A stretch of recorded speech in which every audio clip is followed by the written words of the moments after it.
listening to Radio Eastern FM 98.1. With live and exclusive coverage of the EFNL football season, bringing you the match of the day with score updates from all divisions. And now we cross to our commentary team for the Radio Eastern 98.1 Match of the Day coverage.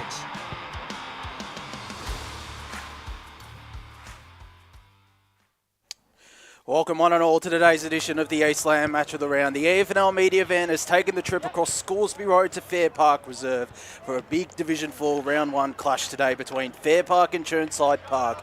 It's the first time the Panthers take to the field since their heartbreaking 8-point loss to the White Horse Pioneers in last year's Division 4 decider. Their path to redemption starts today against a new-look Fairpark outfit who, after suffering relegation to Division 4 this coming season, are eager to bounce straight back up following a fruitful off-season on the recruiting front. I'm Josh Ward, hosting pre-game right here on 98.1 Radio Eastern FM, and of course streaming live right around the globe on YouTube and Facebook. Joined by Scott Hardy and Jared Beanland for the next hour of pre-game, and immediately off the bat, the senior men's coach of the Chirnside Park Football Club has been good enough to join us, Justin Ficarelli. Welcome, Figo. Thank you, boys. Thanks for having me. How eager are you to be back out on the park for this afternoon? Yes, it's been a big pre-season, long pre-season after what happened last year, so definitely keen to get into today. So we've had 3 practice games coming into today, and we've sort of built from the first one, really started firing on the third one, so which is really important. So good opposition today come up against, so plenty of hype around Fairpark, which is good. That's what we wanted. We didn't want any tension around us. Let them have the 6 or 7 articles I've read over the pre-season, so I'm happy to handball that one over. They certainly have had a lot of tension, but just on your side, obviously, as mentioned, a heartbreaking loss last year in the Grand Final. I'm guessing that's been a massive driving force this off-season and will continue to be throughout the season? Absolutely. You're not human if you don't feel it after a loss like that, especially the way it ended, and it was so close. But, you bounce back. We've recruited extremely well. I think we've recruited forwards that, we don't rely on one forward anymore like we did last year. So the team sort of started working out, rolling numbers back on Jake. So now we've got 3, 4, 5 options down there, and it's quite hard to defend against. So really excited to see how that all plays out. We've bolstered the midfield a little bit, getting Conor Maguire back in there. Yeah. So a couple others too, so it's really exciting. Obviously round 1 there's always a bit of nerves coming into it, how are we going to sit and stuff like that, so it's a good feeling to have. Justin, great to chat to you again. Tell me about Brooklyn Lamb. You obviously mentioned getting a few forwards in to help out Jake Causey and provide yourself with a few more options. He's been to Nunawading, he's been to Ringwood. What has he brought to the training track in the pre-season? Extremely fit and strong, so he's most likely going to get the 3rd or 4th defender. So the first 3 practice games, I think he can kick 5 or 6 in each one. So really exciting to see what he can bring. Another one down there is Josh Swift. So slouch if you kick 1,000 goals. 100%. And I think he's coming off a 50-odd goal season last year with a team that was pretty average. So it's really, really good for Jake down there. Have the 2 blokes deep, and they're going to work hand in hand. And after today, it's only going to improve. It's going to take a bit of time to gel at that forward line, but no, it's exciting. Yeah. Are those the main sort of changes you've made to the lineup in terms of structure, or are there other sort of like defensive midfield options as well that you've brought in? We've got Slats coming back. He spent all year in Europe last year, so he's really important for us. He gives us another midfield dimension in there. We've got a few that can go through there, but today's a bit, they're going to have midfielders that are going to work hard forward, depending on, are they going to work hard back? We'll see. And Justin, I've been a fan of your work over the last few seasons as a club, as a whole, and obviously chipping away and just getting obviously so close last year. Does it sort of, when you come back into that pre-season, do you go, oh, here we go again, or is it that excitement just continuing going, look, we deserve to be up a division? I think you do personally. How does it sit within the club and within the spectator base? We've set up a list that I think that is competitive in this division and the next one, but it's just unfortunate. That's Grand Finals, and that's why they're so hard to win, but it is, you can't get a bigger motivation than that, and today is, round 1, I wouldn't want to play anyone else. The team that, the hype is around, I hope we come out there and really just play the brand of footy that we played last year, which was really aggressive, taking the game on. And I think a lot of teams in this division are going to start playing that way, because as soon as you start playing that slow brand of football, it's quite hard at this level skill-wise. Yep. So I think the quicker you go, the better. And obviously, you've had, like we're saying, you've recruited well, but have not lost hardly any. I think maybe 1 or 2 players, if that sort of through your senior sort of list. Like obviously, the buy-in's still there from everybody around the club. Yeah. Is that sort of the feeling as well? Yeah, for sure. So we've had 2 retirements, but you get that. That's just all part of football. But what we've brought in, I think, we've well and truly covered it. So, there's been calls from local paper to do interviews, but I haven't returned the calls. So I just wanted us to go under the radar and do our own thing in the pre-season, do our own work. The only person I talked to was Blake Tennant. what a conversation. And then he went on radio and said we had no plan B in the grand final. So he shot himself in the foot there, but that's right. It's really exciting. So hopefully the weather holds off today for the supporters and spectators. It'll be a good game. Yeah, that's very dangerous with Blake, I must admit as well. New skipper this year in Matt King as well. You've got Dylan Causey and Sam Cannon in the leadership group. Obviously a young captain in Chas Clevant last year, but King is also equally as young. Is that a look ahead to the future as well? It is, yeah. So Clevant is moved down the beach, so he can't commit to 2 days a week training. So he's stepped down as captain now. Matthew King's come in his Chirnside Park through and through, and I couldn't think of a better person to lead this football club into 26 and beyond. A family, the whole family's been around the football club since he was a kid, so the boys really get around him, and it's exciting to see what he can bring for this season, and as leadership role as well. And a few younger players in the lineup as well, like Riley Bigford, who I think played 16s last year. Hayden Marks coming across as well, on top of some others. How exciting is that for you to have such young talent coming into the lineup this really year? Exciting. If there's a kid that's playing great football at a young age, doesn't matter what age they are, I'll give them a go. So Riley Bigford, probably the fittest kid at our football club. You'll see him today, just, the way he reads the ball as a 16, 17-year-old, it's really good. So it's really exciting. Hayden Marks played most of his juniors at Chirnside, went away for last year, played his season at Yea, but he's come back and he'll be really good.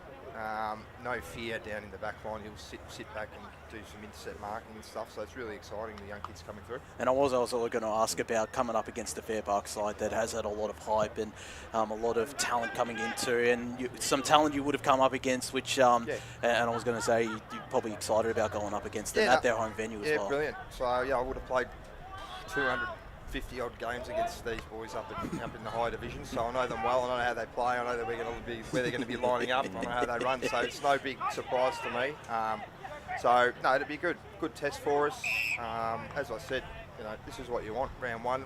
Where else would you want to be? Absolutely. Well, we're looking forward to seeing Chirnside Park in action once again, and hopefully for the Panthers faithful, it's a victory for yourselves come 5 p.m. today. But thank you so much for joining us in the pre-game, Fico. Thank you. Good luck for today, and Thanks, good luck mate. on the field as well. Thank you. Good to have you back, mate. Good to be back as well, Fico, and thank you so much to Justin Ficarelli for joining us in the pre-game ahead of this massive contest. Scott and Jared, it's good to be alongside the both of you, and we're really looking forward to seeing, Chirnside Park and also Fairpark in action today, as we are going to be joined by the new senior men's coach of the Fairpark Football Club in Mark Fisher, of course, well known for a couple of years at Upper Ferntree Gully, but now returning to Fairpark this coming season. Thanks so much for joining us, Mark. No worries at all. Thanks for having us. How eager are you to get back out onto the park, especially after a season where there's been a lot of talk about the incomings to the side and obviously yourself coming across too? There's been a lot of noise. It's still just round 1. Look, I know the hype.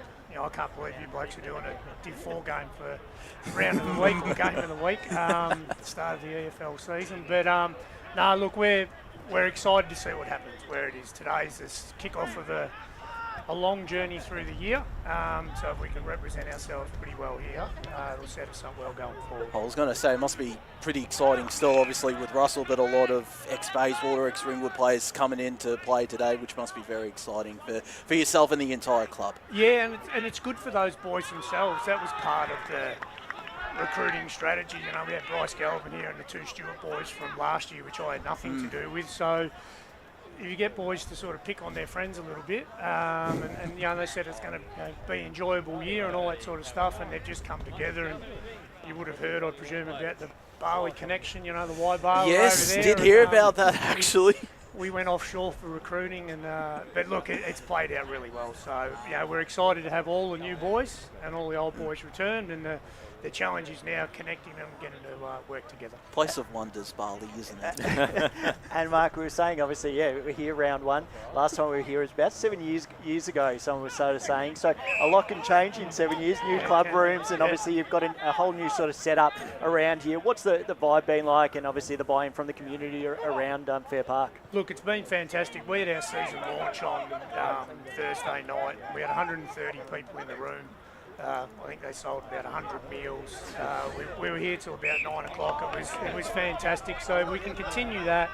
Just talking to one of the old boys, and he said, "I've never seen so many people in Fair Park here."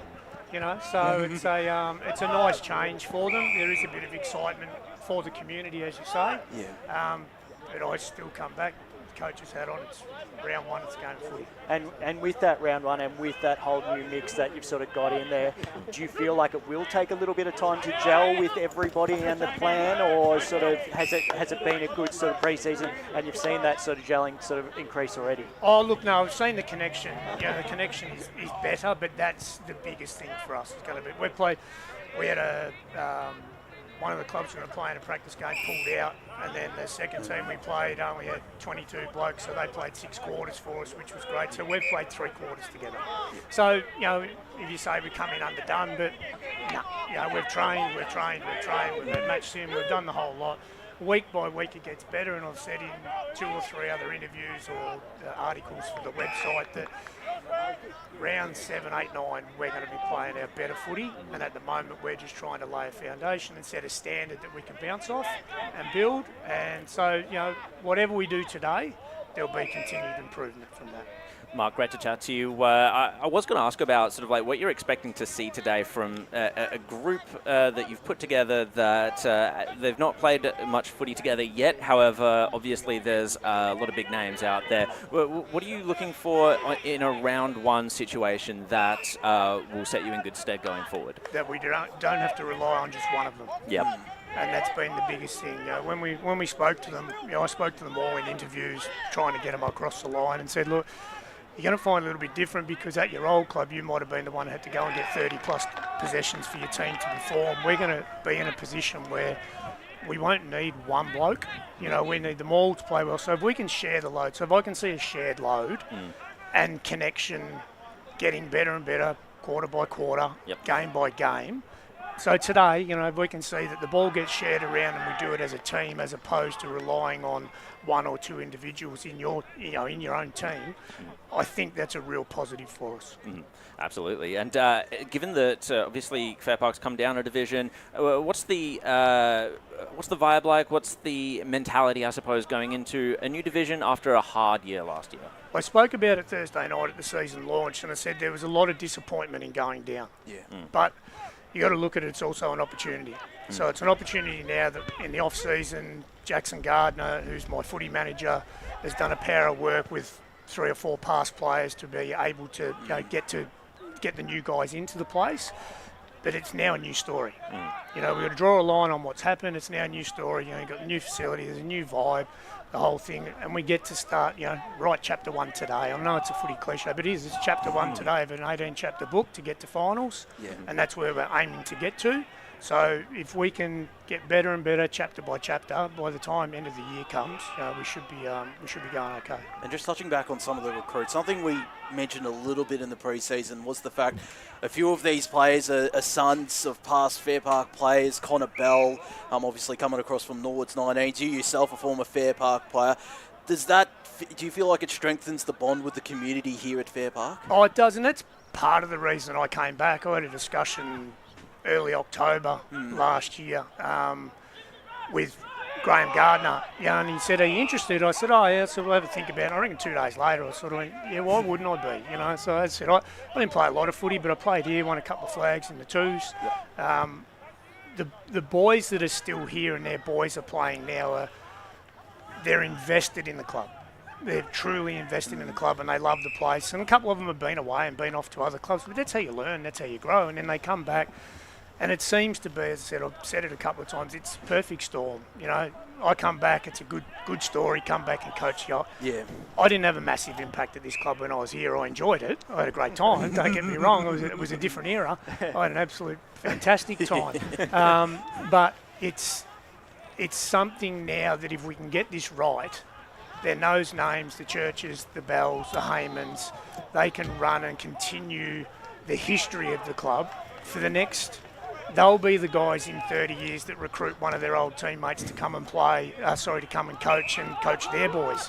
If you can keep that cycle going, the club will be in a great place for a long time. It sure will be. And then your opposition today, Chirnside Park, probably the benchmark the last couple of seasons at the Division 4 level. What's the feeling amongst the group and the coaching staff about going up against the Panthers in the first game of the season at home too? I'll be honest, I haven't put a lot of work into them. We're worried. We have to worry about us with such, as we've just spoken about, such a changing group. You know, we've got 50% new blokes playing today. 11 of the 22 are playing their first senior game for the club, and that's not coming through 19s. You know, they're new to the club. So, look, if we concentrate on ourselves and we get our bit right for as long as we can, I think we'll be really competitive. But they are the benchmark, clearly. Losing Grand Finalists, they're the benchmark. So if we can measure up against them well, win, lose or draw, then as I said, going forward, round 6, 7, 8, 9, 10, then we think when we get them again round 10, you know, if we don't win today, we think we'll be far better armed to have a good crack then. But look, we're playing to win. Absolutely. You know? Just one more from me, Mark. We're watching the reserves game out here at Fairpark right now. 2-6-18, Fairpark are trailing Chirnside Park 6-2-38. Are there any blokes out there who you're looking forward to stepping up and seeing make an impact in the top 22? Yeah, there's probably 6 or 7 out here today that are stiff not to be playing round 1. So they've done the work through. But you know, we've had 15 boys miss a game today in 1s or 2s. So 15 blokes haven't got a game. That's how strong our numbers are at the moment, and they've all put their hand up. I was talking to Tom, who's the coach of the 2s, Tom Petronic, and Tom said, I said, how'd you go with any of the boys? Did any of them crack the shits? And he said, no. He said they all rang to a man and said, what can I do what can I do Saturday? Can I run water? Can I do this? Can I do that? So the response has been fantastic. So as I said, there's 6 or 7 running around here today. We've got a couple of injuries as well, so a couple of boys that aren't playing. So, you know, we still think there's another 9 or 10 that can run through it in the early part of the year without boys paving a way for themselves, you know, and playing good footy in the 2s and putting their hand up. It must be really good to have that sort of attitude from the last blokes who are going to be picked. Yeah, look, fantastic response by those 15 boys. I said, I think we had 7 injured, and there was about 8 that actually just missed a game. But that came back to they haven't trained the whole pre-season, so we rewarded the boys that have done the right thing, you know. So those boys have all turned up sort of late February, March. Right. So they understood. I'm transparent the whole way through and said, if you're not putting the time in, round 1 we're going to have blokes miss out. And as it is, we've had blokes miss out, but their response has been fantastic. Absolutely. Well, we're looking forward to seeing Fairpark for the first time in a couple of years now and out here at Fairpark Reserve. We thank you for joining us for the pre-game of the Eastland match of the round. Hopefully by 5 p.m. you're celebrating your first victory as Fairpark head coach, Mark. But good luck and congratulations on getting the role as well. Good luck today. Thanks very much, boys.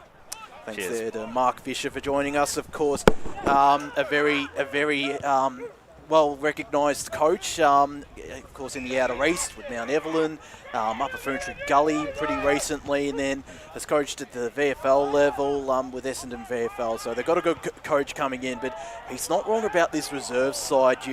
I think there might have been a decent effort on goal before. It was, yeah. Chirnside Park. But you look at this reserve side, Lockie Law and Ben Dadswell, who played most of the season last year at the senior level for Fairpark, are in there.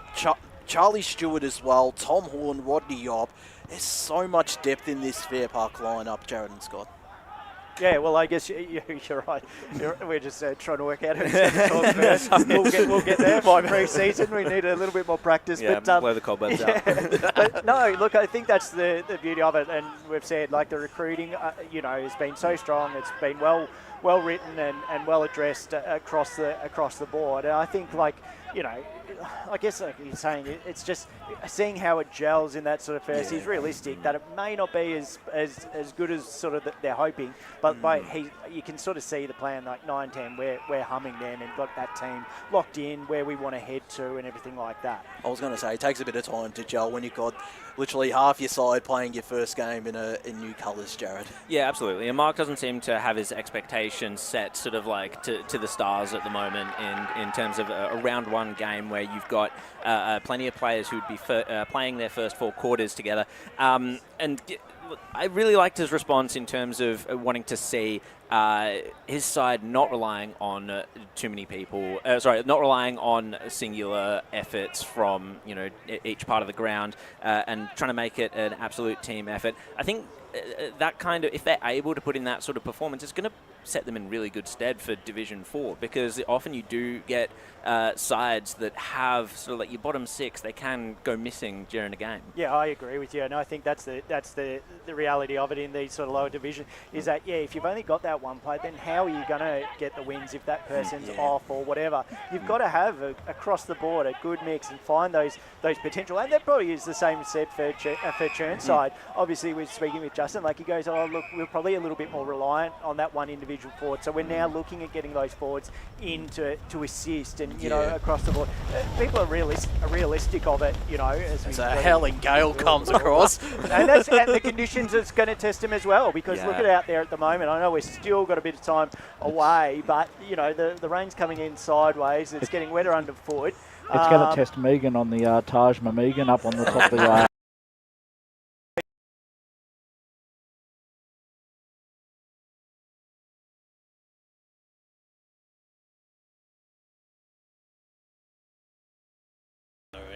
He's set up as well. And that rain's just, you can see on the lens of the camera too, it has just come in sideways right on the camera. So. Bucketed down. Well, I think that's a point for this game as well. I'm really looking forward to seeing the sort of profile of each team in terms of like just, using the eye test in terms of checking out how big their bodies are and whether or not, it's going to be wet weather footy, or which team's going to be able to outmuscle the other in the clinches, because it could literally just come down to contested possession today.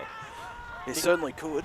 Go on, Scott. No, I was just going to say that's the reality of of the weather and that football sort of condition at the moment. It's not what you expect on round one usually. Yeah, this time of year. Not really. We wanted the sun out, but can't have it all. But it's so good to be back down here. Like obviously, like I was saying to Mark, like the club rooms and what's built and what it once was, and you sort of look at what it is now, it's like chalk and cheese. So, I've been coming down to this club a long time just as a local, just to watch sort of footy every now and again. Yeah. And to come and watch the footy, it wasn't great, but you go over there now to the new club rooms, everything's set up, good sort of cover. It's just, it's a great spot to watch footy now, and that's what you want, and that's what brings people into the club. And obviously that's showing in what they're recruiting and the community, and like they're saying, how many numbers they had for their, season launch. It makes a world of difference. And this is a side that's been relegated down into Division 4. Imagine if they were still playing Division 3. They'd certainly be a chance to play finals at least, and who knows, maybe challenge some of those top sides. Yeah. Same as Chirnside Park as well, with the amount of options they have through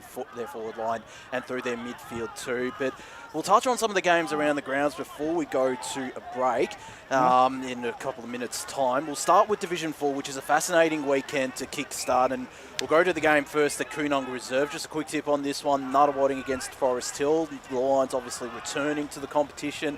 A great opportunity for either one of these sides to go 1-0. Who do we reckon wins this game?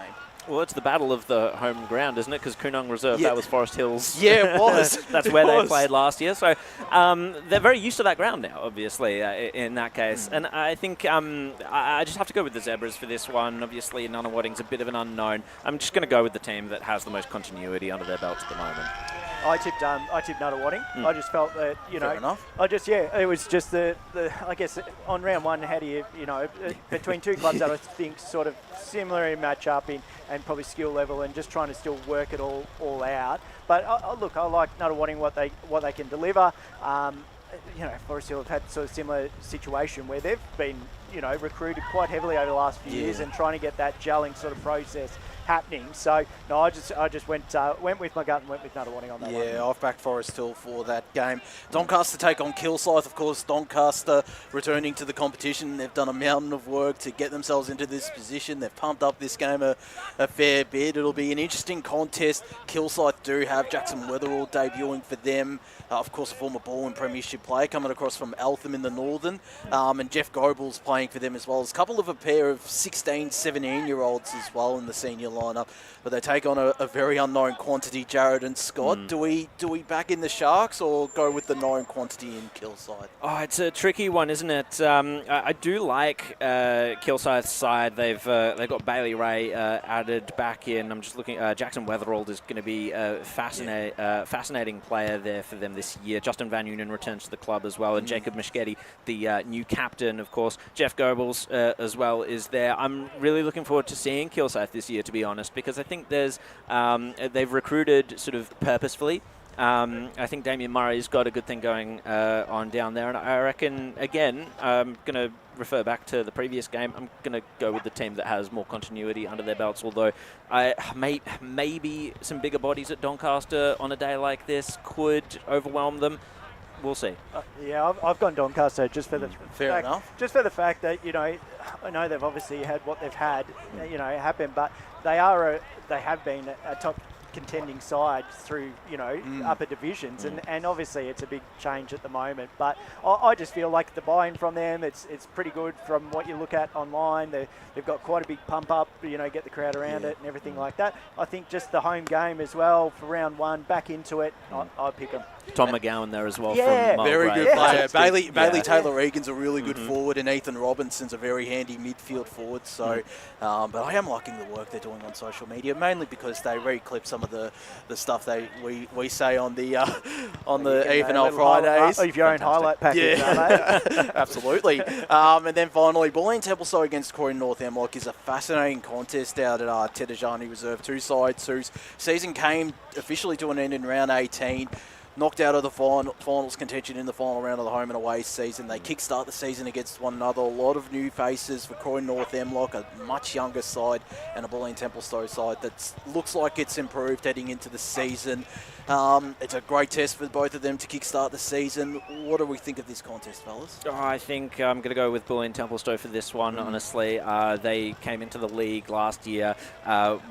They built into the year really well. I think they just faded a little bit towards the very end. I think the Sticker brothers are going to be massive for them this year with all the experience that they have. I'm going to go with Bulleen Templestowe on this one. Yeah, I've gone Bulleen as well. I think they played a good season last year. A good scoring sort of side as well. So I've backed them in at home again as well for that one. I've picked them in my top four, and I reckon they'll improve last year, and I reckon they'll continue to improve in season 2026, especially when they're playing at the Taj, one of our favourite venues. I do hope we get to go out there sometime. Not been there yet. Yeah, well, I think we did their first game there last year, but it's a good spot, and hopefully we do get the chance to... Big ground at that one as well. It's one of the bigger, I think probably the biggest ground in Division 4. Is it? But possibly Pink's Reserve might compete with it. But there's still two pretty big grounds.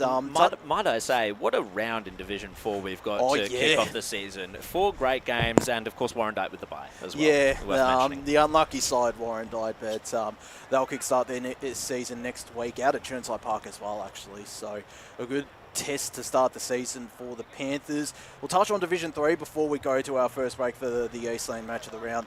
Quick tip on this one, Donvale Coldstream, a young Coldstream outfit with a lot of new names, and Donvale get Billy McCormack and Mitch Brower. They've got a Jordovic playing for them as well, and Joshua, who's I still think 16 or 17 years old as well. I'm guessing we're all backing the Vales as they almost kickstart a new era as well under a new coach. Yeah, absolutely. Donvale would be my, when I listened to the podcast on the way here, I heard about the Survivor tips that Ryan added in. Donvale will be my pick for that if I can unofficially just chuck that in. I think Coldstream, it's going to be an interesting year for them, and I say interesting with a bit of a negative slant to it, unfortunately. I reckon Survivor will get the new mention rather than Montrose. Like, it should be how long till a Survivor, Well, I might not survived the first week. I don't know if you heard my survivor tip, Jared. No, I didn't. I tipped Ringwood against Mulgrave. Wonderful. Oh, outrageous, Josh, outrageous. Scott, your tip in this game? Yeah, Don Vale for me on this one. Whitehorse Pioneers against Oakley District. The Pioneers unfurling their Division 4 flag. Couple of new names for them. Oakley District set to have the Amins, Samir Kazazada as well. Some really handy players coming in. Do we back in the Pioneers, or can the Oaks get over the line here, Jared and Scott? I think there's a lot of momentum coming in from Division 4 for Whitehorse. I'd imagine that they're looking really good. They looked really good last year towards the end of the season. They obviously, Chirnside, I think, was the better home and away side. However, I don't know. I feel like my trust in Oakley District at the moment is kind of had failed throughout the year. But they do have the Emins and Sam Kazazada as well, and those are massive. I think they'll once they start to gel with the rest of the district's team, then they'll be pretty good. I'm going for Whitehorse though. Yeah, I've gone Whitehorse as well. I think you're right, Jared. Just that momentum from last season will always continue, in your favour. Oakley, obviously, a bit up and down at that stage through last year. So I think, see how they go. But good recruiting for Oakley. They needed it, I think. And obviously, I just feel like Whitehorse, they're a good body side. They'll fit fine into that division. No issues. Obviously, no Blake Pearson for Oakley the first time in a couple of years for them, which is a loss, but somewhat offset by the inclusion of Adam Amin as well. We'll then go to a game which would be easy to tip, but it's at Wally Chew Reserve, and it's Ferntree Gully against Sylvan. Now, I've backed Sylvan in this game, and I said it on the podcast, if Sylvan do not win this game, I'm never tipping them away again. Because this is against the young Ferntree Gully side, I should say. No Jaden Stevenson playing at the VFL and the State League side this weekend. And won't be there for probably most of the season. They take on a Sylvan side that has Mark Stevens, a couple of other handy inclusions as well, Michael Smith. On paper, they should get over the line, but it's just that mental barrier of travelling away from Sylvan, Scott. Yeah, I love a good Sylvan trip. Hopefully we book one in this year. Let me know. But no, I've gone Ferntree Gully as much as, and again, that's probably I tipped Sylvan last year a number of times away, and it didn't work in my favour. So I've gone with Ferntree Gully just to go with the theme and look, toss the coin on that one. I wouldn't be surprised if Sylvan get up and win it though. I'm going for Ferntree Gully on this one as well. They need to break that hoodoo before I start tipping them away, Sylvan. They do need to. And then finally, Knox Upper Gully, which is a fascinating game out at Knox Gardens Reserve. 2 finalists from last year. Couple of star names for them. The Kings unveil some of their Beaconsfield recruits as well, which will be fascinating to see how they go this afternoon. Knox with some inclusions as well. No Harrison Greaves for them. No Travis Strange as well for Upper Gully, who's playing in the reserves today, interestingly, Travis Strange. So rather strange. That's a very surprising move this early in the season. What do we think of this contest? I've backed in Upper Gully purely because of Knox missing a couple of players, but it wouldn't surprise me if Knox get over the line with these conditions in particular, Jared. Yeah, the Gully, the Kings, they've improved out of sight. They've gone from strength to strength over the past couple of years, and they continue to recruit well. I think the blue and red, they're in for a good year this year. And look, as much as Knox is probably going to be one of their main contenders, along of course with Donvale, I'm going to go for Upper Ferntree Gully for this one. I don't think they're going to be at all fazed by the fact that it's an away game to start off. And I've gone Knox. I just feel like, Knox home game again. I think you look at that, they're playing good footy, and that will continue. I feel like that momentum from sort of last year. Again, a bit of a toss of the coin though as well. I'm not saying that. Definitely, it's going to be that way. So no, just for me, I think Knox, and I like what they're doing at the moment anyway. Absolutely. We're going to go to our first break for today's edition of the Eastland Match of the Round, live from Fairpark Reserve, and right here on 98.1 Radio Eastern FM, and streaming live around the globe on YouTube and Facebook. Today at Eastland, Lucy's trying on jeans for a momentous occasion. Coffee with the ex. She needs jeans she can move in, because she's definitely moved on. Jeans that get a second look, but don't give any second chances. Jeans that say, why yes, I have spent the last 8 months in a post-breakup juice cleansing kickboxing personal training frenzy. And it looks as though she's just found the perfect pair. Bravo, Lucy. For all of life's little moments, there's Eastland. Eastland. Live real. Station sponsor. Sprained your ankle bursting through the banner? For bumps, breaks or bleeds, be seen sooner, close to home, at Knox Private 24/7 Emergency Department. You'll generally experience shorter wait times. Knox Private 24/7 Emergency, 262 Mountain Highway, Wanturna. Station sponsor. Do you feel good about your bank? Because there is a bank you can feel good about. They share their profits to fund big community projects, small community clubs and vital emergency services. They've given $250 million to help Australian communities thrive. They have all the products and tech you expect from a big bank, with service you don't. It's Bendigo Bank. Feel good about who you bank with. Try Bendigo. Search bendigobank.com.au or search Bendigo Bank near me. Station sponsor. The one thing that puts a smile on my face is my kids. The sun shining through the clouds even in winter absolutely puts the biggest smile on my face. Seeing delicious food on the table ready for me when I get home. One thing that always puts a smile on my face is seeing my family. The thing that puts a smile on my face every time is really good music. Just the simple pleasures in life. Be remembered for the greatest moments in your life. Find out more at tobinbrothers.com.au. Tobin Brothers Funerals, celebrating lives. Station sponsor. There are only 3 things that should be flushed down your toilet: pee, poo and paper.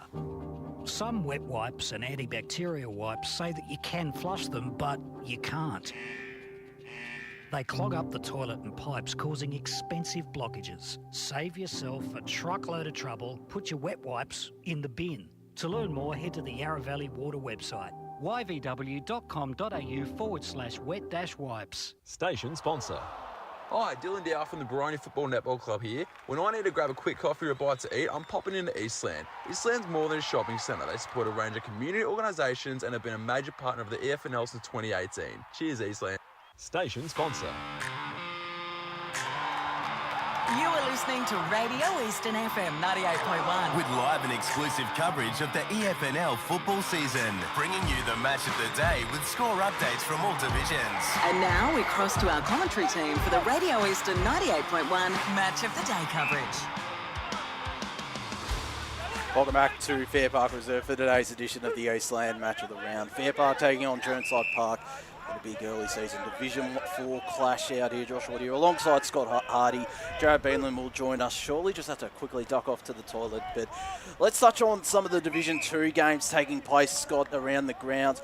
Quick tip on this one, Croydon against Lilydale, a twilight fixture out of Croydon Oval, some young sides. I've backed the Falcons in. I'll probably be the only one to back in Lilydale this weekend, but I just have that feeling they've got some good talent coming into the side, and Croydon, don't know how they're going to fare, particularly with some of their losses this off-season. No, I'm going against you on that one there, Josh. I think I've tipped Croydon on that one.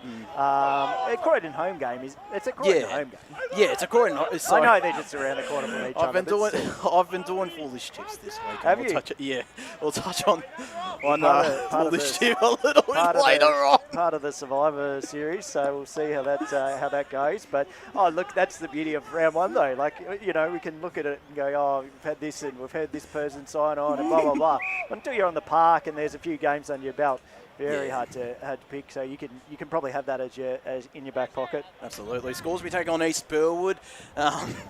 Renewing acquaintances out at our Scoresby Recreation Reserve. What do we think of this contest, and who do we reckon gets the job done, fellas? I've gone Scoresby for that one.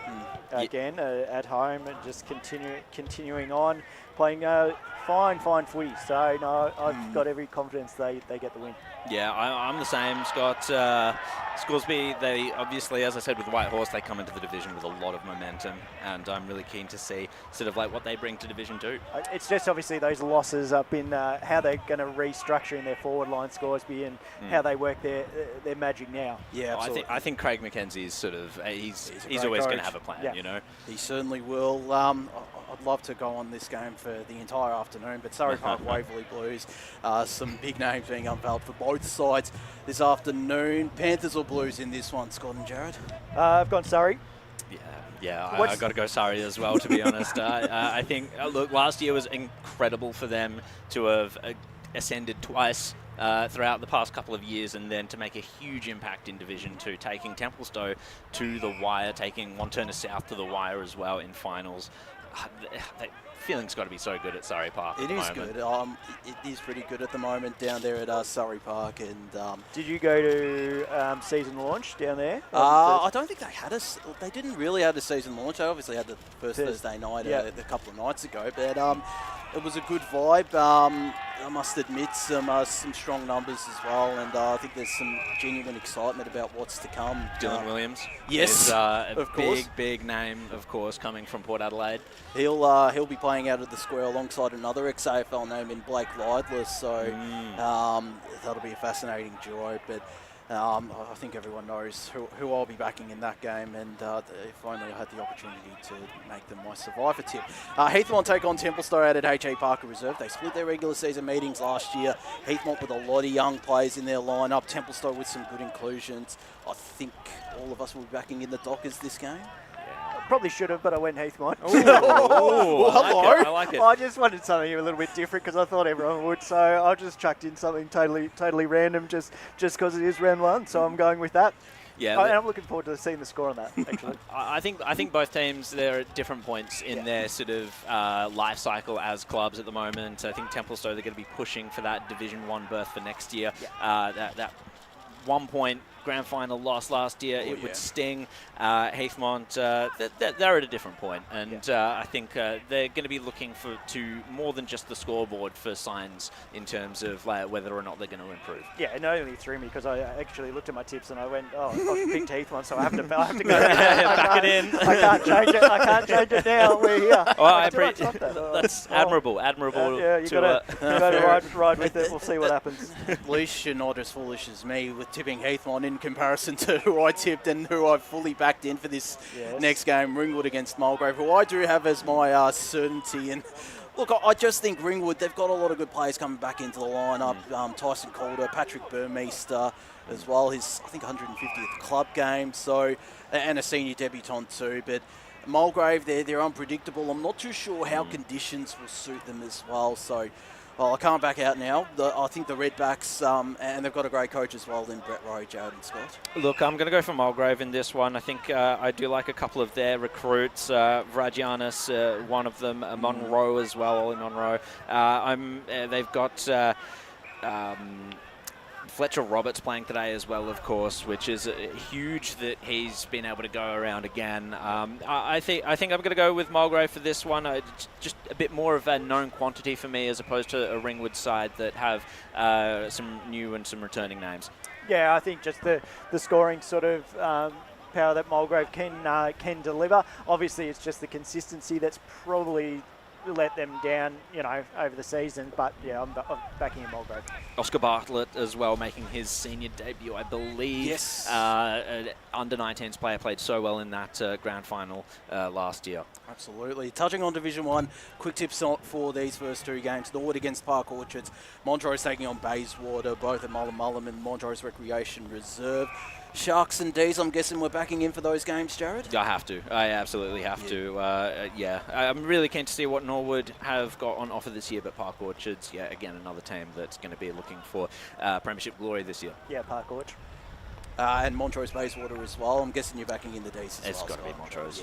Yeah. Bayswater do have Trent Bianco playing for them as well. Of course, a former Collingwood man, Jared, who you would have seen a fair bit of. But Montrose also have Riley Collier-Dawkins and some of the Croydon boys making their debut for them today.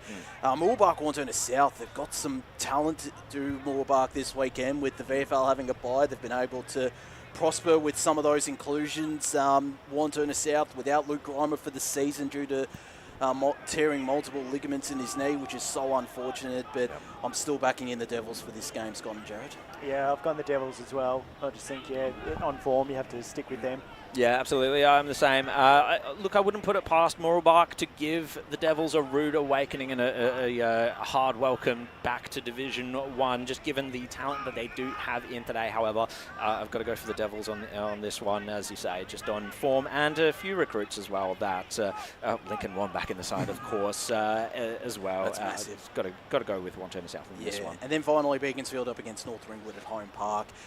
Do we back in the Saints for this game, the young Saints against the pretty young Beaconsfield lineup, it looks as well, who've lost some key names also, Jared and Scott. I think the main challenge for North Ringwood is going to be playing on such a big ground at the moment. I feel like they do take to the... Yeah. Well, the Quambia is rather large, so they know how to play that. I think Beaconsfield, they're a bit more of an unknown quantity than they have been in the past couple of years, so I'm going to go for North Ringwood on this one. Thank you. Yeah. I'm going Beaconsfield at home. Always play well there. Magnificent ground. One of my favourite ones to call from. I just love the setup there. Need to get back into Beaky as well. Add that to the list. Hopefully we can take a trip down the coast this year. Yeah. Anyway, quickly touching on Premier Division games. Noble Park take on Roval. Some VFL talent coming in for Roval. Quick tip. I'm guessing the Hawks for this game against the Bullside, who have lost a couple of players, Jared and Scott. Yep, going with that one. The Hawks. Berwick South Belgrave's a fascinating contest as well out at Edwin Flack Reserve. Do we think I've backed in the Wickers. They've got Jackson Binns playing for them and a couple of others. The Nelsons, Lewis Hill, South Belgrave lose Taylor Garner. They bring in a VFL listed player, Matt Hollier. I've backed in the Wickers out at Edwin Flack. Scott, what do you think? I've gone South Belgrave. Yep. I just think, just continue on, and I think they'll suit that division really well. I'm going to go with South of Belgrave on this one, although I think it's going to be a good year for Berwick, at least in terms of just seeing some improvement. This is going to be a struggle for South Belgrave. I think they'll win, but I also think that Berwick's going to really take them to the line. And then South Croydon taking on East Ringwood out at Cheong Park. Of course, East Ringwood unveiling Stephen May as their new recruit. Going to be fascinating to see where he plays this weekend out at Cheong Park. South Croydon also with some names, but without Anthony Scott for the first couple of weeks due to injury as well. Of course, the former Western Bulldog. This is a fascinating contest out at Cheong Park, Scott. Yeah, looking forward to seeing the scoreline on that one today. I've tipped East Ringwood for that one. Just confidence on them as well at the moment. But yeah, again, South Croydon wouldn't surprise me. I think they play really good football at home, and in these conditions, I think they'll match it quite well. Yeah, I think East Ringwood, they've got the artillery to take on South Croydon, although... I wonder what the crowd size will be as well. Ooh, so yeah. I was going to say should be pretty big, but it's obviously a little bit wet conditions at the moment. So I'm going to be looking forward to looking at the footage of this game during the week, because I think it's going to be a fantastic clash between two teams who are going to be pushing for finals this year, Josh. Yeah, they certainly will. I've backed in East Ringwood as well, new coach as well in Paul Griffiths, so certainly going to be interesting to see how they fare up against Brendan Allen's men. We've got a bit of time, Scotty, to go through your social media shout-out, which we always enjoy. So who are some of the clubs that have impressed you on the social media front the last couple of weeks? Never have time for this sort of extra stuff, Josh. You've really pushed us through quickly. But look, I love a good social media, and especially in the pre-season, everyone's full of hope and dreams, and come down to the club, we'll do this for you, we'll do that for you, and it's always good. There's some that just don't, and you go, well, get some involvement. I want to see what's being on offer. But I did get a sort of 3-2-1, and these will change as the year progresses, and obviously would like to see some more. Actually, funnily enough, number 3 was Chirnside. They set up the old camera, in the change rooms, and said who's going to kick the first goal. I know Baldwin did it last year as first round. They did use it, and then never heard from him ever again. Saw a little bit every now and again, but that was it. So they had it, and they were saying that Corsi got a number of votes, Fico, Swifty as well got a mention. So we'll see who kicks first goal and who takes the chocolates for that. Number 2, actually, South Croydon. Yes. Not bad. We've worked well here. That hasn't been teed up at all, so that's worked out well. Good questions. They had a little questionnaire going around, like they had the microphone coming around up to Liam Shields being in front and centre, and then said, why didn't you make the AFL? And he was very much thrown by that question. And so, no, very good content. I liked it. Keep the questions coming around the ground. So it was just after training or through training, and good buy-in from there.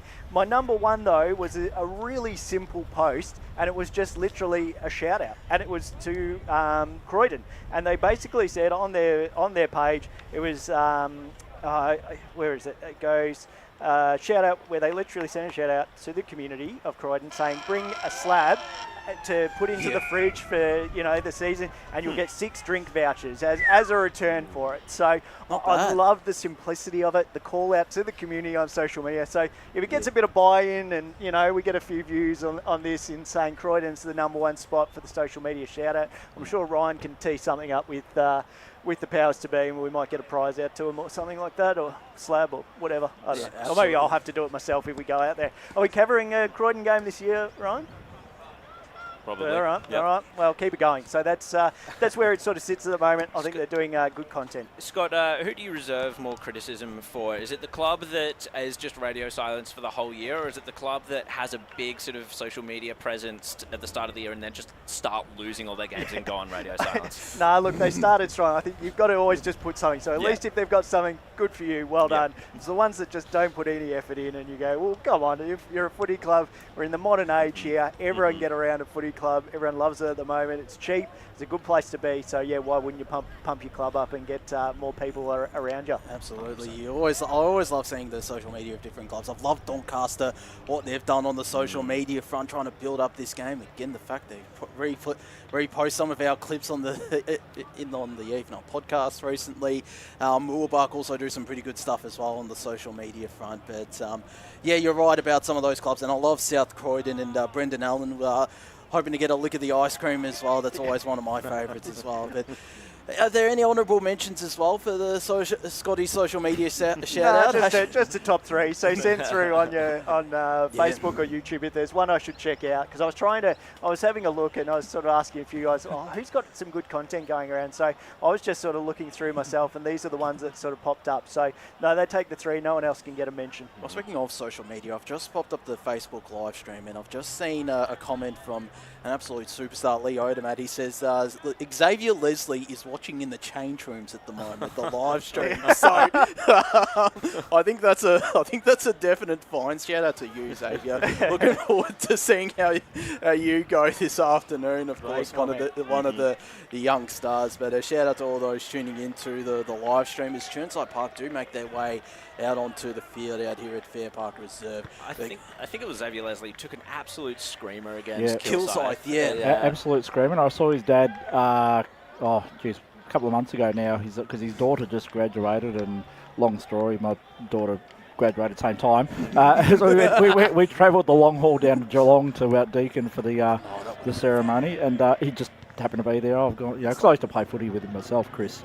And he said, that shot, with Dave, we still play it. He still plays it. It's not a bad facility down there at Deakin Uni Geelong. That's very nice.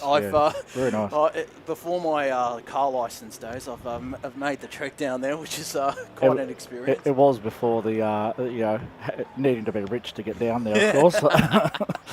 Absolutely. But before we go to one final break for today's edition of the Eastland Match of the Round, let's touch on this game, which is a fascinating contest. The reserves, Chirnside Park won that one 64-40 against a good start to the Chirnside Park reserves season, who had some good players in there. Aaron Bird, I know there was another Slattery playing for them, but I think this is a fascinating contest, probably between two of the better sides in Division 4, on paper at least, for season 2026, Scott and Jared. Yeah, as rain still continues to fall down here. But no, look, I am always bullish on Chirnside. I think they deliver a brand of footy, and I like that they're sort of looking at what they can change to, just get that final prize at end of year. I've backed Chirnside in this game. I think you've got to have a bit more respect for them. I think there's been a lot written about Fairpark, what they are bringing. I have no doubt that they're going to deliver some good football through the year. However, I think it will take a little bit of time for that to build up. Chirnside obviously still staying strong together, know where they want to go and know what they've done wrong in sort of the last couple of seasons. So I sort of feel like, they're the ones to chase it at the moment, and I'm confident that they'll get the win. Yeah, it is a feature of Chirnside Park's past couple of seasons. They do start the year strongly as well, and I wouldn't be surprised that they will take that sort of momentum, that kind of winning form, the early parts of the year into this game. Fairpark, as you say, Scott, it'll take time for them to gel for sure. I'm really looking forward to seeing what they put out on the field this year. I'm really looking forward to seeing players like Searle and Bryce Galvin, of course, playing for them. Schroeder as well, Hayden Schroeder, the Bayswater guys, and Oscar Lunny from Baldwin also. But the question is, what's the system going to be looking like? New coach also. I think Chirnside Park will have their sort of systems down pat. They'll slot their new players in a little bit more effortlessly than Fairpark. Yeah, and I think, sorry, I'll let you have your say. But yeah, I was just going to say, I think as well, that coaching aspect as well, like just having the consistency that Chirnside's had, they know what Justin's chasing from them. So I think they just continue going and just making those tweaks and making their side a bit better. Hopefully a little bit of a shootout as well. Yep. Conditions might not allow for that, but there's certainly no shortage of goal kickers for either side as well. But we might go to a break here for one final break before we bring in the call team for today's edition of the Eastland Match of the Round. Fairpark taking on Chirnside Park out here at Fairpark Reserve.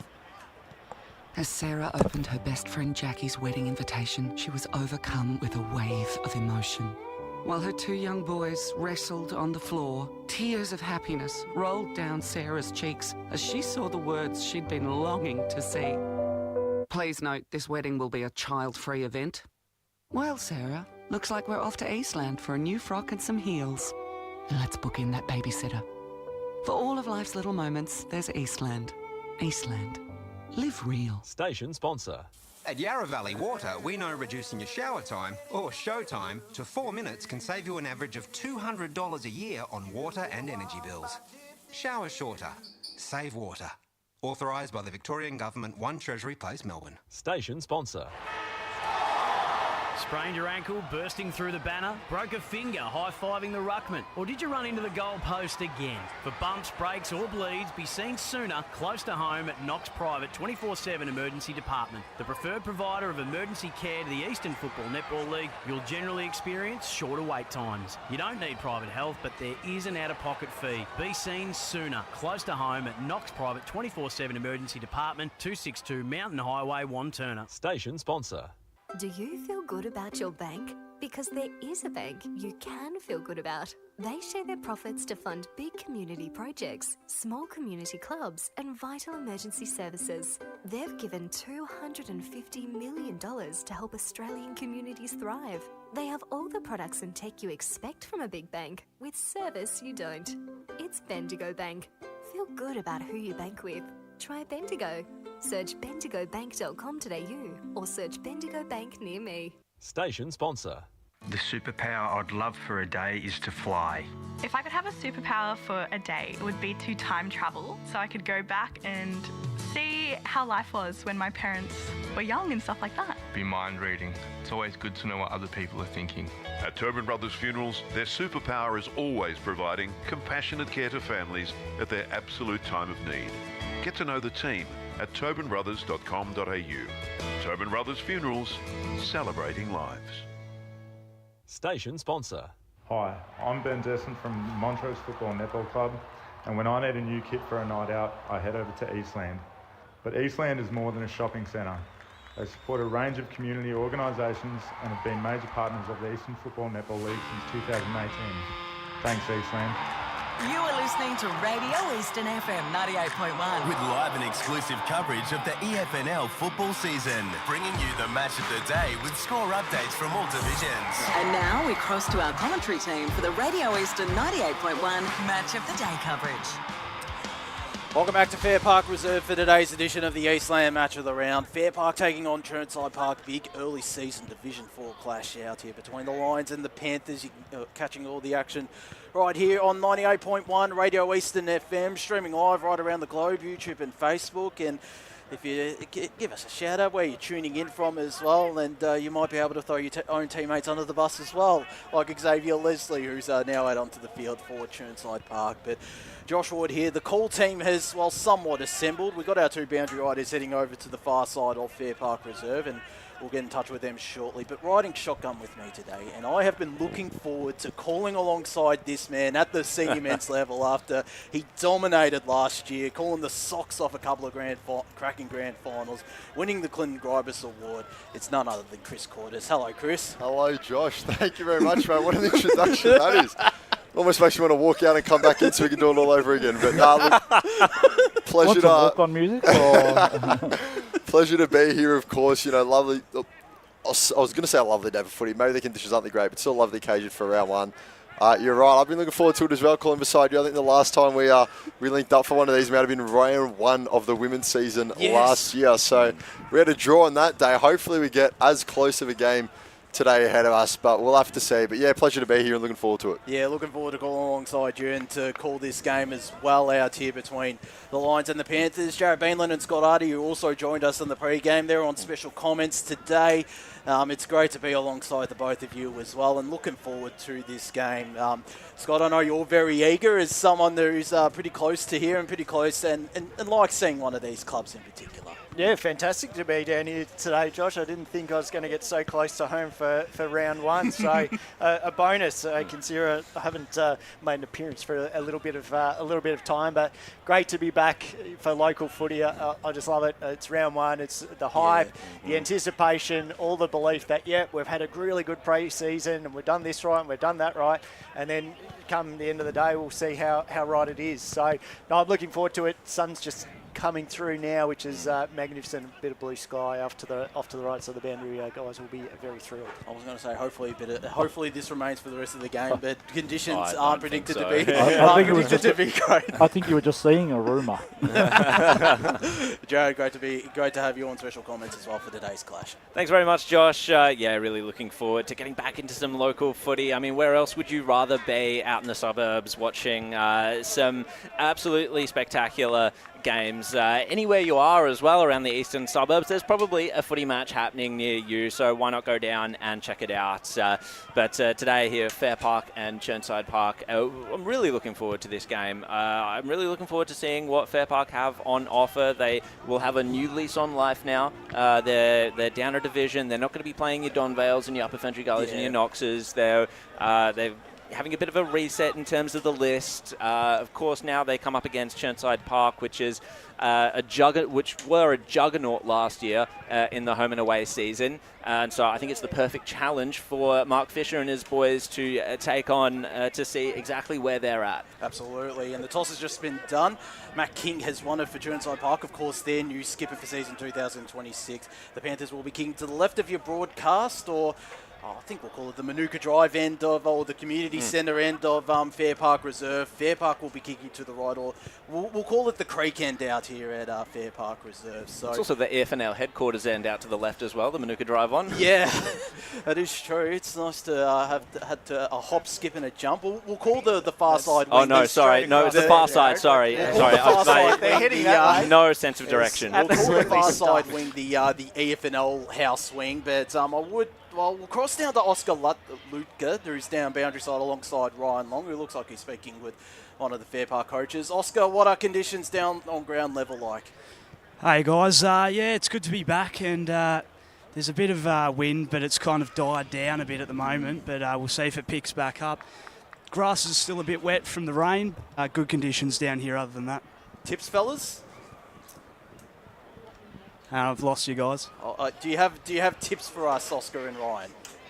I'm going Chirnside Park, boys, and I reckon they'll get up by about 20. Sorry, I had my mic off, boys. Great start to the day, but Are you new, Ryan? it's cutting in and a little bit, boys. But for me, I'm tipping Fairpark with their new recruits. Very strong side, I think they've put out today. So tipping Fairpark by 4 goals. And your tip as well for this game, Chris? Yes, I'm going to go Fairpark. I think it's going to be a bit closer than we thought because of the conditions. I'm going to say them by 17.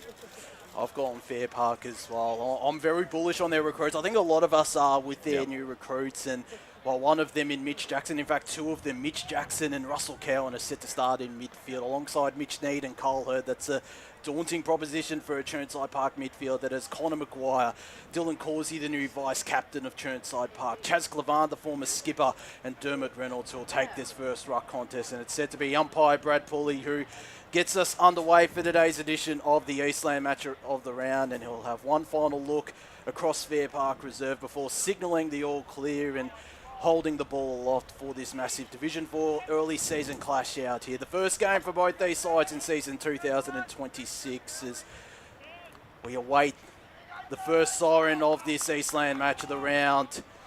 Brad Pooley holds the ball aloft, and it's going to be Chris Cordis who gets us underway for today's clash. And we are just about ready to go as the ball is thrown up and the 2026 Division 4 season is underway. Need with the first centre clearance, gets it deep inside forward 50. It's off Fierce. Doing the roving is Cannon, who just throws it on the right boot. He'll manage to get it out to the wing. Still a lot of work to do for this Chirnside Park defence, who's been put under the cosh early. Footy spilled loose at ground. Going to it with Dylan Causey. He looks to get it out. Still a lot of work to do. Head over the footy there, I believe, from Need. He's awarded with a free kick. And now we'll assess his options. Wheels onto the right boot. Gets a bit of the belly of the ball. 1v1. Fairpark attacker slipped in. Smith. Still a lot of footy to be won. There's bodies dropping around the ball. You'd think there's a sniper perched atop where the camera is right now at Fairpark Reserve. Still the footy's on the ground. Sock it off. Looking to be in a bit of space is Cowan. Turn Shepherder. Still a lot of footy to be won once more. The ball's on the ground. Will come out the back of the pack. Absolute bedlam here early in the Eastland match of the round so far. As it's going to spill out to Need once more. Punched forward. No one wants to take the footy now. Looking to burst away was King. Got it on the boot. Contest. Good bit of bodywork. Centre half wing straight in front of us. Mark taken by Bailey Carlin as he'll look down the line. And he'll find a teammate as well. So footy in the hands of Mitch Jackson, who'll have a lot to say about this contest. Drills one. Absolutely perfectly laid out from Jackson there. Laced out his teammate. And we'll have our first set shot of the day going the way of the Fairpark Lions, just in this pocket, and it will go the way of Bryce Galvin. Jeez, what delivery. That's going to be exciting for the entire season, Scott and Jared. Yeah, absolutely. Great pressure right from the start, and I think Fairpark, that delivery, they switched the ball up a little bit to get it in there, and I like that ball movement. So Galvin from a step inside the boundary, wrong side for a right footer, but only about 25 out. As we'll go for the traditional drop punt. It looks good off the boot. He loves it. Galvin's on the board. Fairpark hit the scoreboard for the first time in Division 4, and the Lions take the lead 6-0.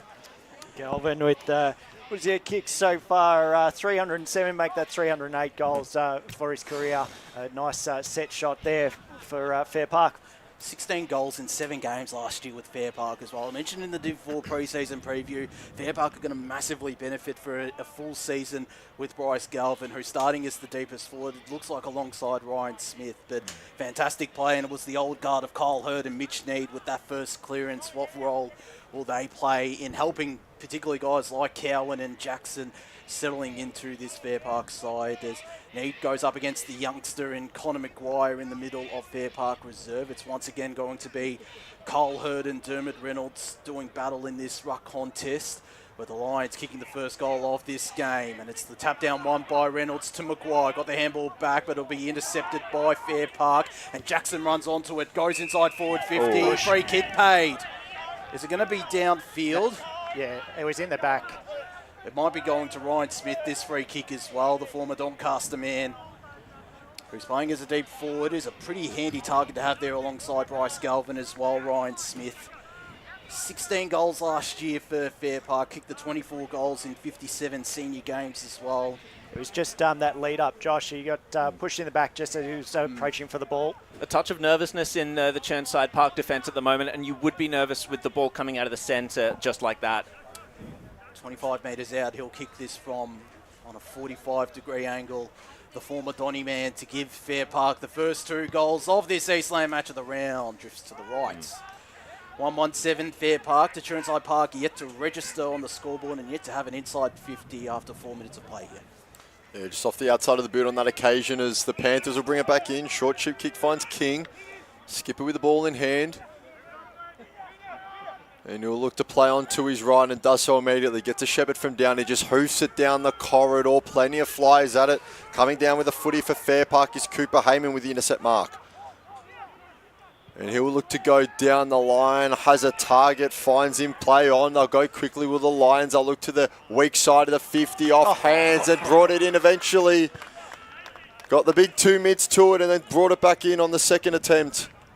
So Fairpark with another chance to get back on the scoreboard today, and it's in the hands of Connor Bell, who's on debut for Fairpark in 2026 in this round 1 fixture. And he'll have a chance from about 30 out, slight angle, but it will be Bell for Fairpark's second of the day. Drop punt, is pulled to the right. So maybe the conditions starting to get the better of the kickers as it's on the outside of the boot again. Leslie would be disappointed with his effort in that contest. Lucky to only have the minor scored against him. Cannon with a cannon of a boot as well. Sends it into the middle of Fairpark Reserve. Maguire roves the spoil. Got the handball over the top looking for Jake Corsi. It was under plenty of pressure. The big bump there from Ben Searle. Couldn't take clean possession. Ball locked up. Well, that was Chirnside Park's best sort of like thrust forward so far, and came unstuck from a good bit of body work there from it was Searle. Jake Corsi feeling the effects of that one. I don't know if he's going off or... Yeah, holding his head. Yeah, he's going off now. Keep an eye on that as Hurd won that tap down. It's Chirnside who rove it. Dylan Corsi with the kick inside forward 50. It'll bounce its way out of bounds before Ben Searle runs on to that. And the Fairpark supporter who got close to getting a possession of the footy there, Scott. Also, Joshua Swift for Chirnside got the, I think it's the sleeve on the left arm. I haven't got binos. You've got the binos, but just to pick him out, he's definitely got something on the left arm, whether it's a sleeve or tattoo, whatever. As Chirnside look to win this clearance. It's Hurd breaking one tackle, getting a handball away to Brad Need. Looping handball over the top was a good one. It found his teammate who goes to this broadcast side wing right in front of us. And he's happy to see that one go out of bounds. Is Josh Teal, of course, one of 11 new players in this Fairpark side. Former North Ringwood, right? Yes. Yep. Played a bit of senior footy there as well. We'll have this ball tossed back into play. Reynolds against Hurd on centre wing broadcast side. There's going to be a holding free kick go to one of the champions of this Fairpark side. And it is Cole Hurd, who's I-starred inside forward 50. Got a couple of options. Jackson offering a lead short, decides to go longer in the Bryce Galvin direction up against 3. And he's going to get a holding free kick. You could argue it was a bit stiff there, but the former Bayswater champion, former Bayswater premiership player, will have an opportunity to kick his second goal of this contest after holding free kick. Do we get replays on that one? Because I don't know if that was holding. I'd love to see that again. So, would have been quite fascinating. Umpire signalled he might have had a bit of a pull as well, but Bryce Galvin, similar spot to where Ryan Smith had that goal before, but only on a slight angle he'll kick this from. Looking for senior goal number 309. Comes in now. And he knew it when it left the boots. Fairpark with the first 2 goals of this Eastland match of the round after 7.5 minutes of play. They're 2-2-14. Chirnside Park yet to register a score, Chris. Yeah, well, we've seen they've made a bit of a mess of a couple set shots, but Bryce Galvin's been as sure as ever, and that's what he's there to do. Obviously, they got him midway through last season, and he's paid dividends at the end there, and will pay dividends in this Division 4 campaign in 2026. 2 on the board already for Fairpark, both going to that man we just mentioned. They're just winning the clearances, aren't they? And they're dominating out of the middle. As they'll look to do so again, rucks go out and more or less cancel each other out. Diving handball goes forward for Fairpark. They'll look to use the wing. Well intercepted though from Sam Cannon. And now he'll go wide to a teammate in. Came in a step to his left, get it on the left boot. Finds a teammate in a bit of space. This is good from the Panthers. They need to go quickly and they will. Back to Camian on the handball receive. Chip kick inside forward 50. Looking for a lead above a teammate. It's through hands, but it's gone all the way through. Did it get a touch? Goal umpire says no. The Panthers are on the board for 2026, and that goal goes to the debutant in Brooklyn Lamb. It's not a bad effort, that one. Well, I believe they got him from Ringwood in the off-season. As it's gone through, it'll be Camian, actually. The kick's gone the whole way through. So Ryan Camian with the opener for Chirnside Park. What a kick that was. Nice guy. Yeah, and good overlap, as well. Yeah, absolutely. I liked the ball movement there. They were very considered with where they wanted to have the ball. Ball tossed back up in the middle of Fairpark Reserve. It's Marks who won the tap down. The smother from Daniel Fielding sends it inside forward 50. Very good grabs taken by Brad Need. In front of a number 51 on the field for Chirnside Park, which we'll get our boundary riders to keep an eye on, but it's Mitch Need in the meanwhile bursting away. Handball will be cut off by Ryan Camian on this broadcast side. And he gives away a throw free kick. So another opportunity to thrust forward for Fairpark. It's in the hands of John Stewart, whose kick is intercepted by Connor Maguire in the middle of Fairpark Reserve. The former Lilydale man goes inside forward 50, where the lead was there from Brooklyn Lamb, applies the tackle. Umpire says nothing doing. There's a holding the man free kick though, and it's going to go to the Lions. And Benny Searle, one of a fair few former Bayswater men, will take this free kick, Chris. So I'll look to go quickly and use this near broadcast side at centre wing. That mark was grasped there by Scott. Set upon immediately. Play on, says the umpire. Bodies dropping around the footy. Good contest there early. It's gone back in the hands of Scott. He gets a handball off. They use this near side wing now. Kick goes down the line, just slightly overcooked. And out of bounds on the full. He was set upon immediately. Darcy Church as he looked to get it forward. Good pressure from the Panthers. Sam Cannon's option is turned away, so instead they'll just look to go high and long down the line, and they'll just reciprocate and return the favour with an out of bounds on the full of themselves. So, Fairpark, let's see if we can keep this one in play now, as they've got the footy true centre half wing, and they'll go forward, just look to take territory, plenty of bodies around it, good sprawl over the top, as King was in there as well, but Ryan Smith outnumbered. Just brought the ball to ground and got it out for a boundary throw, and will get his team a good bit of territory. I think they just need to lower the eyes there. Fairpark have been leading up really well to the ball in their forward line. I liked how they've worked in their forward half. So Rux will go up once more. In pursuit is Jackson. It will bounce away from him though. Camian's around the footy. His handball was smothered by the likes of Ben Searle, and they're applying good pressure. So we'll have another ball up just in front of us here. Chirnside Park starting to get a bit of equity around the clearances at the moment. So Fairpark 2-2-14 plays Chirnside Park 1 flat 6 as the Rucks will go wide it. They cancel each other out. No real winner of the footy yet as Hurd goes to the ground to try and extract it himself. He keeps his hands free. The tackle gets a handball off, bit of a blind one. Mark's crunched his opponent in the middle there. Handball's been overcooked. Went over the top of Church. You've got a player down in his haunches. But play continues on the far side as it's socket off the ground by Swift. Will go over the back. Can they get to it? Can they get something onto the Panthers? No. Fairpark flood back, but there is a holding the man whistle in there. So it'll be a set shot from only about 10 metres out. It was very well done from the Chirnside Park side there to get the footy forward, and they will be rewarded with a shot from close range. Ben Searle was the man down just then. He's gotten back up, waved away the trainer, sort of stretching his neck out a little bit, but I think he's going to stay on and be fine. So it will be this mystery man in the number 53 kit at the moment for Chirnside Park. If anyone's listening and knows who that is, drop it in the comment section. We'd love to give him credit if he kicks this one. And he should do it from about 10 metres out, 45-degree angle. The kick will come from the right boot, and it was never missing from there. Chirnside Park get closer to evening the ledger. That's their second of the day. Scoreboard reads 2-2-14, Fairpark to Chirnside Park 2 flat 12. And the Panthers cut the lead back to 2. Yeah, fine composure by Chirnside now. It started to work it all out. But like I said, Fairpark had that initial sort of movement I really liked out of their centre. But I do like Conor Maguire around the centre mid for Chirnside. Good inclusion there. Very handy indeed. A former best and fairest winner at the league level for Chirnside Park. Spent the last 2 seasons with Lilydale. There's ruck contest won by Chirnside. Sharp by Ben Slattery, who's locked up. And we will have a secondary stoppage in the middle of Fairpark Reserve.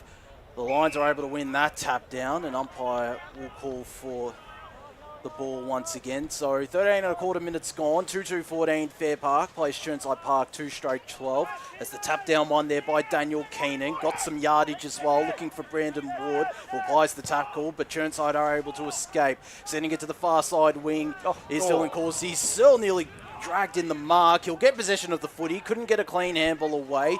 In there is Riley Bickford, who might have been held without it. No, it's a Fairpark man who'll get this free kick.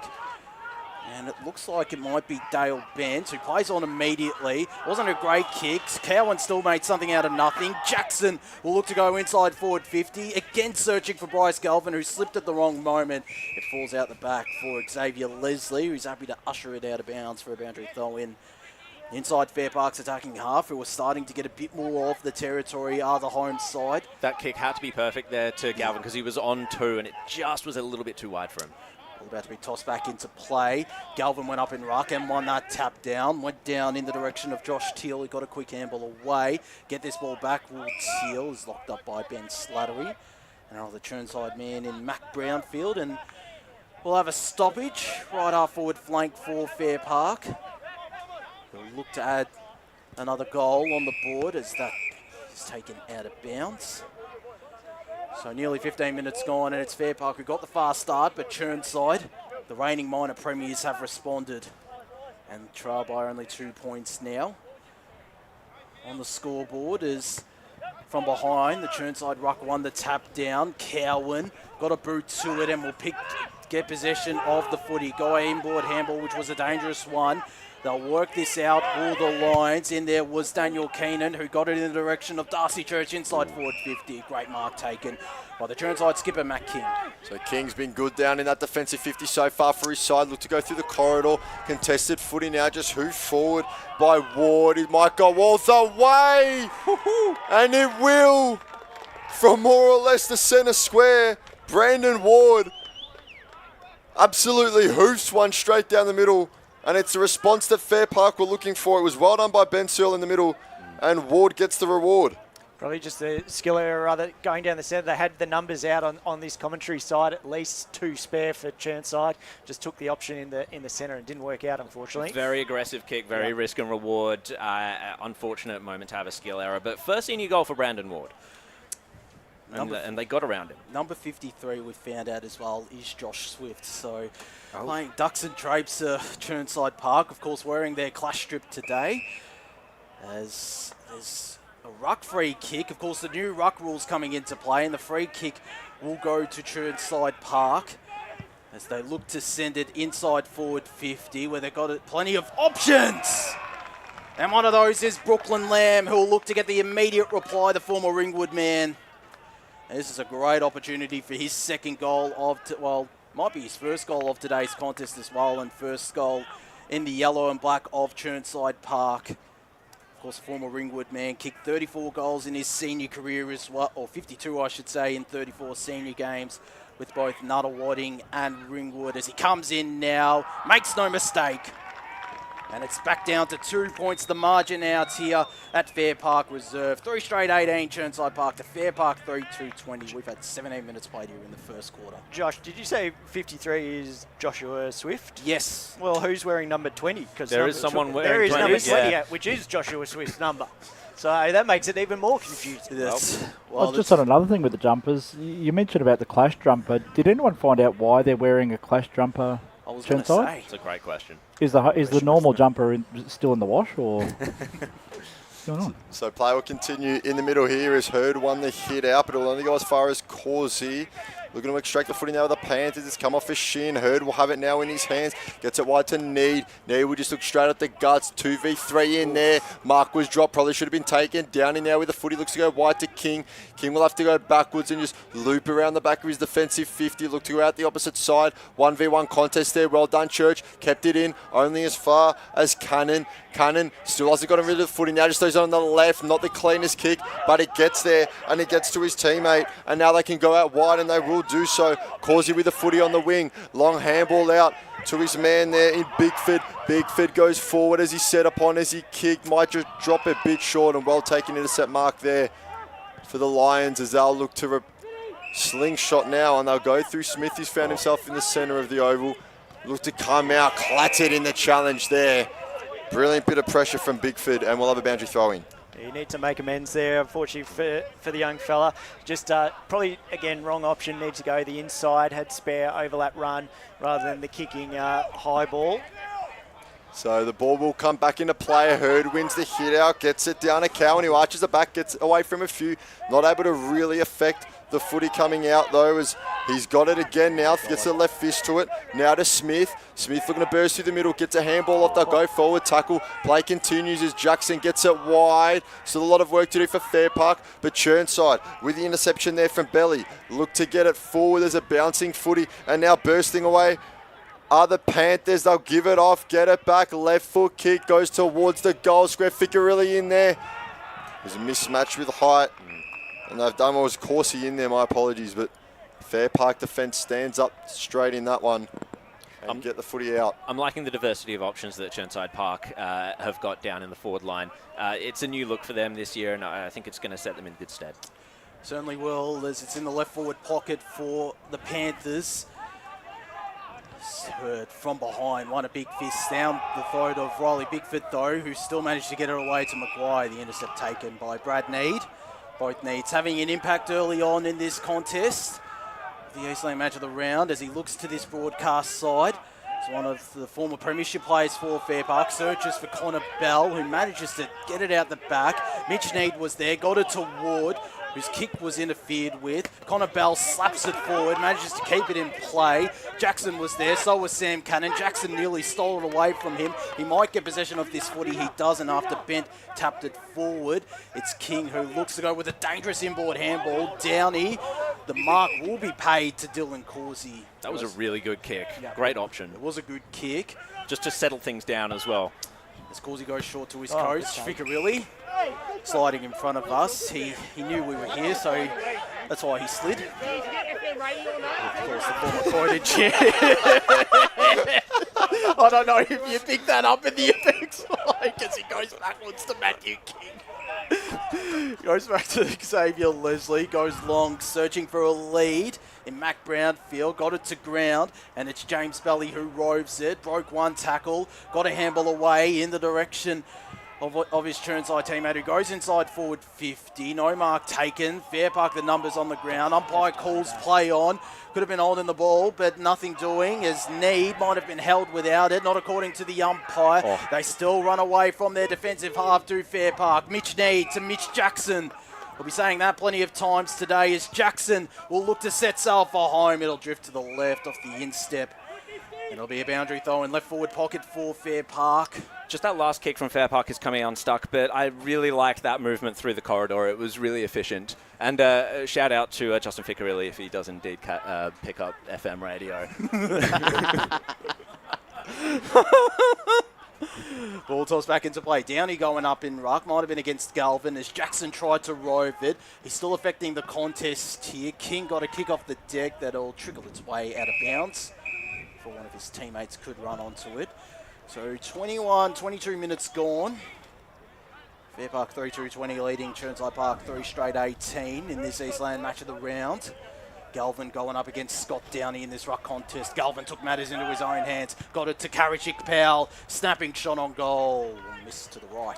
Stoppages in Fairpark's forward line are going to be really dangerous for Chirnside Park. They've held up really well defensively just from the while the line's been transitioning. However, those clearance numbers are a little bit worrying there for Chirnside Park. You don't want that to happen in your forward line. So Cannon will just find a shoulder option off the kick in. Still in the defensive pocket. They might look to bring it back instead. No, they'll just look to take territory with the kick. Go down the corridor. Fick really did well to make a contest of it, but the lines with bodies around the footy, they'll look to go forward again, going back with a flight, taking the mark there. It was well done for the Panthers as they'll look to use this near side wing. Just a short chip kick finds Hayden Marks. He'll just look one further down the line, slightly overcooked, put his teammate in a bit of pressure there. Bigfoot's got a lot of work to do. He's set upon though, and holding the ball called. So Oscar Lunny with the defensive work on that occasion did brilliantly to shut his man down and rewarded with a free kick. He'll just chip one through the middle. Short option found in Ward. They're not letting Chirnside Park transition the ball easily. So Ward will just throw it on the boot. 1v3 at the drop of the footy.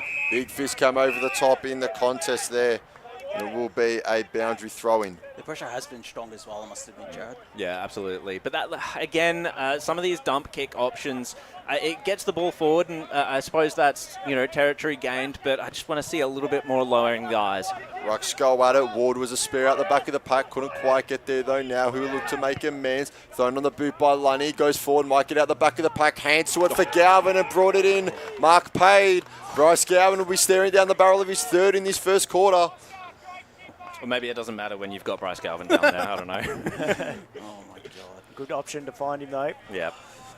So they've been doing well in the aerial contests when they send it forward. Fairpark, a lot of the time they are outnumbered, but when they can get those 1v1s, they are certainly looking to make the most of it as the kick will come from about 25 out. The run-up from Galvin starts another 25 out from that.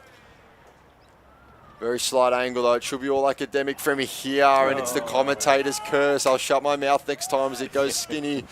Just the behind scoreboard reads Fairpark 3-4-22 to Chirnside Park 3-18. Join the club, Chris. As Samuel Cannon will take this kick in on the elects to go almost through the middle of Fairpark Reserve, where he's got to play all by himself. Slattery's there on the ground, got the handball away to Maguire, back to Slattery. Some very slick ball movement indeed from Chirnside Park until then, as it goes out the back for the Lions. They get the handball to Oscar Lunny.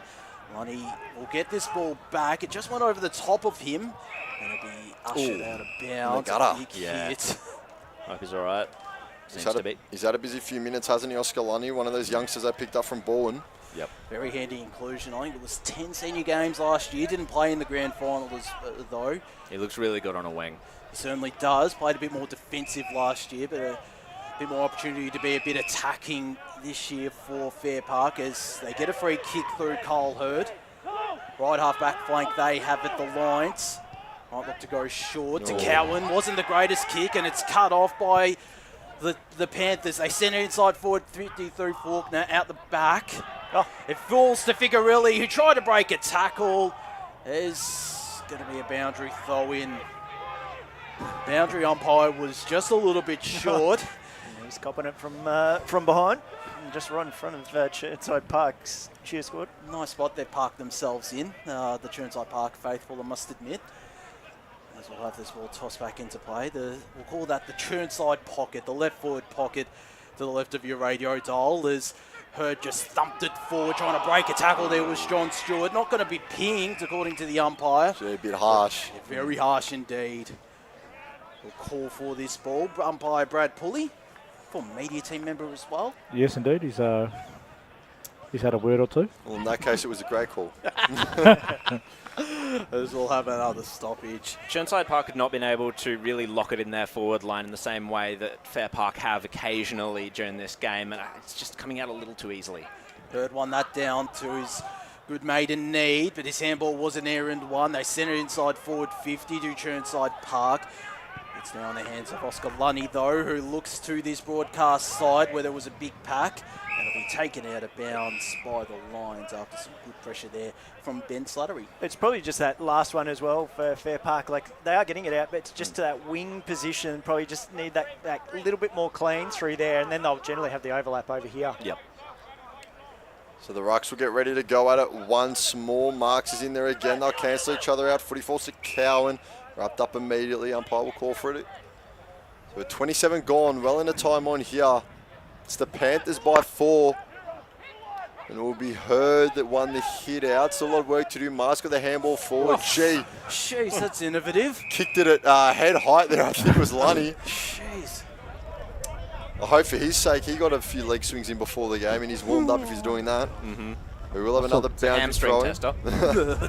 We'll have another boundary throw in. True centre wing is Hurd will get the right mid to it, but it's extracted by Marks. Gets the handball off. They get it in the hands of Faulkner, who looks forward. Figarelli was at the drop of the ball. Did he cop one in the back? Umpire says it was holding anyway. Bailey Cullen wearing him like a glove, but giving that one away. So Justin Figarelli, the player coach, points towards the big sticks. He's made his intentions clear. Did sound like the breeze picked up there before. I'm not too sure if it's favouring Figarelli or not.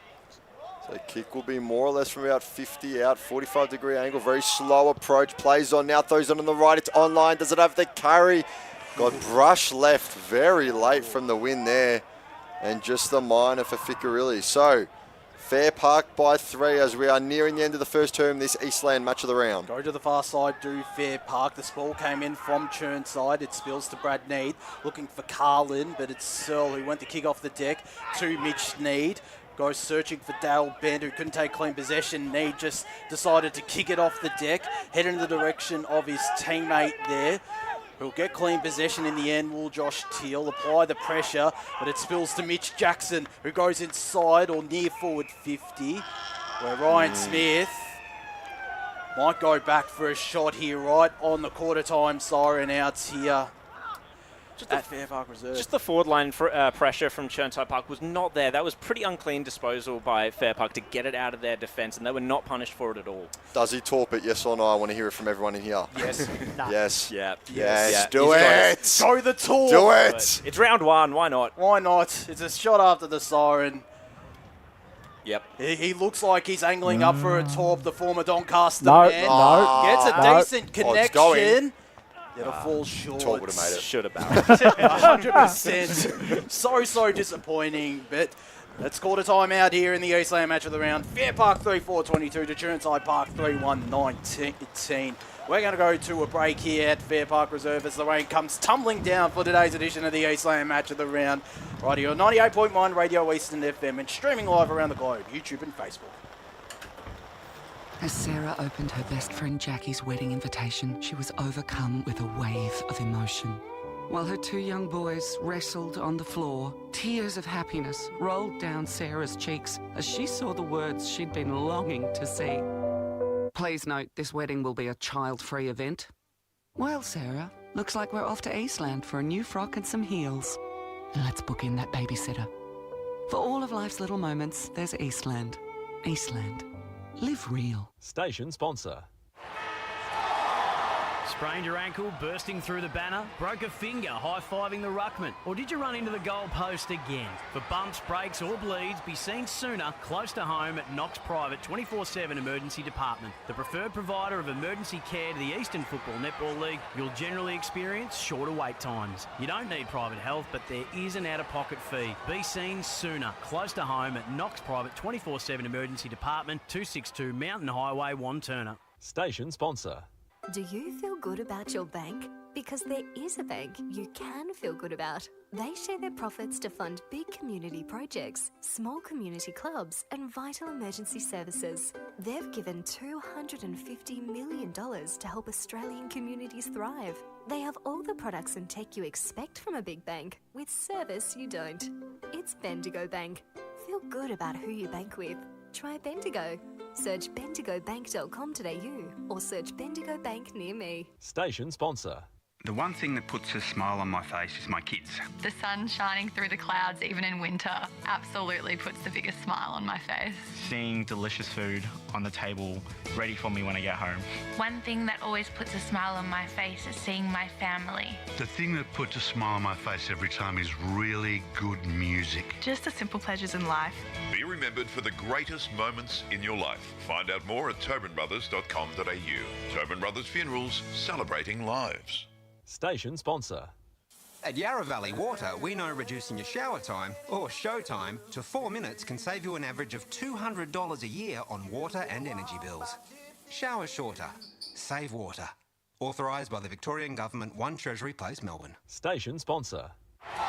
Sprained your ankle, bursting through the banner? For bumps, breaks or bleeds, be seen sooner, close to home at Knox Private 24/7 Emergency Department. You'll generally experience shorter wait times. Knox Private 24/7 Emergency, 262 Mountain Highway, Wanturna. Station sponsor.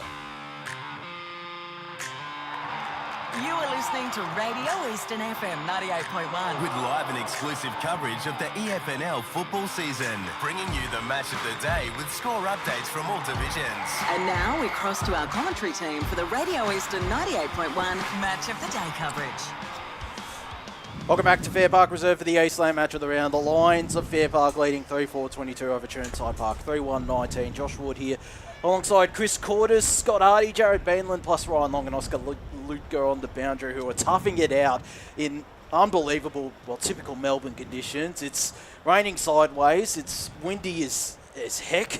I'll just put it at that, but we'll certainly see what this second quarter holds out here at Fairpark Reserve. We're going to go through some scores around the grounds before hopefully one of Ryan or Oscar have an interview at quarter time. In Premier Division, Roval lead over Noble Park 25-14, East Ringwood 17 to South Croydon 8, and Berwick 26 to South Belgrave 1 out there at Edwin Flack Reserve. Touching on some of the Division 1 scores. You're right if I leave that open a bit. Touching on Division 1, Montrose 28 to Bayswater 26, so a close contest there. Moorbark, Wanturna South 12-14 in favour of the Devils, and Park Orchards 38 leading Norwood 12. No update from Beaconsfield and North Ringwood. Into Division 2, Templestowe 25 lead Heathmont 7, Ringwood 8, Trail Mulgrave 9, Scoresby 12, Trail East Burwood 25, Surrey Park 12, Trail Waverley Boys 14, and of course Croydon and Lilydale kick off a little bit later at 5:20 p.m. out at Croydon Oval. Liz, hopefully we might have an interview as well. I'm not too sure if One of Ryan Long or Oscar Lutka are down on ground level. So we'll quickly go through the Division 3 scores. Donvale 14 to Coldstream 6. Whitehorse Pioneers 19 to Oakley District 13. Sylvan 41 to Ferntree Gully 7. And Upper Gully 20 leading Knox 9. As we cross down boundary side to Ryan Long, I think he's got an interview. Yeah, I've got the assistant coach here, Simon Fielding, for the Chirnside Park. They came out very strong, started well, but you were able to make your way into the game late. How did you see it play out? Look, yeah, they did come out strong, which you'd expect the first game of the season, and they're trying to make a statement, and it takes us a little bit of time to adapt to that as well. The conditions and the size of the ground aren't that fantastic, but look, we've swung it around a little bit, and forward entries are coming in, but we're just not making the most of those when they do. But yeah, we'll keep it going and see how we go. But there's a lot of entries coming in for them as well, which is nice and clean. Their centre clearances are good, so we've got to capitalise on that a bit more. Absolutely, and Fico did mention about some of the intercept marking from Fairpark and their players getting in front. Is that a key thing for you guys to be able to get front position and start owning that up forward? I think any team wants to be in front. We hear it all the time, get in front, get in front. Well, our forwards are marking big men, so we've got to make the most of that when it comes our way. But by the same token, we've got to be body on and get that front position when they've got position coming in. So, all the best. Thanks to Ryan Long and Simon Fielding for joining us. The second quarter of action is underway. Chris Cordis. And we are ready to get back underway. It is Dermot Reynolds in the ruck for the Panthers, but he loses out on this occasion. I heard bumbling it around was Jackson. Couldn't quite take it cleanly. Reynolds was leading off. Didn't get the footy instead. The Panthers stolen the boot. Get it forward to the right of screen. Big fist coming over there. Maybe a chance to get it off, but now the shot on goal for the Panthers to open up quickly, and it's brilliant. And it is Brooklyn Lamb on that occasion, I believe. Yep. And Lamb gets his second of the day on debut, proving quite a pickup for the Panthers as they strike early. Just 30 seconds gone in the second term, and Fairpark reclaim the lead. Chirnside Park reclaim the lead, my apologies. How was that clearance from Chirnside Park? I mean, that's going to be an important factor, obviously, generating scores from there. Very impressive start to the quarter. Clean hands, considering rain is really falling. Well, the ball will be a lot more slicker, so maybe it might mean quicker ball movement. But you are right, Scott, as Hurd won that tap down. Causey nearly ran onto it. We'll get a holding the man free kick. Will the former Upper Gully man. Oh, that could be a turnover. I think it is going to be a reversal. That is silly. It is really silly. Uncalled for. And it is Russell Cowan who will take this free kick forward of centre for Fairpark. As he'll look to send it inside forward 50 in the Galvin direction. Will fall short of him. Keeps it in play. Downey read it best. And handballs over the top, searching for Ryan Kenyon, but boundary line will beat him. That is a coach killer. Oh, I was going to say, if I was Maguire, it's probably stay in that back line because Vico is just sitting in centre. I wouldn't run back to him at all. Just watch the runner. Ball about to be tossed back into play. It's the tap down one by Daniel Keenan. Need was there. So was the Chirnside Park man in Maguire. Mitch Need got boots of ball. Will be cut off there by Dylan Causey. Time to make amends. And he might not. Dylan Causey reaches his target. It's swallowed out of bounds by Ryan Smith, who's been a bit active inside the Fairpark forward 50. If he kicked a little bit straighter, he might have had a couple more goals. But ball about to be tossed back into play on the far side of Fairpark Reserve. Keenan won that tap down. Reynolds slapped it forward. It's Fairpark who have the numbers though. Cowan trying to break a tackle. Got a handball away to Jackson. Ducking and weaving out of trouble to Darcy Church inside forward 50. Cannon read best. Well taken. It's a mark there by Sam Cannon. We're just in the right spot at the right time. And there's a slip. That is not the right time to be doing that. Plenty of work now. As the footy's on the ground, they'll look to extract it. Jackson's got it now for the Lions. Goes one further into the centre. Is Cowan. Look to evade a few. Get it back to Jackson. That might have been a throw. Umpire says nothing doing. Handball came from Galvin. Footy's out the back on the left. Boo will it dribble through it. Will Fairpark responds. That was a bit jammy there in the middle. But all that matters is +6 on the scoreboard as Hayden Schroeder opens his account for the Lions. Good hands over the top as well by Galvin. Tobin Brothers goal of the day contender. Very much so. That's going to be hard to beat. And I think this is the difference between the two sides as well. Fairpark able to lock it in inside their forward line just a little bit more effectively. Obviously, some skill errors from Chirnside Park coming out from defence. They probably would want the past couple minutes back, the Panthers. I think Conor Maguire would want them back as well. It's still, you just go back to that. They had the momentum from there, and look what's now sort of transpired. So pretty high scoring at this stage, considering the conditions. As a holding free kick, umpire calls advantage, inside 50. Galvin was there, will pick up the ground ball, get the handball away to his teammate. Schroeder again! 2 in a minute for Hayden Schroeder in the Lions. They're 5-4-34, Fairpark to Chirnside Park, 4-1-25. And in an instance, they have a 9-point lead through Fairpark. And good depth there as well. When it isn't working for Galvin, you've got those other options as well up forward for Fairpark.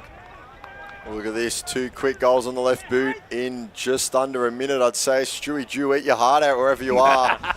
Hayden Schroeder goes bang, there goes bang again. They're up 9 now as Fairpark.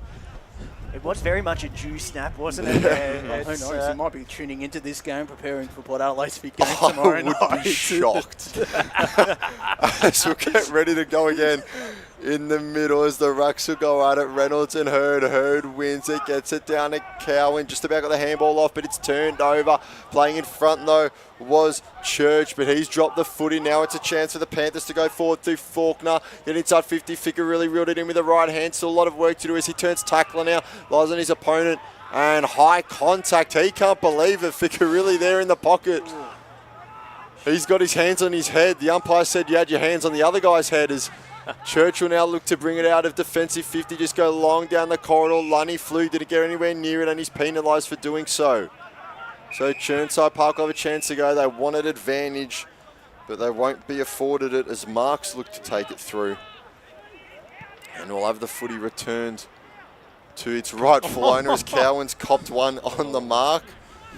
An awful lot going in between the whistles here as they'll look to send it forward now. A few lead-up options, but the one that they hit was the opponent in Cole Hurd, the big ruckman down back who takes the mark. And we'll look to just chip one wide. And does so well as he finds his teammate. Brad Need. Defensive 50, he still has it. Goes short to Jackson. Try to break one tackle. Got a handball away in time to Need, who's locked up. And at the right half forward flank, Fairpark, or Chirnside Park, I should say, they'll look to get a reply after conceding 2 goals in a minute off the boot of Hayden Schroeder as Hurd and Reynolds prepare themselves to lock horns once again in this ruck contest. It's Hurd with the big fist. Tapped forward very smartly by Fairpark as Slattery runs onto it. Ryan can't keep it in play as he tried to get the out of bounds on the fall. This is great access here. We've had some good moments. Right down ground level here. Open the window as well, just so we're not too toffee in the box here. Josh, like to get on the field. Best camera work as well from the best in the business, Megan Green, as there's going to be a holding free kick to Dermot Reynolds, to the delight of the Chirnside players and the faithful, as he handballs it immediately to Dylan Causey. Tried to sell the candy on her, got a handball away to Camion. We'll get this ball back from Camion Moore, the vice-captain of Chirnside. Send it long inside forward 50. Causey was there on the ground and getting a snap away. It's touched on the line by Cooper Heyman. I think that was Brooklyn Lamb with the shot on goal, but it's just a minus score. 4-26 Chirnside Park to Fairpark 5-4. Can't believe that was spoiled. Had that film from the side here. The Searle look to go out the wide side, and they'll do so well on the far side of Fairpark reserve here. Mark taken, Daniel Keenan, footy spilled loose though. Church is there, got away from Ficker really. Now gets it to a teammate in Stewart. Stewart just looks inside forward 50 through the hands of Schroeder. Now in the hands of Smith. Snap is a goal, snap is true. How good is that from Ryan Smith? Fairpark just starting to edge away as we're 7.5 gone in the second term. 6-4-40 plays 4-2-26. Darcy Church received a pretty poor handball there, but he had the composure to just be able to pick up the ball cleanly despite it being wet and find an option going forward, continuing that great transition from the defence for the Lions, and ends up in a goal. Moving the ball very quickly as well, Fairpark, from stoppage and defensively as well. You can see the experience of guys like Jackson, Searle and Cowan on display as well, which, whilst they might not have played a whole lot of footy together, might get them over the line. They're pure talent. The strength of Jackson around the contest as well is a bull. Hurd won that tap down, got a 2. Jackson right on cue where Oracle Scott as he goes inside forward 50 to Bryce Galvin. He's going to go back for the shot here, is Galvin. Worked out well. It did work out really well. How about that for timing, as Galvin from 45-degree angle and about the 45-metre arc, we'll call it out here at Fairpark Reserve. We've got the best angle of this, as does Megan Green. Looking for goal number 3 on the afternoon is Bryce Galvin. And goal number 19 in only 8 games with Fairpark as he comes in now. Let's loose from outside the arc. 7-4-46 Fairpark to Chirnside Park. 4-2-26 at the 9-minute mark of this second term. Well, magnificent response by Fairpark in this second quarter. Just come out of the gate real fast, and it was looking good for Chirnside for that first little pocket, but of 30 seconds, and then it's been Fairpark ever since. Very hard to defend that sort of ball movement. Chirnside Park, their defence under siege at the moment, and it's not helping that there's just not enough pressure on Fairpark's ball movement at the moment. Well, Bryce Gowan just hits him so truly. That's his 3rd of this contest. Free kick coming out of the middle. Will go the way of Fairpark. Footy's in the hands of John Stewart. Looks to go out the far side. Was leading up with Smith. Got hands to it. Couldn't quite bring it in though. So a lot of footy to be won here as Chirnside Park will just look to hit it along the boundary line through Brownfield. Now they look to go down in the Fickarelli direction. Out of bounds on the full call. Although no, it must have been something else as footy was in Fickarelli's hands after the free kick. 2 Lions defenders contest each other at the ground, snapping at goal and punishing well are the Panthers. Bit of a miscue there. And the goal will go the way of Josh Swift, who gets his 2nd for the day. Bit of a jumble here on the replays. We see Searle going over the top of Heyman. And it was Swift who gets his 2nd.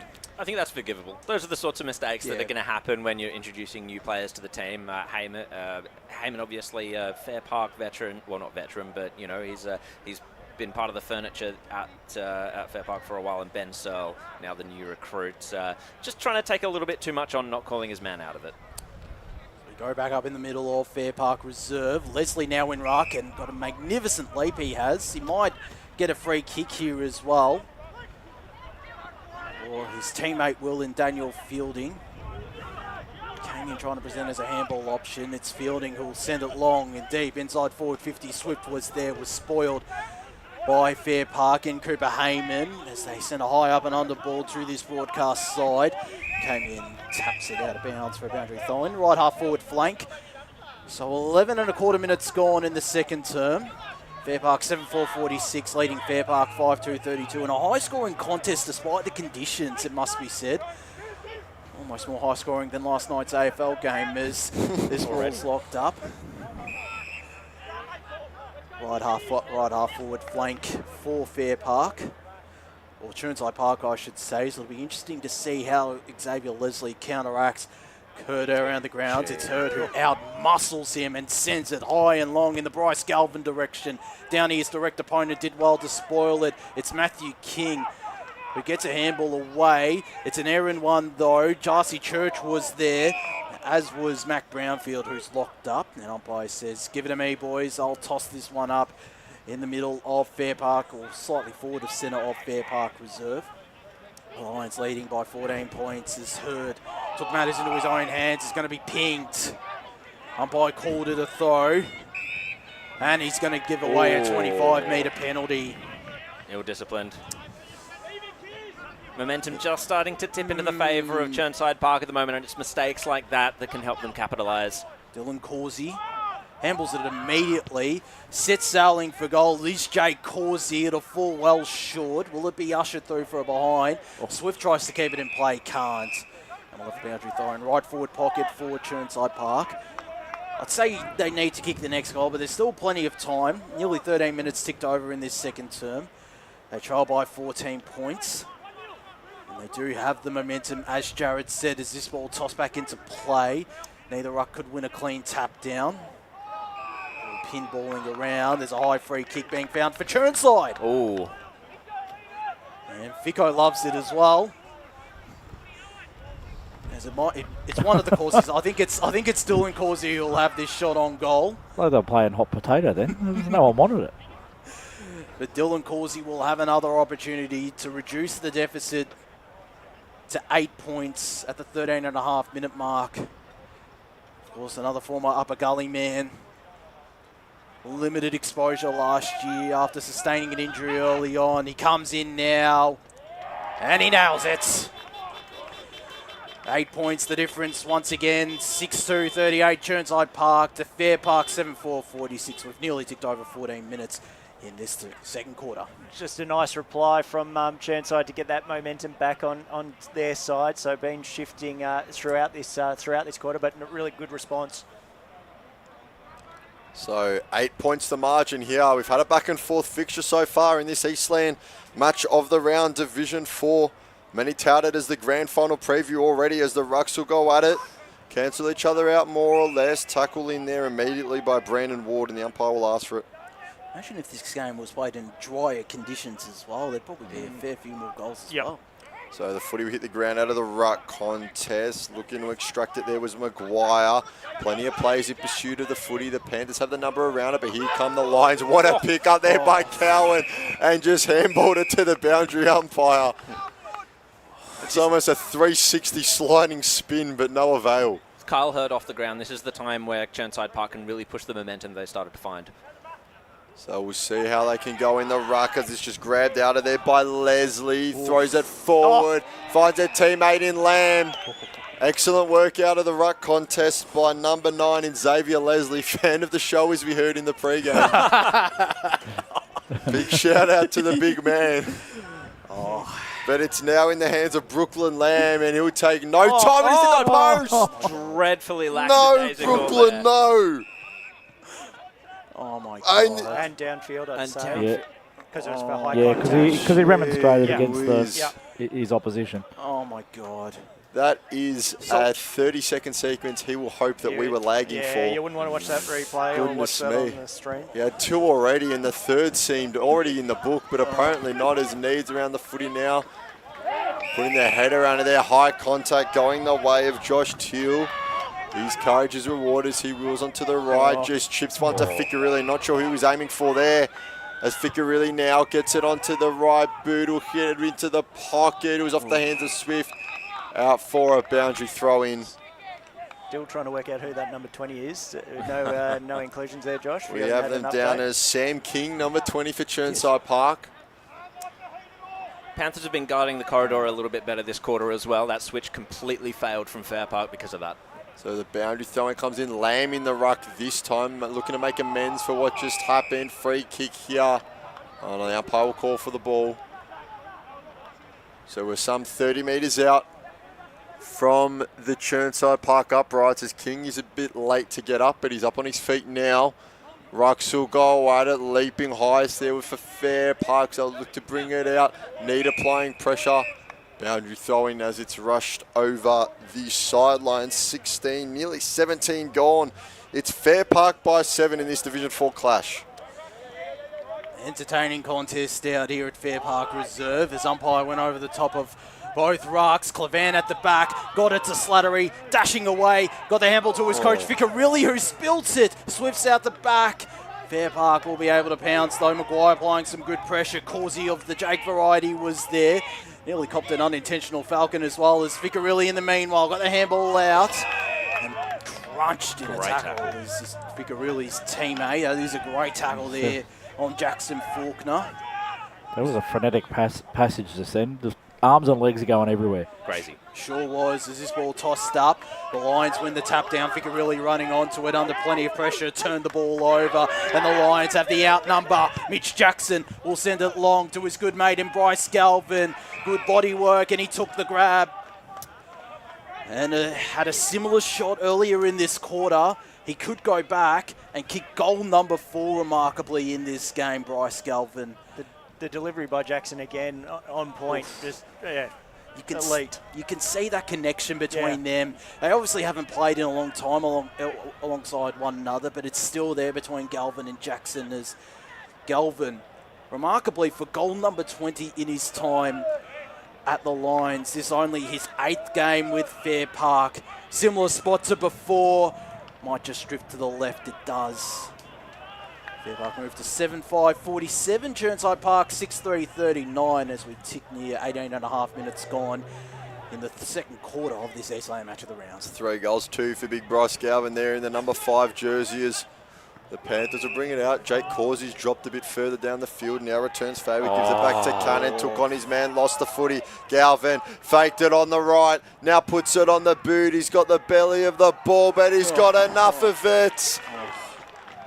Just can't be doing that from Chirnside Park. Too lackadaisical through the centre. Yep. And Bryce Galvin makes it 4 goals, 2 in just under a half of footy. They thought they were going to walk it out of defence as easily as Fairpark have been able to today. And the forward line pressure. I mean, this is, I think, the story of the day at the moment. For just looking at the game from my eyes, it's been the difference. Yeah, just that cleaner possession as well, you know, and the decisions that they're making to find that target. So they had players out again on this commentary side. Covering all aspects of the game really well are the Lions.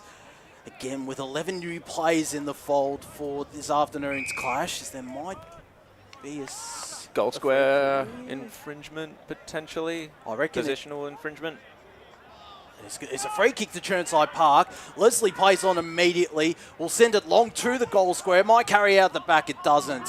Intercept grab taken by Fairpark. Has he given away a free kick? He has. Oh, that is a disaster. That's not great from Luke Scott. That's ridiculous. That's poor from. That's really poor. Need to be smart and not give it away either.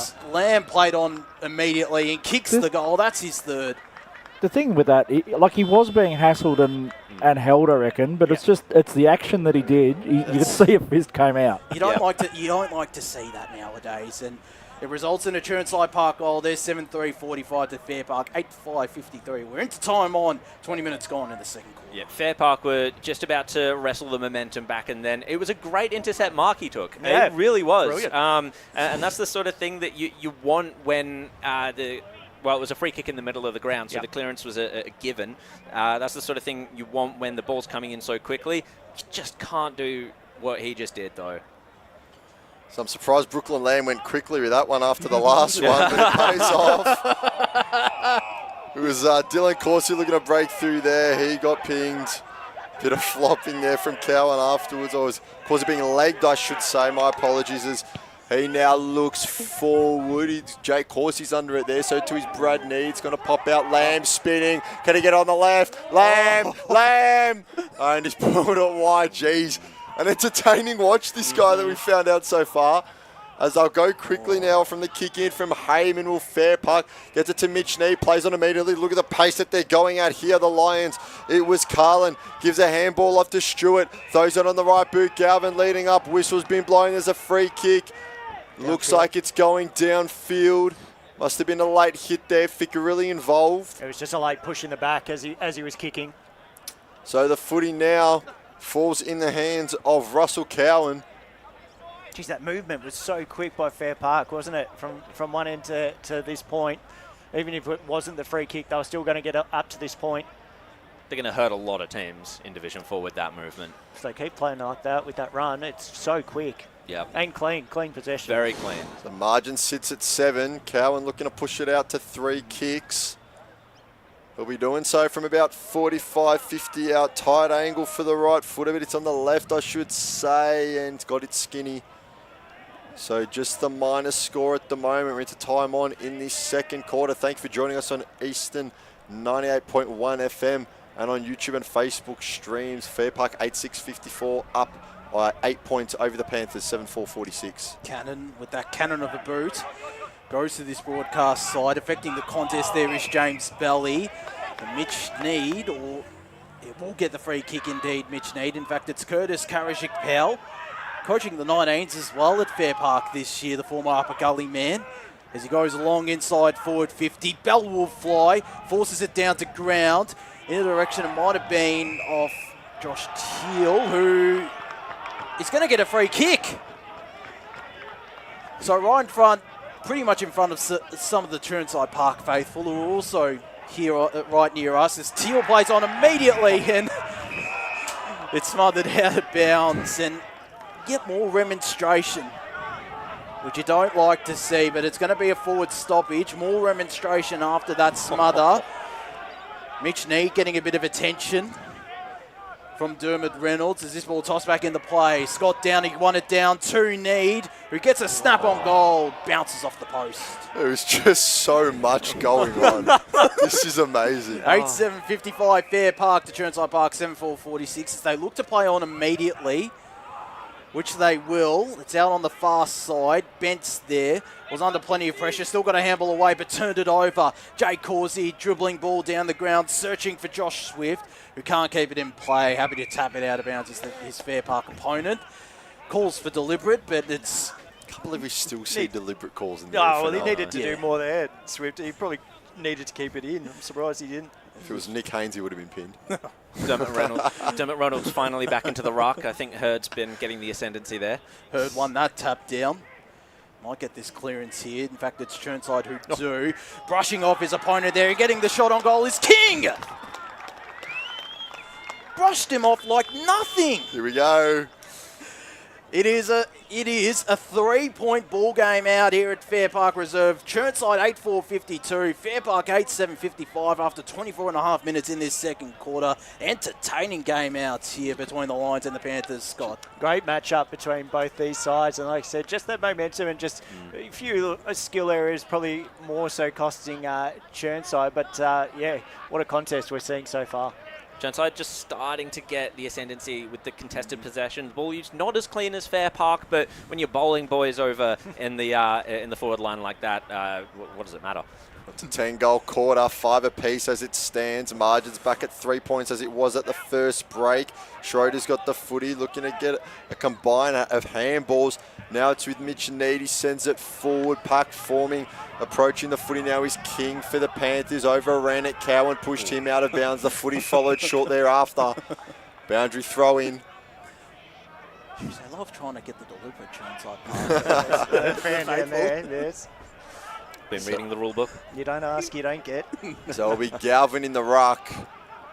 And they'll more or less cancel each other out. Around it was Causey. That's Dylan Causey, but the tackle laid there by Stewart, and we'll have a ball up as Slattery was set upon. So Galvin in the ruck going up against Downey. Galvin just taps it behind his head, was looking for Need. Need going to ground to get it, contested by King.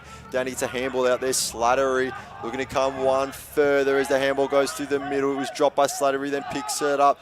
Looking to get it forward by any means here. Chirnside Park have done remarkably well in the wet conditions, and they've just thrown it away in the gutter as the intercept mark was taken by Heyman. Heyman says, no, it was so nice. You guys have it back. Came in, sold candy, went forward to Swift. Get two hands to it, Joshua. But instead, he's got the left hand around the neck of his opponent. And the umpire is called for the ball. Absolute bedlam at Fair Park Reserve. We'll go again. Show me something. Lamb's in there. He's a good watch for entertainment. Oh, it's Lamb around the footy. He won't quite sit up for him. Still a lot to be done. It's come out the front of the pack. Bodies dropping around it. Camion was there. Brad Need turns tackler. I need a breath of fresh air at the moment. Josh, take over for me. Magnificent stuff, Chris.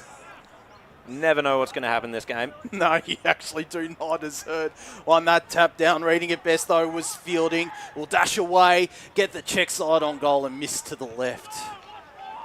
So 2 points the deficit. They've won this quarter of Chirnside Park so far. 8-5-53 plays Fair Park 8-7-55 as Searle goes through this broadcast side to Lunny. That is a great kick. Handballs it to Mitch Need. Need's got plenty of space in front of him. Decides to go short. And found a target there in Kane Church. As he goes long inside forward 50. Out the back was Galvin, who might be down behind play. In the meanwhile, Need of the Mitch variety slipping. They get the handball out to Cowan, who will be pinged for a high free kick. Jeez. I don't know. And under the It's a bit rough. He is a bit rough. They were both sort of down anyway. Yeah, it was a huge hit, but I felt it was fair into the side of the body. They're both coming at it. He's a bit slow to get up, is Russell Cowan, so might not take this free kick, the former Upper Gully man. What we've got to pause, though, that movement by Fair Park, they have got that worked out from their back line. They've got that drilled in to perfection, and Chirnside really needs to shut it down or work a way to shut it down. They will take this free kick, and you are right, Scott. It's electric out of their defensive up and at times from their midfield as he goes short. It's a dangerous kick, but still found man with one of the better beards for a player in Ben Searle. Eye starts towards the big sticks, drifts to the left. Got to be awake to that option, Sam Cannon. So Fairpark 8:8.56 to Chirnside Park 8:5.53. 28.5 minutes gone in an entertaining Eastland match of the round so far out here at Fairpark Reserve between the Lions and the Panthers. It's been a great first half of footy so far in the haphazard rain. Hopefully we can get another one. Lamb takes a good mark, or did he reel it in? Umpire's call is yes, he had enough of it. So Lamb on centre wing will look down the line. Church is perched underneath it, so to his Leslie. Can't quite get there. Footy's now in the hands of Fielding. Has to go backwards to go forwards, but now gets on the left boot. Brad Need, Ficcarilli. Brad Need got killed by his teammate. Ficcarilli, Swift at goal, and it's gone left. Goodness me, there'd be a bit of a dirty look there from Brad Need to Cooper Heyman. Well, it started with Fielding there. He found a lot of space where there just wasn't that much. He ran straight through traffic and was able to get the kick down the line. They really had more time in the end there. They just didn't realise it. Gee, I wish this quarter doesn't end at all as Searle goes forward. Laces one out to the corridor for Darcy Church. Church with the footy now in hand. It's been good so far in this opening half as he looks out wide, finds Heyman, who takes the mark. Heyman's got a few options, finds one of them down the line, so a bit more of a deliberate approach from Fairpark. They've chained up with handballs nicely here, but going by foot on this occasion as they'll do so now. Look down the line, pack forming underneath it. One of those around it was Smith, just got a right hand to it, looking to extract it with Slattery. Did so well. Slattery, the handball went past him to, bit off more than he could chew there. Did he get it off? Umpire says yes. Footy will just dribble its way towards the boundary, and we will have that boundary throw in as Marks lucky to get away with a bit of a tricky situation there. Yeah, they want to get their handball game going, Chirnside Park. It's a good style of play, however, just inviting the pressure a little bit too much. Hurd and Reynolds will go at each other in the ruck. Hurd goes to ground now. The handball backwards for the kick forwards from Fairpark. A lot of work still to be done. Chirnside defender lost his footing. Footies with Bant. No one's really taken it completely. Well tapped to the side there as they'll look to repel with the Panthers. Lambs around it. Gets dove upon by Carlin. And the umpire will call for it. Thought that might have been close to in the back of it, just the way he sort of jumped into him, but anyway. So we're past the half an hour mark in what has been an enthralling second quarter. Need has it, and that's it. As Hurd's down his haunches temporarily, but it is Fairpark with 3 points to the good at quarter time. Now just 2 as 8:8.56 plays 8:6.54. An amazing half of footy that we've had. Sometimes brilliant, sometimes a little bit comical out here at Fairpark Reserve. Thanks for joining us on Eastern Radio 98.1 FM and on our Facebook, YouTube streams around the world for our Eastland match of the round. We'll give you your goal kickers before we sign off for our main break and get into our halftime show for Fairpark. It's the 4 to Bryce Galvin, 2 for Hayden Schroeder in the Stewie Dew sequence there as Ryan Smith and Brandon Ward have singles of their own with Chirnside. Also with 8 goals themselves, but they've spread it around a bit better. Brooklyn Lamb with 3, definitely should have been 4 for the man. Josh Swift has 2, and then singles to Ryan Camion, Dylan Corsi and Samuel King. We'll go to our main break before we get our halftime show going with our boundary riders, Ryan Long and Oscar Luca. But for now, it is the Fairpark Lions by 2 in this Division 4 Round 1 fixture. As Sarah opened her best friend Jackie's wedding invitation, she was overcome with a wave of emotion. While her 2 young boys wrestled on the floor, tears of happiness rolled down Sarah's cheeks as she saw the words she'd been longing to see. Please note, this wedding will be a child-free event. Well, Sarah, looks like we're off to Eastland for a new frock and some heels. And let's book in that babysitter. For all of life's little moments, there's Eastland. Eastland. Live real. Station sponsor. Sprained your ankle, bursting through the banner? Broke a finger, high-fiving the ruckman? Or did you run into the goal post again? For bumps, breaks or bleeds, be seen sooner, close to home at Knox Private 24/7 Emergency Department. The preferred provider of emergency care to the Eastern Football Netball League. You'll generally experience shorter wait times. You don't need private health, but there is an out-of-pocket fee. Be seen sooner, close to home at Knox Private 24/7 Emergency Department, 262 Mountain Highway, Wanturna. Station sponsor.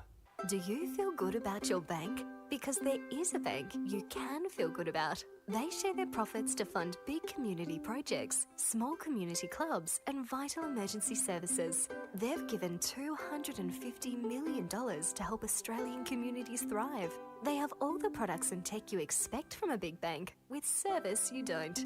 It's Bendigo Bank. Feel good about who you bank with. Try Bendigo. Search bendigobank.com.au or search Bendigo Bank near me. Station sponsor. The superpower I'd love for a day is to fly. If I could have a superpower for a day, it would be to time travel, so I could go back and see how life was when my parents were young and stuff like that. Be mind reading. It's always good to know what other people are thinking. At Tobin Brothers Funerals, their superpower is always providing compassionate care to families at their absolute time of need. Get to know the team at tobinbrothers.com.au. Tobin Brothers Funerals, celebrating lives. Station sponsor. Do you want to study at the #1 sports science school worldwide? Study sport at Deakin and benefit from the most advanced sports facilities available, from running tracks to biomechanics labs, and decked out gyms to a climate chamber. Deakin have what you need to graduate ahead of the pack. Discover endless opportunities in sports science by visiting deakin.edu.au/sport. Deakin, proud sponsors of the EFNL. Station sponsor. You are listening to Radio Eastern FM 98.1. With live and exclusive coverage of the EFNL football season, bringing you the match of the day with score updates from all divisions. And now we cross to our commentary team for the Radio Eastern 98.1 Match of the Day coverage. Welcome back to Fairpark Reserve Eastland match of the round between the Lions and Panthers. And what a game we have at the moment. Half time here, it's the Lions who lead 8-8-56 to Chirnside Park 8-6-54 as the rain starts to come down a little heavier here at the half-time break.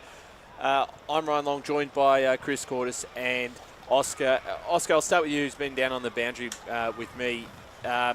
Interesting game where I think in probably the start, and we looked at the first few moments and thought that it could be a pretty one-sided game, but Chirnside Park, to their credit, worked their way into the game. No, they have. They've picked up, and it's great that we've got a good contest on our hands. But yeah, it did seem a little bit like Fairpark was running away with it a bit. Mark Fisher at quarter time, he was pretty happy with his team's performance. He wanted to be a little bit smarter with his ball use, but overall he was pretty happy. But it's good to see Chirnside Park picking back up again. Yeah, absolutely. Been a bit of a game of momentum, but I think Chirnside Park probably had the better of that second quarter. But when you look at the most dangerous players on the ground, Chris, I think Fairpark probably have them. And Bryce Galvin's, when they've missed a few set shots, particularly early, he's been pretty good in front of goal. He's kicked 4, but Mitch Jackson, amongst others, have coming down to this division, they stand above, don't they? Yeah, well, it's definitely right. There's certainly two sides of that coin, although Bryce Galvin's doing brilliantly. I think he's got 4 goals too, which is a very, very handy return for the first half. We also have to give credit to the guys that are giving him that service. Like we said, we saw the first goal of the game. Mitch Jackson laced him out brilliantly from about 40 metres or so. So they're doing really well to get the footy into him. Some really good forward 50 entries, not just shallow, but they're also hitting him. Ryan Smith's doing a good job of coming a bit higher up the ground at times, but also giving a lead-up option that not only he gives the option himself, but it also means that Galvin can get one-on-one. And we've seen him get the better of that competition and of that one-on-one contest so many times. A lot of feeling out there, and Oscar, we've been down at ground level, and there's quite a bit of chirp from both sides, and the umpires are very quick on this, that these decisions that have been called, and there's been a lot of reversals, a few that have been here or there whether or not it should be called, but it is something to keep an eye on in this second half, because it might come back to bite one of these two sides considering the margin on the scoreboard. Yeah, 100%. The umpires have done a great job though so far, but yeah, definitely a bit of chirp on the boundary from some of the fans, but it's all good competition. It's great to see. Yeah, absolutely. And as we said, 2 points in it here at three-quarter time. In a moment, we're going to go through some scores. I believe Chris has got the Play HQ app with, of course, round 1 for the senior men's competition up and running this weekend for most sides. We've got 2 games tomorrow to cover.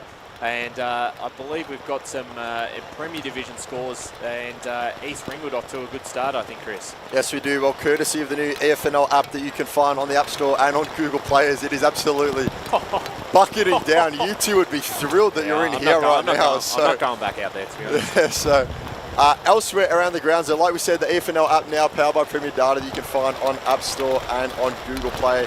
We have our live scores. So Noble Park and the Roeville Hawks. A lot of people tipped Roeville to be premiers of Premier Division so far. They're all knotted up at 38 apiece out there at Pat Wright Senior Oval. Wow. Elsewhere, East Ringwood, the Stephen May debut game that we've all been waiting for. They are up 50 against South Croydon away. So a massive first half there from the Roos, re-establishing themselves as one of the side's fiercest competitors, or one of the division's fiercest competitors, I say. Berwick and South Belgrave 34-2. That score has remained the same for a while now, so we will see if we can get an updated version of that soon. But that is 34-2 at the moment. South Belgrave still yet to kick a major. Wow.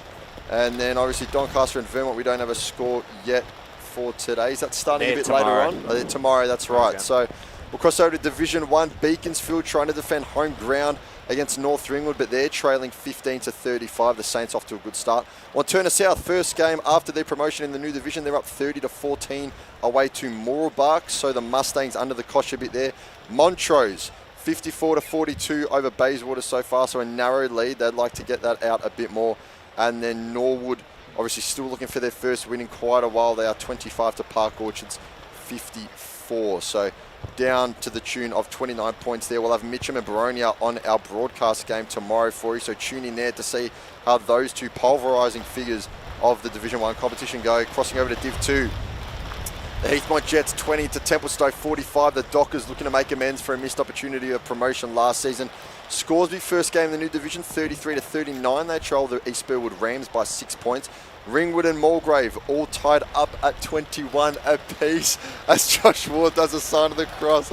Surrey Park, though, he'll be happy about this one. Surrey Park up 21 against the Waverley Blues as the Blues got the jump on the Panthers there. And Croydon against Lidar will come later on tonight. 5:20 p.m. start, I believe. Yeah, 5:20, exactly right. Crossing over to Division 3 in a second, as you have a few good games there. Donvale are hosting Coldstream, and they are up 48-6, I believe I just read. So Donvale looking to pile on the pain there against a Coldstream side. Yes, 48-6, so 42 points to the good. Oakley District welcoming White Horse Pioneers to the league so far, 20-34 there. The district are up. Sylvan, looking for their first away win in over a year, are 1 foot through the door, 75-20. My goodness. That in, surely. You'd like to think so, but my goodness, if they can't pull that over the line, they may as well rock up in a Carlton Blues jersey next week. Sorry, Josh. Knox, Upper Ferntree Gully, a very hyped up game. It is currently Upper Ferntree Gully 39-21. So Knox under the cosh a bit there. Obviously the Basin with the bye in that fixture as we cross over to round 4 for the rest of our scores. Obviously, Division 4, I should say, Fairpark 56 to Chirnside Park 54, the game that we have in front of you here. Otherwise, Bulleen Templestowe in their second season in the FNL, making a good start, 54-18, that one there. Forest Hill up 27 to Nunawading 16. Doncaster got out to an early good start against Kilsyth, but now trailed by 3. That's 36-39. And Warrandyte with the bye in round 1. Very good, Chris. A lot of interesting results, and we'll keep you updated as we get ready for this second half out here at Fairpark Reserve. Currently, the Lions lead by 2 points, 88-56 to 86-54 Chirnside Park.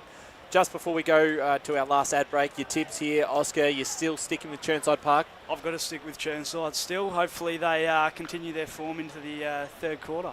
Chris? I'll go the other way. I said Fairpark by 17. I'm going to stick with that for now. Yeah, I'll stick with the Lions, but looking forward to this second half. We're all set to go for the second half here at Fairpark Reserve. It's Fairpark leading Chirnside 56-54. Today at Eastland, Lucy's trying on jeans for a momentous occasion. Coffee with the ex. She needs jeans she can move in because she's definitely moved on. Jeans that get a second look, but don't give any second chances. Jeans that say, why yes, I have spent the last 8 months in a post-breakup juice cleansing, kickboxing, personal training frenzy. And it looks as though she's just found the perfect pair. Bravo, Lucy. For all of life's little moments, there's Eastland. Eastland. Live real. Station sponsor. Sprained your ankle bursting through the banner? For bumps, breaks or bleeds, be seen sooner, close to home at Knox Private 24/7 Emergency Department. You'll generally experience shorter wait times. Knox Private 24/7 Emergency, 262 Mountain Highway, Wanturna. Station sponsor. Do you feel good about your bank? Because there is a bank you can feel good about. They share their profits to fund big community projects, small community clubs, and vital emergency services. They've given $250 million to help Australian communities thrive. They have all the products and tech you expect from a big bank, with service you don't. It's Bendigo Bank. Feel good about who you bank with. Try Bendigo. Search bendigobank.com.au or search Bendigo Bank near me. Station sponsor. The one thing that puts a smile on my face is my kids. The sun shining through the clouds even in winter absolutely puts the biggest smile on my face. Seeing delicious food on the table ready for me when I get home. One thing that always puts a smile on my face is seeing my family. The thing that puts a smile on my face every time is really good music. Just the simple pleasures in life. Be remembered for the greatest moments in your life. Find out more at tobinbrothers.com.au. Tobin Brothers Funerals, celebrating lives. Station sponsor. There are only 3 things that should be flushed down your toilet. Pee, poo and paper. Some wet wipes and antibacterial wipes say that you can flush them, but you can't. They clog up the toilet and pipes, causing expensive blockages. Save yourself a truckload of trouble. Put your wet wipes in the bin. To learn more, head to the Yarra Valley Water website, yvw.com.au/wet-wipes. Station sponsor. Hi, Dylan Dow from the Baroni Football Netball Club here. When I need to grab a quick coffee or a bite to eat, I'm popping into Eastland. Eastland's more than a shopping centre. They support a range of community organisations and have been a major partner of the EFNL since 2018. Cheers, Eastland. Station sponsor. You are listening to Radio Eastern FM 98.1. With live and exclusive coverage of the EFNL football season, bringing you the match of the day with score updates from all divisions. And now we cross to our commentary team for the Radio Eastern 98.1 Match of the Day coverage. Welcome back to Fairpark Reserve for the Eastland match of the round out here between Fairpark and Chirnside Park. The Lions 8-8-56 to Chirnside Park 8-6-54. Great halftime show by Ryan Long, Chris Cordes and of course Oscar Lutka. Fascinating discussion as well, including about some of the scores around the grounds. We'll obviously focus on this game, but we'll try at each quarter break and at the end of the game keep you updated on some of those scores around the grounds. But be sure to download either the Play HQ app or the new EFNL app presented to you by Premier Data. Doing some magnificent stuff are the EFNL. That EFNL app will have post-game as well. All the stats from Premier Data on there. So will be your one-stop shop when it comes to EFNL footy, which is good. It's a good app. It's running well. It is running really well, I must admit. I've enjoyed using it as well. That's not biased. Literally, it is quite good. I've heard the players love looking at their stats and giving each other a bit of a ribbing as well. So of course. Well, so Xavier Leslie, if you can hear us in there. Hang on, he's got his phone out right now. Have a look. Imagine Xavier Leslie with the Premier Data stats. If he kicks a goal, I'm running on to celebrate with him. I might join you in that, actually. It depends on if it's raining. We'll let Jared. Yes. We'll let Jared and Scott call. But we are still looking for our Tobin Brothers goal of the day. We need to consider. We have our Cryo best performer of the match as well that we need to hand out afterwards. Yep, Cryo stay young. There we go. Nice. There we go. Got the billboard there. Not Sportsco Eastland, unfortunately. Well, not unfortunately this year. It's still an Eastland sponsor. Yes. Cryo stay young. Cryo's taken over. What's the clubhouse leader for the goal of the day? I think it's Schroeder. Yeah. I think Hayden Schroeder at this stage. But we've still got 2 quarters left in this Eastland match of the round. The third quarter just about to get underway. And it looks like Xavier Leslie will start in ruck. He did have an impact, I must admit, when he moved into there. And he's an exciting young talent as well, I must admit. He'll enjoy listening back to that on replay. Let me just pitch to you guys before we start. Where does each side need to get right for the second half to be on their terms? That's a good question, Chris. I think for Chirnside Park, the task is locking it in the forward line, especially in these sorts of conditions that can really start scrapping through some goals. Scott, what do you reckon for Fairpark? I mean, they've been playing really well. Their transition's been excellent. is it the corridor maybe that they need to take a little bit more ownership of, or do they not just need to? Possibly, but it's working well on the wings, so we'll see how it plays. So let's get this second half underway. First half was brilliant. It's Fairpark by 2. Fico really running through the middle now. Gets it out to Cayman. We'll see Fico stays in the centre there. Oh, it was a grub chest mark. Fairpark don't want to see that one back as Corsi applies pressure, but making up for it here is Scott. Oh, and he's made up for the makeup, and it's out of bounds on the full. Goodness me, not a good first 30 seconds there from the man in Luke Scott. But good few seconds for Justin there. Good pressure around the contest. I reckon he let him know about it too. As Camian plays on, just sends one inside forward 50. Few flyers at it. One of them in there was Brooklyn Lamb, but it's out for a boundary thrown in the pocket. Will be interesting, boys, to see if Justin Ficker really stays in the centre bounces. I don't think he'll probably play a bit of a high half forward role, I reckon. He's lurking around this stoppage, so they'll have to pay close attention to him here, Chris. Well, I do need to get him and the likes of Jay Corsi a bit more of the footy at the moment as Lamb grabs it out the ruck, look together on the left. He was dumped in the tackle by Hurd, but he was holding the man. He didn't have the footy the whole way down. Brooklyn Lamb, absolute box office, looking for goal number 4 of the day. God, he's got a decent sleeve on his left leg as well, Brooklyn Lamb. What's he going to do here? Is he going to... Because who knows what's going to happen with this man. Go left, give us a tune-nah, surely. Yeah. No, it will be a drop punt from here, about 25 out, slightly greater than a 45-degree angle. Big man on the mark. And he's gone across. He's just got the instep of the boot. And it's out of bounds. Gee whiz, you just don't know, do you? That was more like a lemon than a banana. You just don't know in these conditions. He's like Sylvan last year. Yep. You just don't know what you're going to expect. Yep. So Lamb might claim that was a centering ball there, but it'll be in the ruck this time against Hurd. It's been tapped out. Mitch Need cocked one high. He's been absolutely collared. Umpire said nothing doing. We'll keep it here. Lamb again. Goodness me. Lamb. Yeah. What's he got for us? It's Story cops a knee to the rib cage. Plenty of bodies around the footy. Umpire will call for it once more. We're locked in that forward pocket. It's like, do I have to go in the ruck again?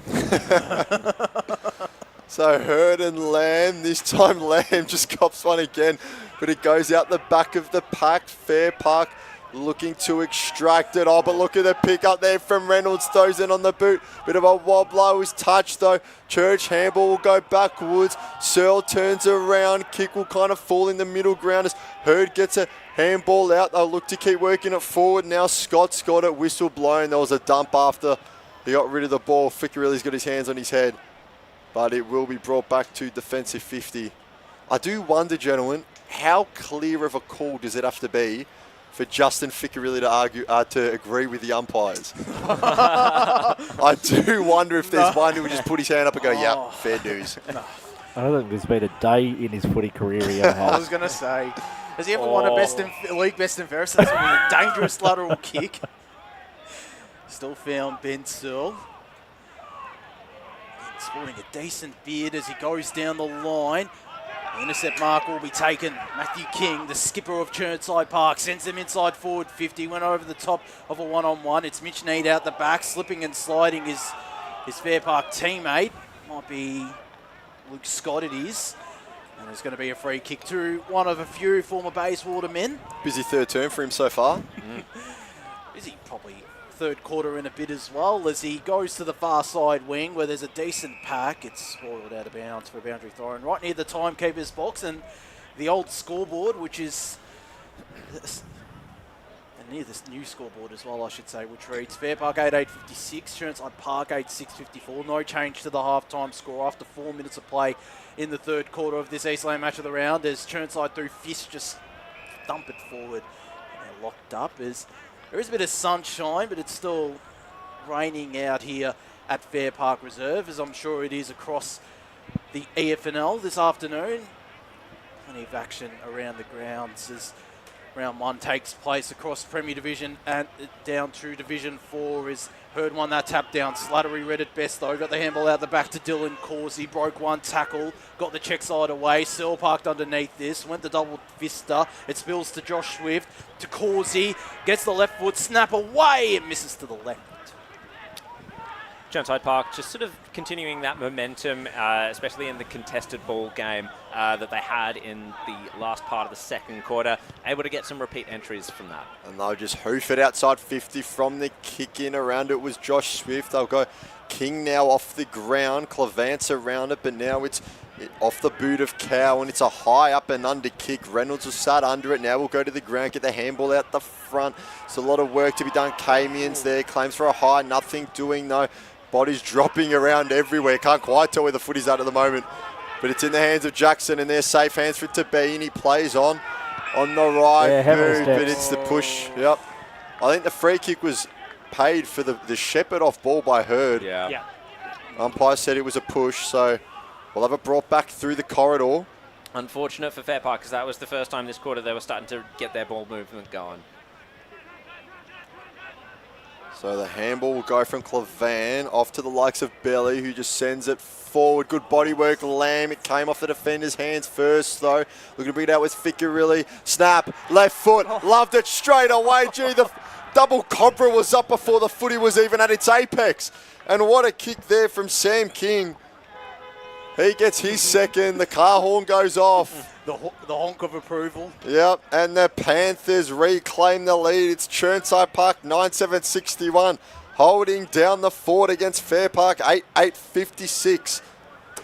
For a moment, I was going to say it might have been the car horn of Ryan Long parking behind the goals, but as a precaution, he's actually parked at EFNL House today. So As am I. As are you. I was going to say, maybe not that's risking it. the way he's getting in contact now. Just doesn't want to be out of the elements, just down to the boundary.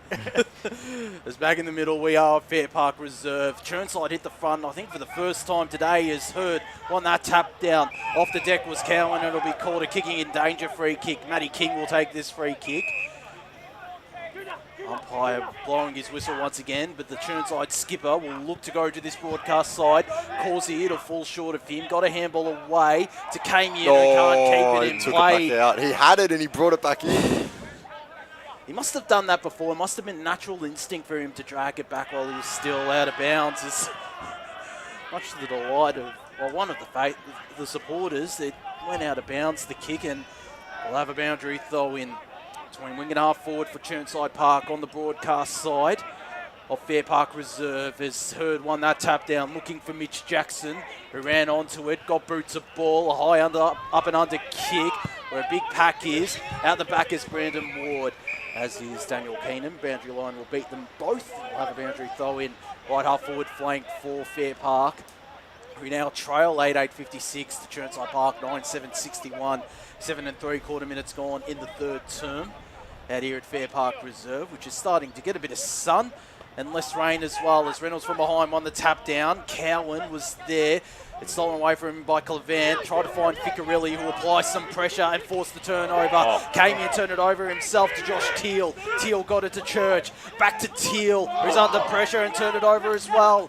It's King getting it to Dermot Reynolds, who's under immense pressure. Ball pinballing around right in front of us, and we're going to have a ball up. Brilliant hand-to-hand combat there. Yeah, I was going to say, King's stood up today with that leadership role. He's done exceptionally well. He's taken to the captaincy with aplomb. Yep. Church and Teal are combining really well also, just under a little bit of pressure there though. There's that North Ringwood connection. There's Hurd one and down to Need again to Jackson. Jackson tried to find Cowan, but he spilt it, and Chirnside forced the turnover. They look to send it long in the direction of Josh Swift. The double fister came in from Cooper Heyman. Frenetic couple of minutes. Solid spoil needed to happen, that one. They're out once it fell to ground. And Josh Swift, with his goal-kicking record and the fact he's kicked a couple of goals today as well, would have certainly given himself a chance. As this ball about to be tossed back into play. Hurd up against Leslie, who flew. Did Leslie won it down to Ficcarelli, who's locked up. Umpire says, give it to me, boys. I'll once again toss it up. So we'll have the ball up just inside the forward 50 of Chirnside Park. They lead this one by 5 after getting the jump out of the half-time interval. Around the footy was Scott. Footy's going to come out, though. Jake Horsey's around it. It's out for a boundary throw. And that's one man, gentlemen, that hasn't quite had the same impact that he's enjoyed last season so far. I might just look to get him closer to the footy as free kick paid. I know will be a throw, I think. Just fell short. Yep, so they'll retake the boundary throw, and obviously I can only imagine that footy will be quite waterlogged already, so they've done a great job so far for this one to be the first one that they retake, but ball goes up Leslie in the contest, and it goes straight back to the boundary umpire. He's getting his money's worth, this kid, on the boundary. I'm going to say he's probably thinking as well, do I have to throw it again? So he will do it this time. That's a good one. Hurd with a big right fist. Just got straight under the ball. Just went up but not far, and now kicked towards the boundary is falling. We'll have another boundary throw-in. Chirnside Park happy to risk sort of losing that contest by having Leslie in there against Hurd and playing Dermot Reynolds behind the ball. I think it's gone a fair way to Chirnside Park being able to rebound back into their forward line. As Hurd will grab it out this time. Footy just went through his hands. Looking to extract it was Cowan. He wants it back, gets it back. Look to give hands, but now will go by foot. Cuts back inside. Left foot kick will go deep inside forward 50. Great work from Mitch Need. Couldn't quite take the mark. Still plenty of bodies around it. Snap. Great smother there. Still footy to be won.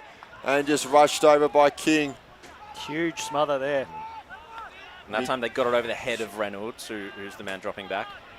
Great play from Russell Cowan and Jackson. Doesn't result in a goal as the mark nearly spilt there. Ball looks slippery, doesn't it? It sure does after the rain came pelting down. Sun is starting to somewhat shine out here at Fairpark Reserve as Chirnside goes through the middle, but he'll turn it over. Josh Teal has had an impact early in this third quarter. Looks to go lateral to Oscar Lunny right in front of us. Had Jackson offering a lead. Instead goes to Bryce Galvin. Got it to Jackson. Broke past one. Decides to go for goal. It'll fall short and be rushed through for a behind. If he kicked that, that would have been the goal of the day. Oh, and that strength by him as well, just to push around the opponent, at least even to get it to sort of top of the goal square. Great work. 58 plays 61 in favour of Chirnside Park. 12 minutes gone, third quarter. Gee, Sam Cunnin nearly just got clocked by the goal flag there, but survives to tell the story. Kick in goes to the skipper in Matthew King. King would just look back across the 50. It's not his greatest kick, but a lot of time and space out there for Bigfoot, who now retains the footy. Gets on the left boot, looks down the corridor. Brad Needs around there, just socket it forward. Will drop into space. Looking to go to ground, was fielding to extract it. His handball was blocked in. Still plenty of bodies around it. One of them's came in. Bodies dropping to the ground. Umpire will call for it. I'd say it's dropped a few degrees out there. The boys are blowing when they're breathing in. The smoke's popping up like it's about 9 a.m. in the morning at Colt Street. Gets the hit out. Right foot of Jackson now sends the footy. Lunny stood under it. He got battered a bit by Slattery. Footy still to come out. Now Teals around it. Ball will drop loose. There was Causey looking to bring it out. That was Dylan Causey just socketed forward, spiralling. Footy will stay in bounds for Mitch Need. Just got the fist in. Well done. They've done well to retain the ball in play. He's Slattery now for Chirnside Park. Gets it to Downey. Downey, one further out. I believe that's to Castledine. It is. He goes out wide. Mark not able to be taken. Fairpark might be able to slingshot now. They've got it with Cowan. Cowan, 50 out. Left boot. Cowan goes! Brilliant work from Fairpark, who get rewarded for their pressure. They just didn't let the Panthers out. And Russell Cowan gets his first to mark his debut for the Lions. Certainly knows how to find the goals. Scotty, nearly 300 goals in his senior career, nearly 300 games as well. And that's a brilliant finish there. Is that a contender for the goal of the day? It's definitely up there in conditions as well, considering how we've said the ball's probably fairly heavy. A great goal. I'd back it in, Josh, from here. I thought it was a fantastic finish. Absolutely. Great call there from Chris Cordis as well, as we'll go back up into the middle of Fairpark Reserve. New rucks for both sides. It's the Chirnside one who wins out. It nearly spilled to Curtis Karajic-Powell, but it'll be locked up. Ficarelli in there. Looks like he's playing a high half-forward role, Ficarelli. Yeah. Pushing up to the contest is the playing coach of Chirnside. There's the tap-down one by Keenan. Fairpark will move further forward. Karajic-Powell just got it away in the end from his own teammate. Forces the turnover to Chirnside, but they turn it over in turn. And the free kick will be paid to Kane Church. How the tables turn. How the turntables. Inside forward 50. Galvin was there. He might get this ground ball. Will the former Bayswater champion. He's up against three. The three of Chirnside will win out. And running away from his troubles there is Dermot. In fact, that was Hayden Marks. There's going to be a high free kick paid to Karajic Powell. right in front of us. Out here in the van at Fairpark Reserve. Sold to Candy. Oh, no! Candy himself. No! Oh, my God. Oh. Sold himself into a little bit of trouble there to Karashik Powell. It's Reynolds who pounces, and Reynolds sampled is spilled there by Brownfield. Not a good advertisement for Eastland. Absolute carnage. It was a stalemate induced by error. On the same wavelength there, Chris, as this ball tossed back into play. Keenan just tried to kick it out of midair. Instead, it's Kamian who'll get Brutes a ball, search for his coach in Ficarelli, who's locked in a one-on-one. Fairpark have the numbers, and they'll go on the attack. Head in the direction of Oscar Lunny, who got a handball away, but it was an errand one. Cannon breaking one, breaking two tackles, sending it deep inside forward 50. Swift was there. It's out the back for Faulkner! Wow. And Chirnside hit the lead again through Jackson Faulkner, who certainly gets the honk of approval from the Chirnside faithful. 10-7-67 Chirnside Park plays Fairpark 9-10-64 after 16 minutes. Just on the replay, Adamant, he touched it there.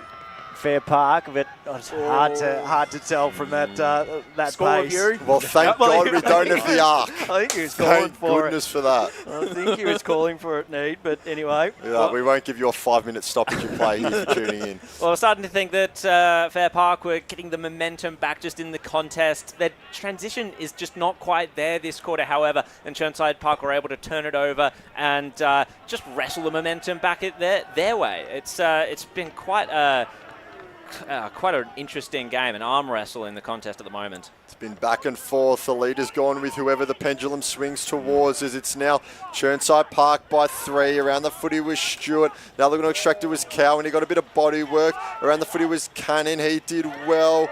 Still a lot of pressure around the ball. It's to Jackson. Fends off one on the right boot. Look for the check side, and that might go. Lucky it didn't go over the fence and down the hill, but out of bounds on the full. Did. It might have gone to Eastland House. Could have hit my car. Don't you dare. All right, as it's back out on the far side, away from this broadcast ring, footy's been ushered over the boundary line. We'll have a boundary throw in just to the side of the Chirnside Park dugout now. What can we expect them to be saying, boys?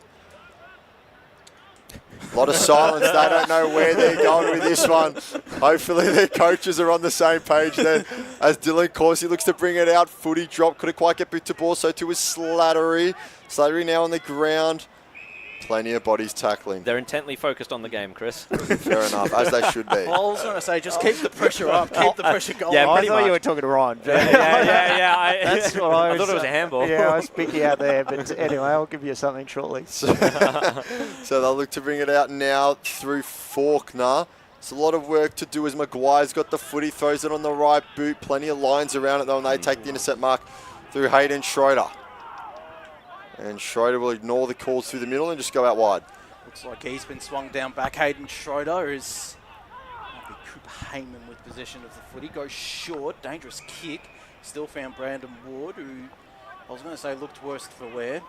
He's definitely not winded. Could look for the switch here if they wanted to. Goes long down the line instead to Bryce Galvin. Again up against 3. They're getting numbers to Galvin. It falls out the back to Corsi, who tried to take on the world. He did really well. Got a handball away. And Chirnside will be able to repel from their defensive half. Send it to the wing, where the intercept mark will be taken by Hayden Schroeder. What strength by Corsi there. Brilliant from Dylan as he goes inside 50. Schroeder. Galvin couldn't take the grab. Downey did really well. Also there in support. That might have been Trent Castledine as the ball dribbles down the line. Umpire says, I'll have it. That's a solid tackle. Very solid indeed. Between wing and half forward for Fairpark. On the Evenel House side of Fairpark Reserve, it's the tap down one by Keenan. The handball away from Dale Bent. It favours Chirnside Park though, who quickly send it into attack. Josh Swift, he's got Lamb as the deepest target up against Brad Need. He looks to offer a lead, does Lamb. It spills out the back for him. He might get boots a ball. Will it dribble its way through? It's kept in play by Chirnside Park, and Karashik Powell will be able to pounce. Got boots a ball. Got it to Oscar Lunny, who's all alone on the broadcast side. Church was nearly taken in a coat hanger tackle. Gets the free kick. Paid advantage. Russell Cowan looked to play on. The mark will be paid. and he'll be forced to go back on his line. He was lucky there, Cowan. Will play on immediately. Plenty of real estate. And he'll nail it. Again. 2 in the quarter for Russell Cowan to give Fairpark the lead once again. 10-10-70 to 10-7-67. We're officially into time on. Who's going with him? Like it runs a mile. There's no one blocking that sort of short run, even for overlap play. Nothing at all. Just punishing. Well, Hayden March was on the mark. Sorry, Joe. He was on the mark and just chose to argue with the umpire instead of go track his man. Yeah. Darcy Church, the strength there to completely dispose of Conor Maguire, dreads flying and everything. It was incredible to say. Just, very durable in the tackle and great disposal as well. He's been a star for me today. Fairpark snatched the lead back 70-67. Wouldn't have thought with these conditions that we'd have a 20-goal game as we enter time on in the third term, but we've been treated to an absolute brilliant game so far here out at Fairpark Reserve. Thank you for joining us on Eastland Radio 98.1 FM and around the world on our Facebook and YouTube streams for our Eastland Match of the Round. As heard, that was a bucket throw there from the big man, but play continues. They'll look to get it forward. And chased down in the tackle was Mitch Jackson. Brilliant work there by Ben Slattery. He's been better in this third term as Churchill looked to get to it. It just goes through his hands. Picking up was Castledine. Bit of a loose handball. And Fairpark are rewarded as Church gets the holding the ball free kick. So he's been brilliant so far today, Darcy Church. We've called his name plenty. And of course, easy to spot him with that bright orange hair as he looks to go inside 50. Bit of a shallow entry, plenty flyers at it, but it comes out through Leslie, gets it to Cannon. Now they'll look to repel. Will the Panthers go up the corridor? There's numbers for Fairpark, but who will it drop to? Jake Corsi's around the foot if they can get it to him. They can't. Church, he's there again. Net ball now in the hands of Bent. Heyman, tackled by Corsi. Going back around the footy on the ground is Kane Church on this occasion. And the umpire will call for a ball up. It was well done there by the Chirnside Park players. Outnumbered on that occasion, but did well to keep it in and keep the contest alive as Hurd, I should say, beats Reynolds in the ruck contest. Jackson threw a boot at it. Couldn't quite get there, though, but now it's sent forward. King was brought down. Dragged. High contact there going against Dermot Reynolds. I should say going against Karacic Powell. So it's Matt King here, just assessing his options. And he'll just look to go down the wing with the right boot. He'll just send it there. Leading with a fist was the Fairpark defender. Kicks are spoiled by Faulkner, smothered, I should say. Apologies as Kane Church now with the footy wrapped up in a tackle. Plenty of appeals for just about everything there, but the umpire says he'll have it. Fairpark setting up really well behind the ball there for, stopping any movement that Chirnside's trying to make. As Church has it now wrapped up immediately. Camian tackles his teammate that did the tackling on his opponent. You're absolutely right with that one, Scott. But the endeavour for Chirnside Park at the ball, it just seems to be growing and growing throughout the game, and it's sort of making up for the fact that they've not been able to transition. Leslie was in the ruck there. Jackson's handball meant Church had to try and catch it behind his back. Was never going to work. Dylan Corsi now has been terrific. Gets it out to Ficurelli through a left-handed. It couldn't quite keep it in just under the scoreboard as we see. 23 gone. 10-10-70 plays 10-7-67. Fairpark by 3. Right off forward flank. This ball will be tossed back into play. Keenan going up against Dermot Reynolds. In this ruck battle, it's Keenan who got front position and the tap down and the clearance as well, although his kick was smothered. Still found a teammate there. Might be Ryan Smith who goes through the middle of Fairpark Reserve where Sam Cannon is all by his lonesome. Got it to Downey. Downey goes to this broadcast side where Russell Cowan's parked underneath this. Couldn't complete the grab. Good stuff from the young man, Riley Bigford, who continues as does Ches Clavan. Happy to see it out of bounds for a win. It's probably just that kick in that half back line that's really cost Chirnside. I feel like they've got it and they just go down that line or into the centre and just don't hit that clean target or that presenting player. I think they just need to find that presenting player and then they'll be out. Leslie up against Keenan. Leslie won the tap down with the big lead. It's a Fairpark clearance though. Inside 50 goes Ben Slattery to a one-on-one. One of those being Samuel King. Darcy Church was once again there, as was his teammate who's locked up. Just used his opponent as a as a battering ram against his teammate almost. Kane Church.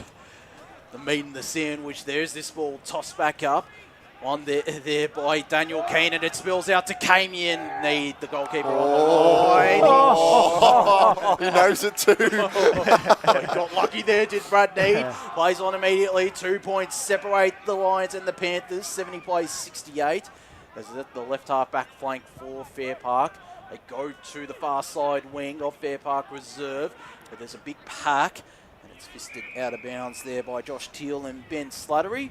Right near our boundary riders as well, who look pretty laid back down there on the boundary, I must admit. Ryan and Oscar doing a good job down there. I love this ball toss back into play. Leslie again with the big lead. Keenan won the tap down. Clevant the clearance though. Inside forward 50. Causey was there. Swift out the back. Got Boots a ball. Will it dribble through? Oh. It's a 4-point lead to Chirnside Park now after that great finish from Josh Swift. 11-8-74 plays 10-10-70. 25 and a half minutes gone, third quarter. Gee, that's a Tobin Brothers goal of the day contender for sure. Look at that. With a man hanging by his hip. Hanging off him, still gets it on the left boot. You can see why he's kicked more than 1,000 goals in his career, Josh Swift. Yeah, absolutely. If he can kick goals like that, he can kick them from any sort of situation, it would seem. That was a goal from stoppage there from Chirnside Park. Their transition hasn't been fantastic, but as I've said, the contested ball game is definitely in their favour at the moment, and that's the reward. Well, these two sides have been sharing who kicks a goal at what time. They've been sharing who takes the lead. At the moment, it's the Panthers by 4. Looking to hold down the fort at the moment as Cowan got brought down by his shoulders. High free kick awarded. As Hayden Marks will stand on the mark, and Cannon will go back and looks to back himself with this set shot. Looking for the hat-trick this quarter. Yeah, big third quarter. They've all been from more or less this distance as well, so you probably back him. Although you question if you might get tired by the time he finishes his 20-metre run-up. But we'll see. He'll know better than the rest of us what he can do. He has 2 for now. We'd love to see him get 3 and take this lead back in what has been an enthralling third term in the Eastland match of the round. Here he is. Kicks on its way. Looks like he might drop a touch short at the goal line. Plenty of bodies around it. Rushed through for a behind. So not on that occasion for Russell Cowan. But definitely a threat going forward. So 10-11-71 plays 11-8-74. It's Fairpark looking to bounce straight back up to Division 3. It's Chirnside Park looking to make up for the missed chance of last year's grand final. Both teams that have their eyes set on that final day of the season. But here they are on the first day of the season as it's sent forward by Maguire. Mark taken on the wing. They'll look to go forward straight away. Swifts out the back of the pack, gets to the front. Got there before Need did. Plenty of bodies around it though for Fairpark. Church to Heyman. Looks to go wide for Bent. Mark taken. Nearly stumbled. Can't do that in front of the away fans. Sure your footing up, son. Gets the medal stunt on his top play on. Gets the kickoff. Bodies down the line will fly for it. Well done, Daniel Keenan. Stood under it for a while and takes the grab. Very courageous stuff. Chirnside Park got that outlet kick on the wing, and then it's just come right back for Fairpark because of their defence. Oscar Lunny wanted it, got it on the wing, controls traffic. Third quarter time, siren goes. What a fixture we've got for you. Thank you for joining us at Eastland Radio 98.1 FM and around the globe on our Facebook and YouTube streams for our Eastland Match of the Day broadcast. Fairpark, first game back in Division 4, 10-11-71, now trailing Chirnside Park, 11-8-74. The lead remains at 3. It hasn't been more than 3 at any break so far in this fixture after 28 minutes played in that third term. We have our goal kickers before we go for a short break. Still the 4 for Bryce Galvin. Russell Cowan with 2 in that term. Hayden Schroeder kicked a 2 in the second. Singles to Ryan Smith, also to Brandon Ward. And then for Chirnside Park, we have the 3 to Brooklyn Lamb, 3 to Josh Swift, who's kicked 1 in each term,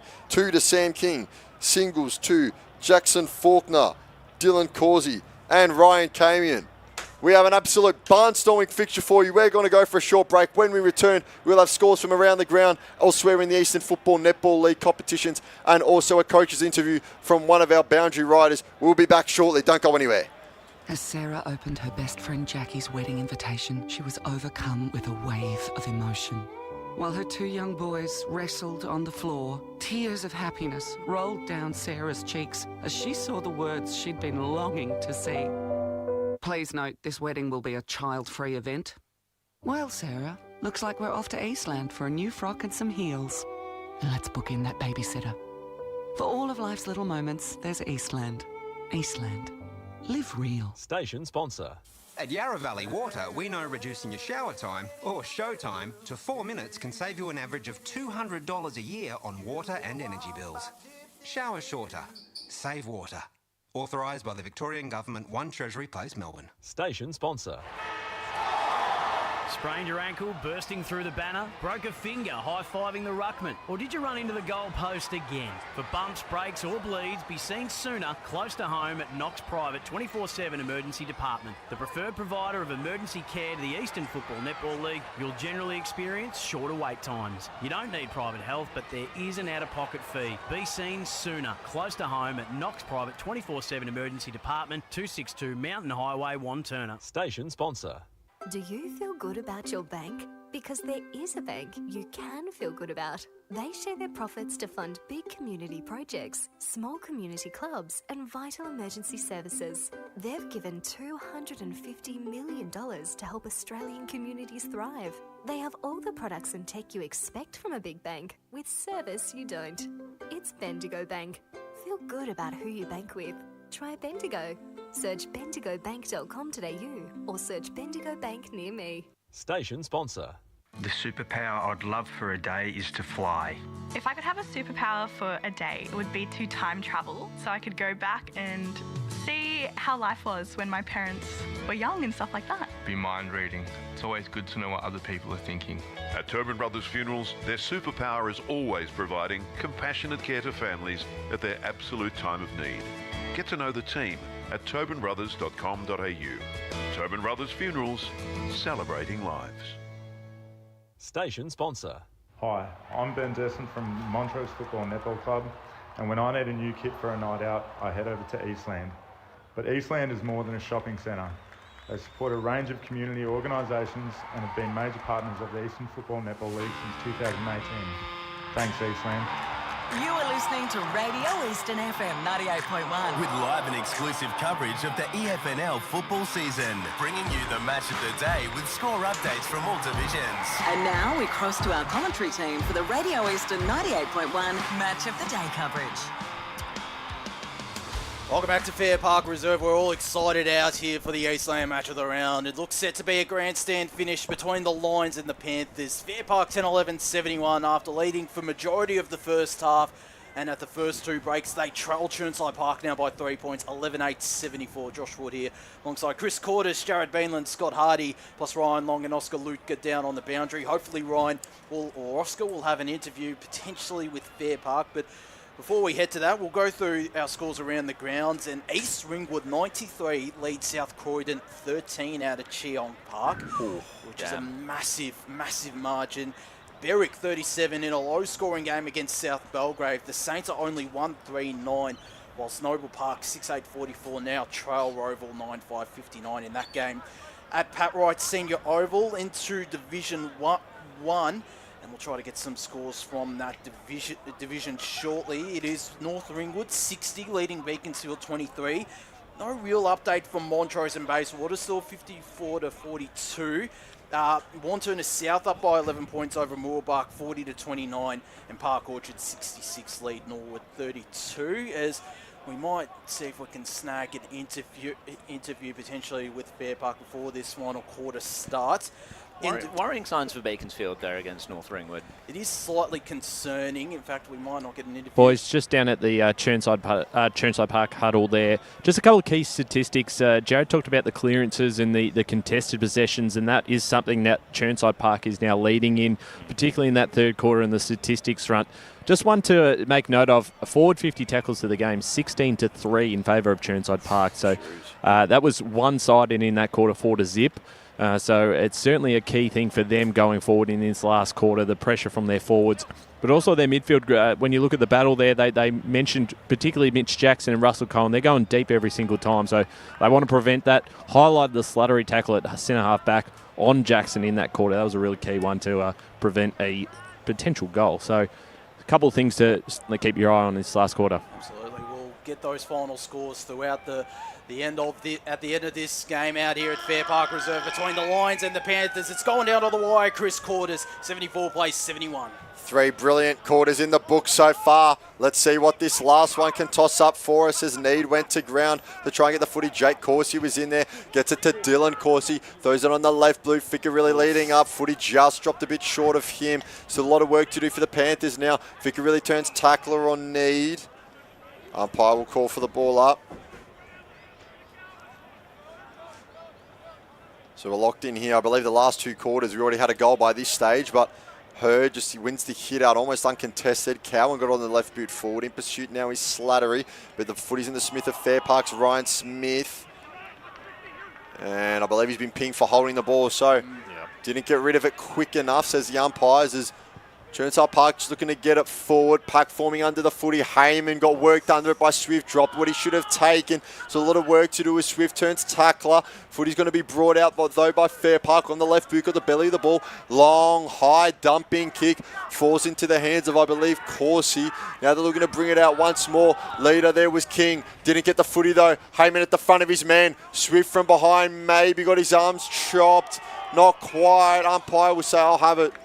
He'll split it down the middle. Didn't quite take the mark either time, did Cooper Heyman, but a couple of really good efforts just to keep the ball out of the hands of the Chirnside Park forwards. Yeah, he did well by playing in front, so Ficker really hands over the footy to the umpire, somewhat reluctantly.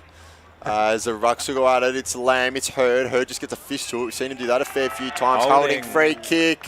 First shot at goal will be from Dylan Corsi in this 4th term. Fico gives the offending Cowan a hug.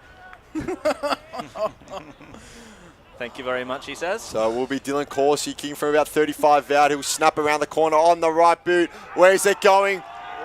Just a behind G. Few people around the ground thought it was good, but just the minor score for now. So first score of the 4th term minor means it's a 4-point margin for the Panthers. 75 plays 71. Josh Swift tried to lift the Chirnside Park crowd out there as well as Searle elects to go to the far side of Fairpark Reserve. There was Ryan Smith. Trickled out of bounds for a boundary throw in between wing and half forward for Chirnside Park on the far side of Fairpark Reserve. 2.5 minutes played here in this last quarter. Chirnside with the early territory and gaining more territory is Xavier Leslie looking for Chaz Clevant. In there is Ryan Camion, as is the coach, Justin Ficarelli. Flashes of brilliance. Lamb was there, couldn't complete the grab, tried to kick it off the deck. He's going to get a tripping free kick. Advantage paid. And the Panthers extend the lead out to 10. Ryan Camion with the goal. That might be his 2nd as well for Camion. It is. They're 12-9-81 Chirnside Park, 10-11-71 Fairpark. Yeah. Oh, I don't know. Because they said he got legged. That was the free kick, wasn't it? Yeah, he said that. I thought it was holding the man. Either way, it was a 2-on-1 situation against Lamb there. Fairpark shouldn't have lost that. That's a goal that is it's painful to watch, I think, for a Fairpark perspective. So the ball, it's gone in the creek. That's they're requesting new ball, so that's why there's a little bit of a delay. I was going to say they might just head over to FNL House. And New ball out on the field now, boys. But just on that again, the pressure up forward, and we probably saw that in the back end of the 3rd quarter with some drop marks from those Fairpark defenders. So certainly a little bit nervous. Yeah, Chirnside Park are getting entry after entry, and it's something that we didn't see in the first half of the game, and it's really paying dividends now. So ball up will come. It's now the Panthers by 10. Hurd will get it out of the ruck, throw it on the right boot. Chance of Fairpark to respond now. Cunnin didn't quite get the bounce of the footy right, but did well to just kill it temporarily. King turned tackler, so too did Camion. Ball up on the edge of the forward 50 mark, or 450 arc, I should say. So Hurd gets the tap down to Cowan. Left-handed handball. What can they do now? Cowan will get it back. He's pushed towards the boundary line. Check side. Don't tell me. Go. Oh, is it through? It's touched. It's touched. Someone tell him. Oh, no. Someone tell him. Oh. If he kicked that, that's goal of the year. Yeah. Oh. That's astonishing. Great ruin over by Sam Cannon there. Just let it go through. Like, what are we doing here? Where's the sportsmanship? Brilliant play on the mark, though. Searle played on straight away. Fist came from Downey. Now bursting away is King. He's going to give it. Looked to go, but got bumped instead. He's Trent Castledine around the foot. He has a lot to do. Kick was smothered. Ball would just bounce. Going hammer and tong. And as Brad Need just socketed it to himself. Look at Need. Now picks it up. Stumbles a bit. Still gets it off to Jackson. He's gone a bit quieter. Here's Mitch Need now. Need. At the back by himself is Bell. Couldn't quite take it. Someone get to the footy, would ya? And it's going to dribble out and over the boundary line. Gee, you thought that Connor Bell was a shoe-in to walk into an open goal, but not quite. Just a little overcooked there, that kick. So we're stuck in Fairpark's forward pocket. It's Galvin in the ruck, look to grab it. Now he's still got it, Galvin. Saw one, got it on the right, did it lob over. Oh, yes, it did! Bryce Galvin, what a goal! Number 5 completes the bag. Who's on the line, though? That's the thing. Have a look at the ball after he kicked it. It was horrible. Gee, get this graphic up here. I want to see Tobin Brothers' goal of the day contender. Look at that. An absolute mung of a kick. But a kick nevertheless. What a goal from Big Brycey down there in the forward 50. But you need someone to fill that hole every day of the week. Absolutely. Like, it's just slack by Chirnside. And they were fortunate in that other one, when it went over the back, they still didn't have players there. So, again, Chirnside needs to set up a little bit better behind the ball. Once again, reduce the 3 points, the deficit, as it was at three-quarter time. Hurd going up against Xavier Leslie as Hurd won that down to Clevant, though, who sends the Panthers into attack. In front position was Samuel King, and he's confident. And why wouldn't you be confident as well, Sam King, after he's kicked 2 so far this game? Yep. 169 career goals now as well.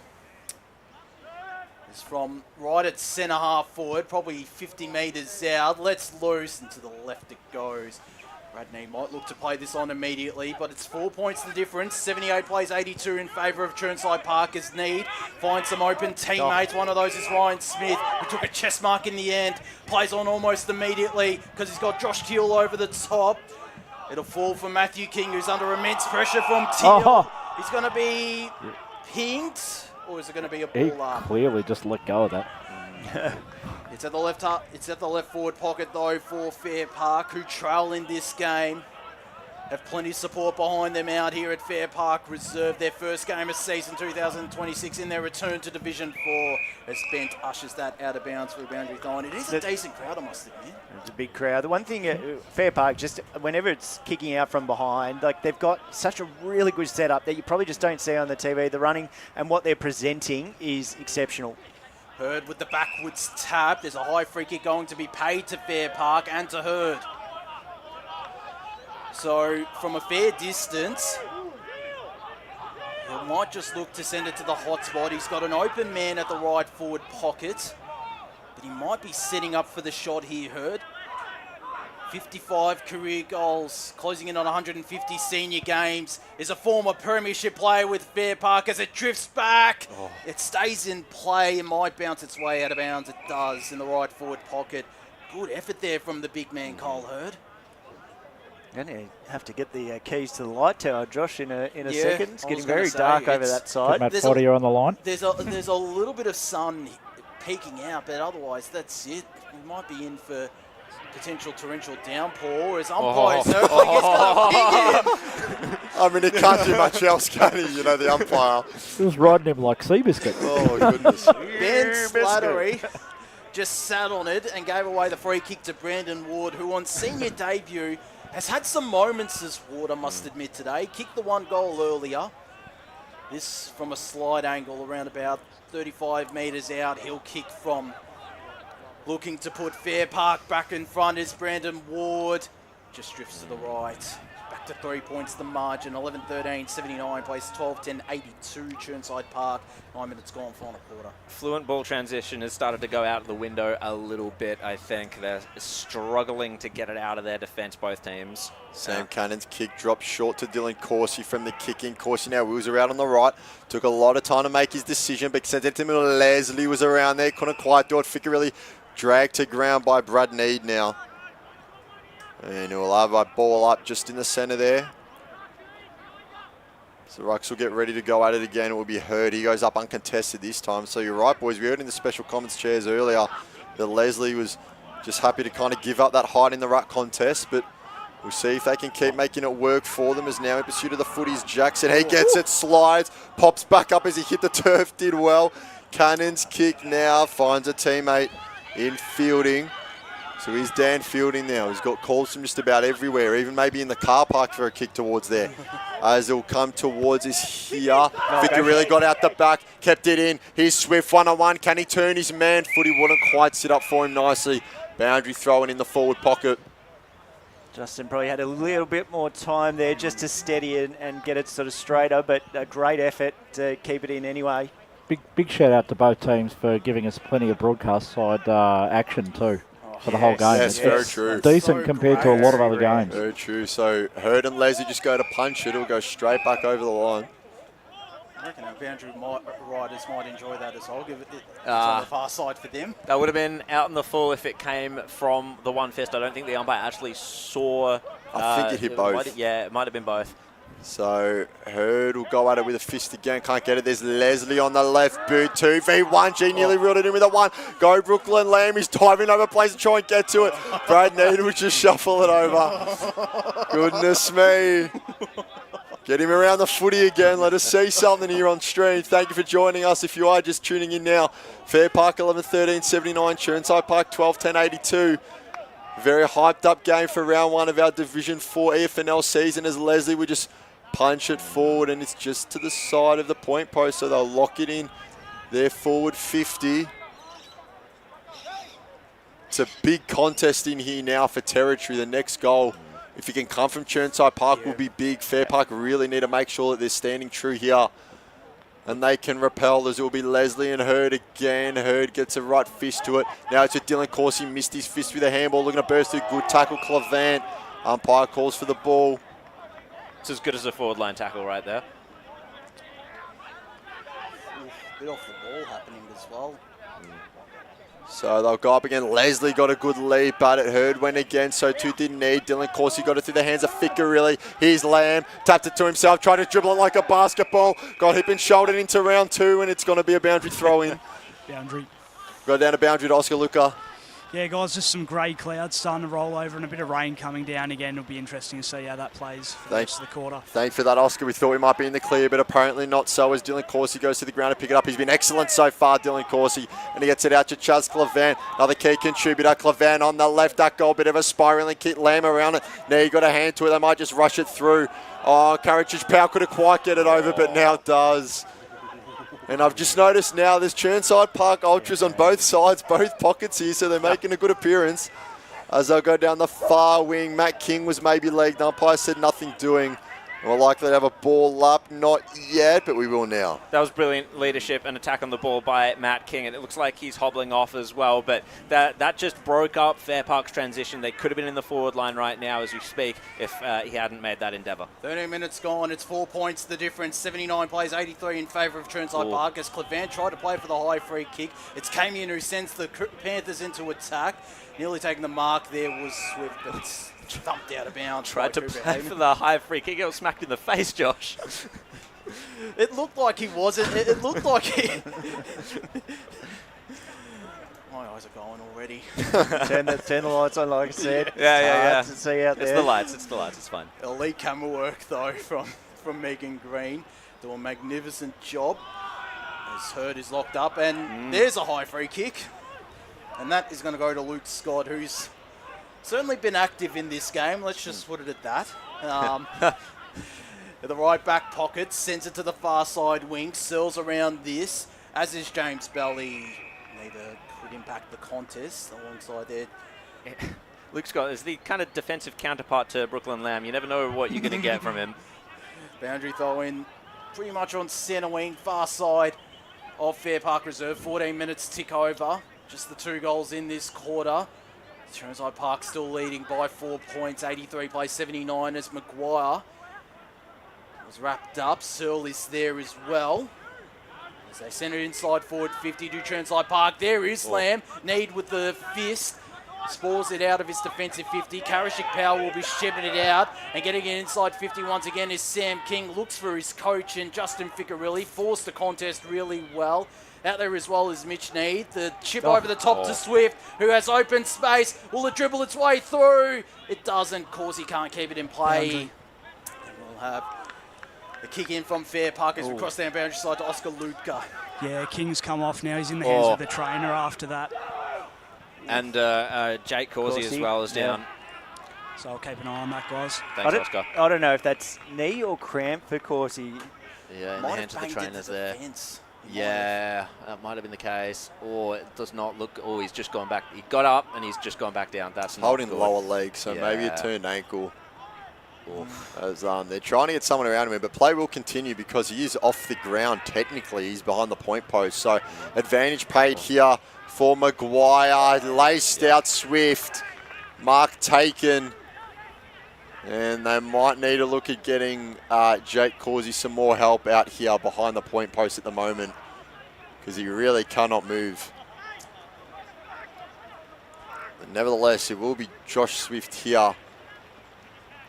Chirnside Park really playing this game on their terms now, with the conditions getting worse and worse as well. The contested ball has been so important for them as Swift is coming in here. So here's Swift, 1 in each quarter so far. Kick will come from about 50 on the far side boundary line. On the right boot, drop punt has the distance, will pull right just slightly and out of bounds on the full, missed everything. Good to see some Chirnside Park supporters as well helping out Jake Causey to clear the area. Yeah, and they've stopped play for him now. He really cannot put any weight on that right ankle, which is not a good sight to see. I'm not sure if he turned it in a contest or slipped and went into the gutter and hurt it that way, but not at all what you want to see at any point in the season, much less in round 1. Of course, exiting the gates as well. So, I mean, obviously he's done for the day, and they could be down 2 depending on King coming back. So there's a contest just in front of us. Over the boundary line it goes, and if King's off as well, it poses a question. Who's now wearing the number 20 jersey for the short sleeve for Chirnside Park?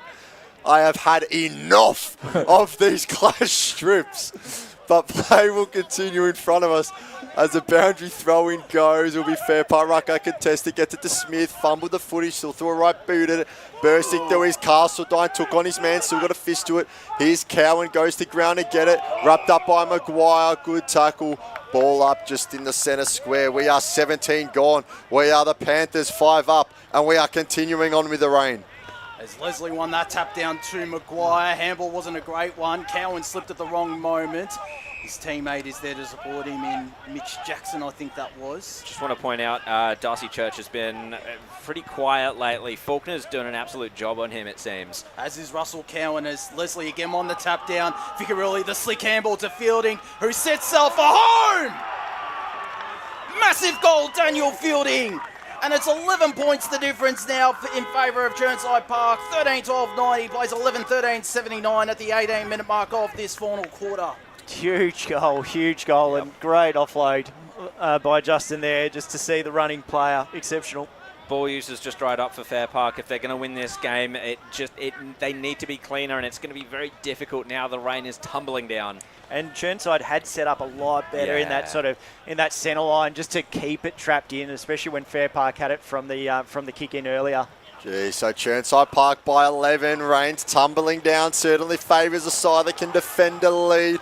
Fairpark need to make something happen now as Keenan goes around it. Gee, it's absolutely bucketing down here at Fairpark Reserve. We might get washed under in the van as Clevant goes to ground to get it. Looks to bring it out. Fist thrown at the footy. One of them around there is Bigford. Still no one get it. Gee, it looks like Flinders Street Station at the moment. There's that many bodies around it. Maguire throws a right boot at it. Contest there over the back of Swift was the fist. Still a lot of work to do as they're looking to bring it down, and wrapped up for a ball up.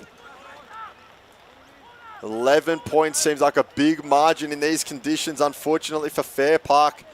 Not a lot of people tipped him. I think Oscar Luca on the boundary starting to have a smile creep onto his face. He might be the lone soldier there. Oh, hang on, man. Scotty, you did the 2. My bad. My apologies. So at least we've got some people in the media team that might know what's going on. As there's a free kick that's going to be going the way of Chirnside Park here. And it would be going the way of fan of the EFNL broadcast, Xavier Leslie. Let me get ready to run on if this goes in. Me too. It'll be some kick. As the free kick came out of the contest, it'll be easy from about 50 out. 45-degree angle in these conditions. Rain coming down, waterlogged ball. It would take his best. Well, if he's a fan of the EFNL media team, surely he'll direct the celebration to make Daniel Horvath. Leslie, deliberate run up. Here he is. He's Leslie on the left. It's got the travel go. There he is. The fist goes up. Xavier Leslie kicks one. Watching the broadcast in pre-game is a winning formula. You heard it here first. And Chirnside Park get up to the tune of 17 points. It's all on Fairpark now. That could have been the nail in the coffin. I don't want to go too early with that. We still have time. But Fairpark, the way that this game is going, it's completely on Chirnside Park's terms now. They've been winning the stoppages. They've been getting the ball use through Chaz Clevant in the centre. Dylan Corsi's been excellent. And I don't know where it's going to come from for Fairpark. As Hurd won that tap down, it's a clearance for Fairpark and a near forward 50 entry. Ward was there, as was Russell Cowan, and umpire says, give it to me, boys, I'll ball it up. Oscar on the boundary.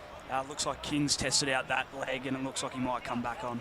It does look not so properly on the sidelines from what we can see, but in the meanwhile, ball tossed back up. Neither ruck could win a clean tap down. It's a Chirnside clearance. Bally sends it to this broadcast side. Karashik Powell in good position, was nearly pushed into it. Lamb is there, got the quick handle away, was too hot for his teammate in Faulkner, and going to have prime position for this boundary throw-in. It is Cole Hurd set to go up against Xavier Leslie, and umpire will call for it back. Doing great stuff today. The boundary umpires, as are the umpires today as well, and we'll get another good look at this stoppage out here at Fairpark Reserve centre wing broadcast side. Heard the double fister down to Searle, who ran through the stoppage, sent it to the left half forward flank. Galvin's out the back, tried to break one, tackle did, got it to Russell Cowan, left footer to the goal square, and the mark taken. Hayden Schroeder has been swung up forward. He needs to kick this goal to Schroeder. If Fairpark are any chance at the 22-minute mark of this final quarter, almost directly in front for his third of the afternoon, and he gets it. There's still some hope for the Lions. They're 12-13-85 to Chirnside, 14-12-96, 22 minutes gone. It might not be that long of a quarter, though. There's hope, though, for Fairpark in these dying stages, Scott and Jared. And that comes down to Ben Searle. Vacating the defensive lines, going up, adding an extra number to the stoppage. That's some experience there. That's some on-field leadership. And, brilliant reading of the game state. And Russell Cowan as well. Oh, absolutely. Brilliant kick. Very good point there, lads. So if this is anything like the second quarter, wait about another 10 seconds and Hayden Schroeder will have kicked another. As we'll have the ball up here. Everything to play for as we're in time on. It's the Chirnside Park Panthers by 11. Looking to get to the footy first. There was Bent. Bodies dropping around it. There's Camian. High contact free kick paid to him. Oh, it'll be Clevan actually. No, we'll go the way of the Fairpark Lions. So Fairpark with a chance to get another. There's Stuart G. Fumble the handball received there from Searle. Plenty of work to be done. Figuerilli's around the ball. Turning tackler is Carlin.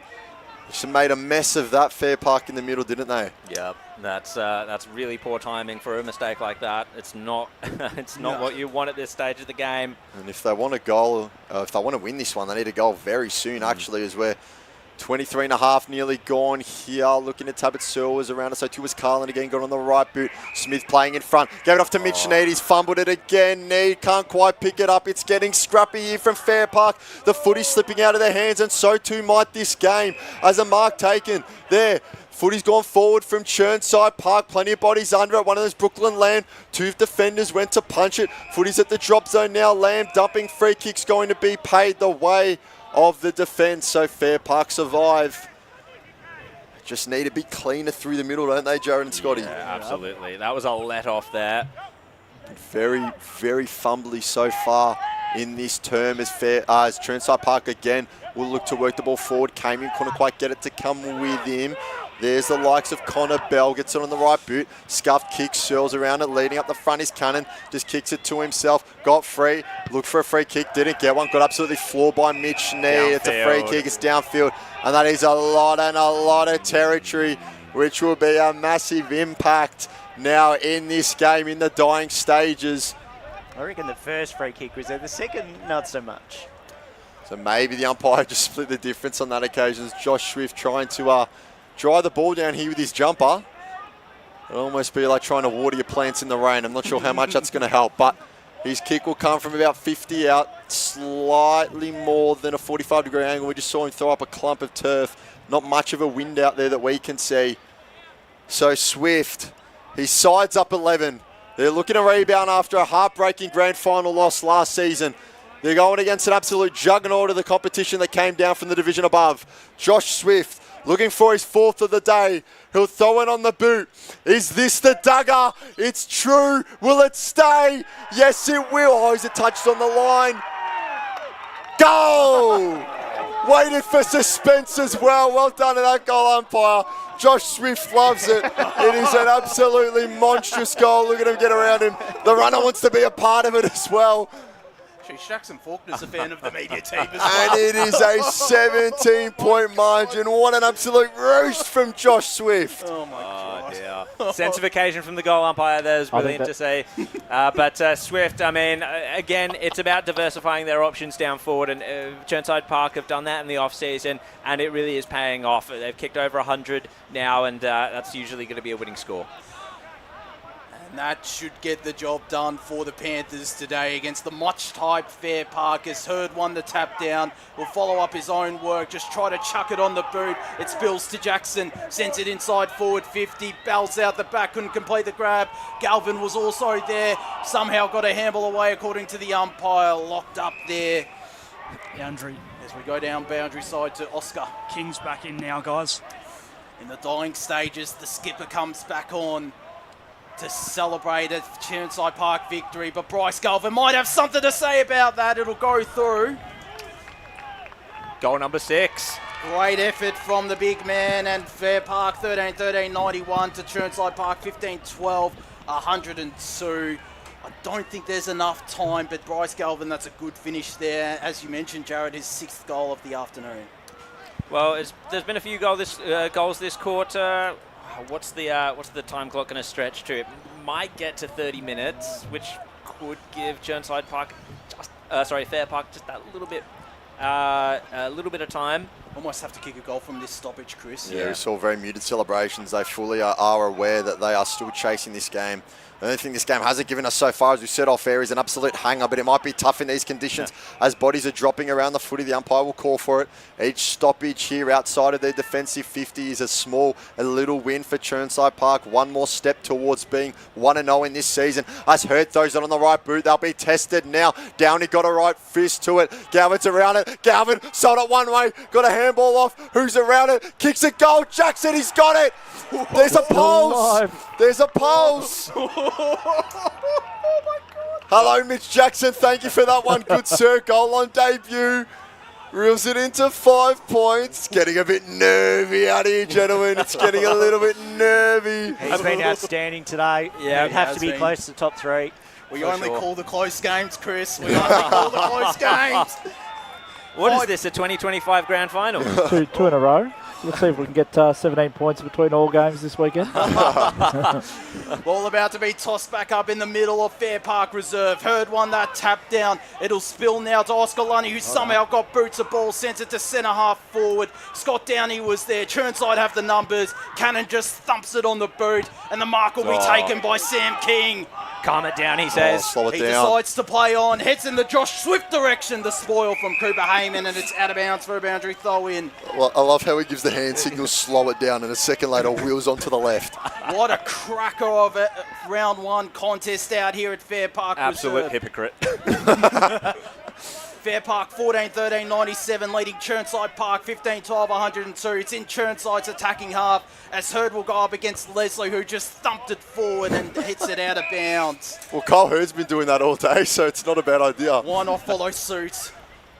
As we'll have this ball tossed back into play, right half forward flank, almost in front of us out here at Fairpark Reserve. What can Fairpark conjure from this defensive stoppage? Can Chirnside put the put the dagger in the heart of Fairpark as Cowan trying to burst away from the stoppage? Ficarelli was there, dug a handball out, couldn't find a teammate, ball locked up. They'll be happy with this Chirnside Park. 29.5 minutes tick over.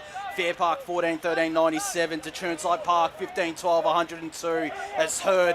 He wins the clearance after the tap down. Slattery's there, eluded him. The handball from Smith, couldn't find a teammate. It's turned over. Carlin sends it inside forward 50. There might be a downfield free kick. No! It could be reversed.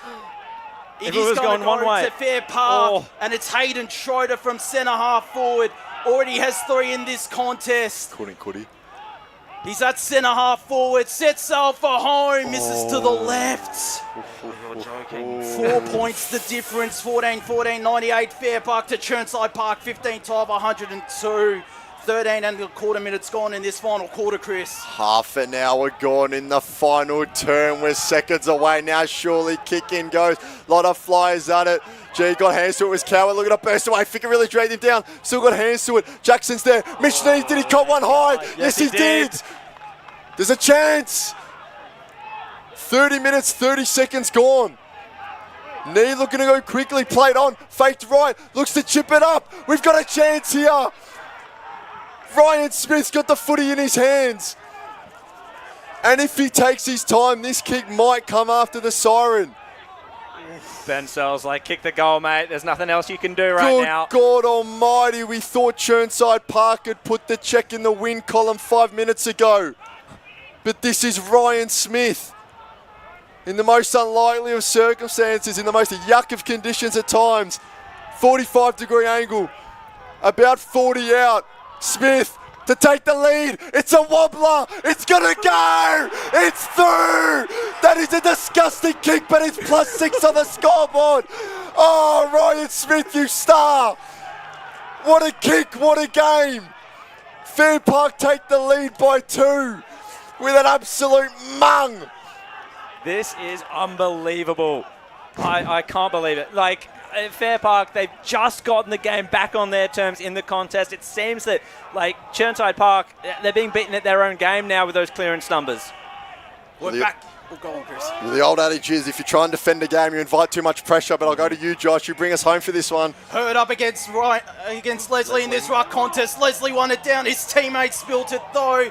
Could have given away a high free kick, didn't. Umpire says, give it to me, boys. I'll ball it up. We've now ticked over 32 minutes in this last quarter. Fairpark 15-14-104 lead. Chirnside 15-12-102 as Hurd won the tap down. Cowan was there. Applies the tackle alongside Jackson. Umpire calls a throw. Oh, and 25. That is brutal. That might be the game. Fine margins, gentlemen. Fine margins in the big games. Mitch Jackson will have it a true centre half forward. He'll probably look to go back for the set shot. They were done 6 or 7 minutes ago, were Fairpark. They've come from the clouds and might have an opportunity through their new vice captain, their star recruit, Mitch Jackson, to put a sealer on this game directly in front of the big sticks. As he looks to take all the time in the world, the former Ringwood skipper. As a hush goes across Fairpark Reserve. He comes in now. The kick won't matter, but it's still there. An 8-point victory for the Fairpark Lions in a thriller out here at Fairpark Reserve. 16-14-110 to Chirnside Park, 15-12-102. They've come from nowhere They absolutely did, Josh. What a ridiculous final quarter that was. We thought the nail in the coffin came about 22 minutes in or such.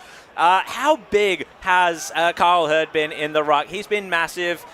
Just been able to give them first use a lot of the time as Leslie battled manfully against him all day. But, oh my goodness me, Fairpark. I can barely collect my thoughts with that. It was chaos. Absolutely, and just such a great result for them. Obviously, the talk, the hype, everything about it, and coming out here for their home game. We haven't been out here in 7 years, to cover a game. So to have that thrown up to us is just outstanding, and it's just going to show what a good division this will be if the skill level was what it was today. I thought that both sides had every chance to win that. Gee, obviously, I hope this is a grand final preview. I really do.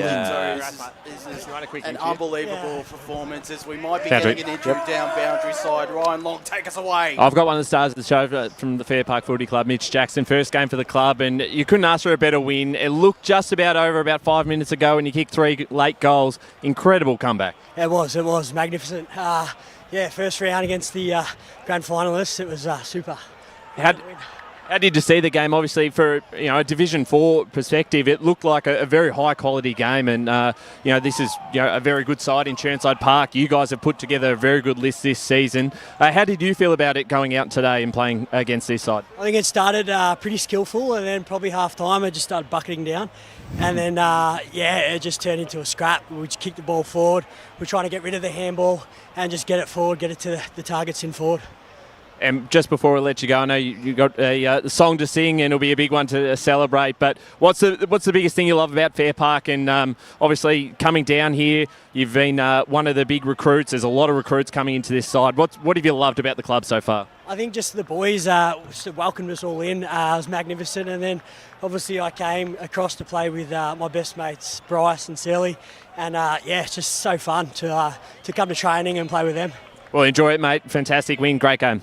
Thanks there to Mitch Jackson and EFNL media manager Ryan Long doing a magnificent job. We would try to get the song thanks to Tobin Brothers Funerals, but how clutch Mitch Jackson was alongside those midfielders as well. Your Russell Cowans, Mitch Needs, who was a bit fumbly at times. Yep. Carl Hurd as well was massive in those final couple of minutes. Certainly going to be an interesting vote for the player of the day, Chris. Yeah, well, that's another thing, though. You look at Mitch Need, 22 goals in the season last season, 14 times in best, and he clearly, I think he will admit as well, wasn't quite at his best in that final term, but the list that they've built, we heard media manager Ryan Long allude to it just there in the interview, it means that they have other guys that can stand up, and we saw Cowan today so good, obviously through the middle. Church was a bit quieter down, as that game wore on towards the end, but so many guys just stood up and helped get the ball inside the forward 50, and when you get it there and you have the likes of, Bryce Galvin and even Ryan Smith was there late on, and Schroeder popped up with some massive goals. He was an absolutely fantastic come from behind win, I'll say there. So the final scoreboard reads Fairpark 16-14, 110. Chirnside Park 15-12, 102. We'll go through our goal kickers before we start to get our post-game proceedings going. And then hopefully Ryan Long, I think he's made his way to the room. So we'll go through the goal kickers quickly. Bryce Galvin in the end with a bag of 6 majors. As we'll go down to the rooms if it comes through. Well, it's sounding a bit scratchy. All right, we might continue on. We might have bits of the song come through every now and then. So Bryce Galvin, 6 goals, like we said. There was 3 to Hayden Schroeder, who had 2 in very quick succession in the second term. Russell Cowan had 2. Mitch Jackson, 2 in the final term, standing up when it matters. Ryan Smith, 2, of course, with that all-important not final goal in the end, but the one to put them in the league, the lead. And then Brandon Ward with a single. And for Chirnside Park, it's about as honourable as a loss as you can probably get, but a loss nevertheless. Their goal kickers for today. Josh Swift was fantastic with 4 goals in total, 1 in each quarter. There was also 3 to Brooklyn Lamb, who might be kicking himself that he didn't have 4 in the end. He would have gone a long, long way as that fixture wore on. Sam King finished with 2. Ryan Camion had 2. Singles to Xavier Leslie, which did not end up being the dagger in the end, which we all did not expect to see.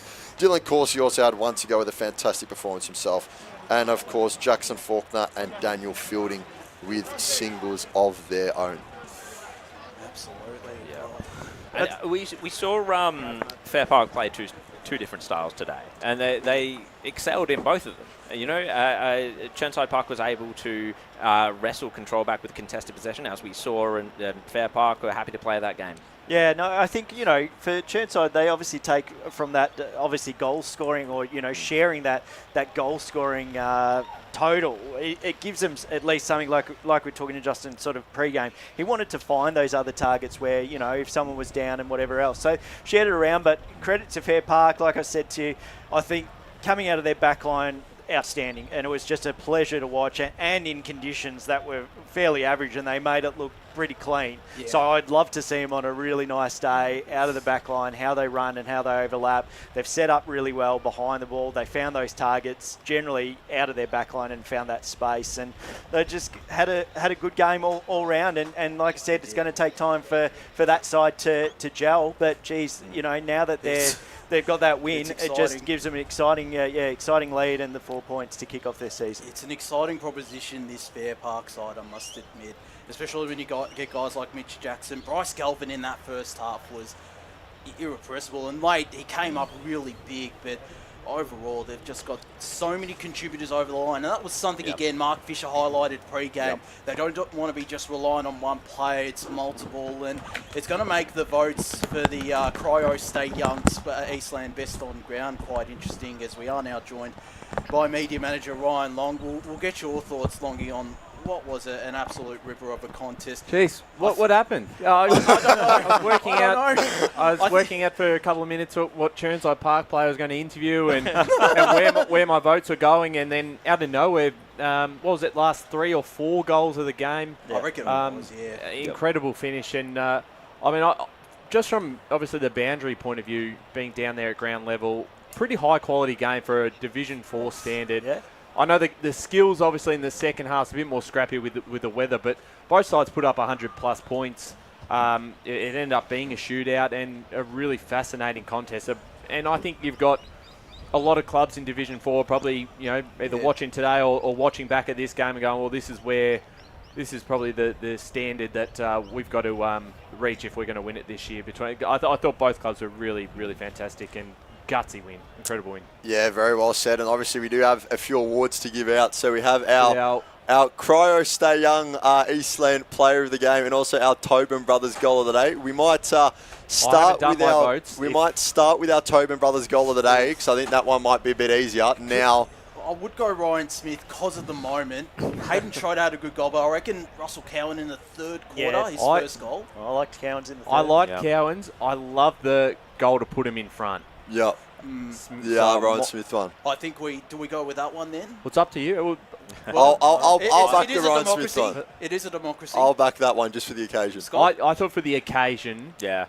How far out was he, by the way? I probably had about 40. Wow, yeah. About 40. 40-ish. So on an angle. So we'll go with that. So Ryan Smith, congratulations. Tobin Brothers Goal of the Day winner for round 1.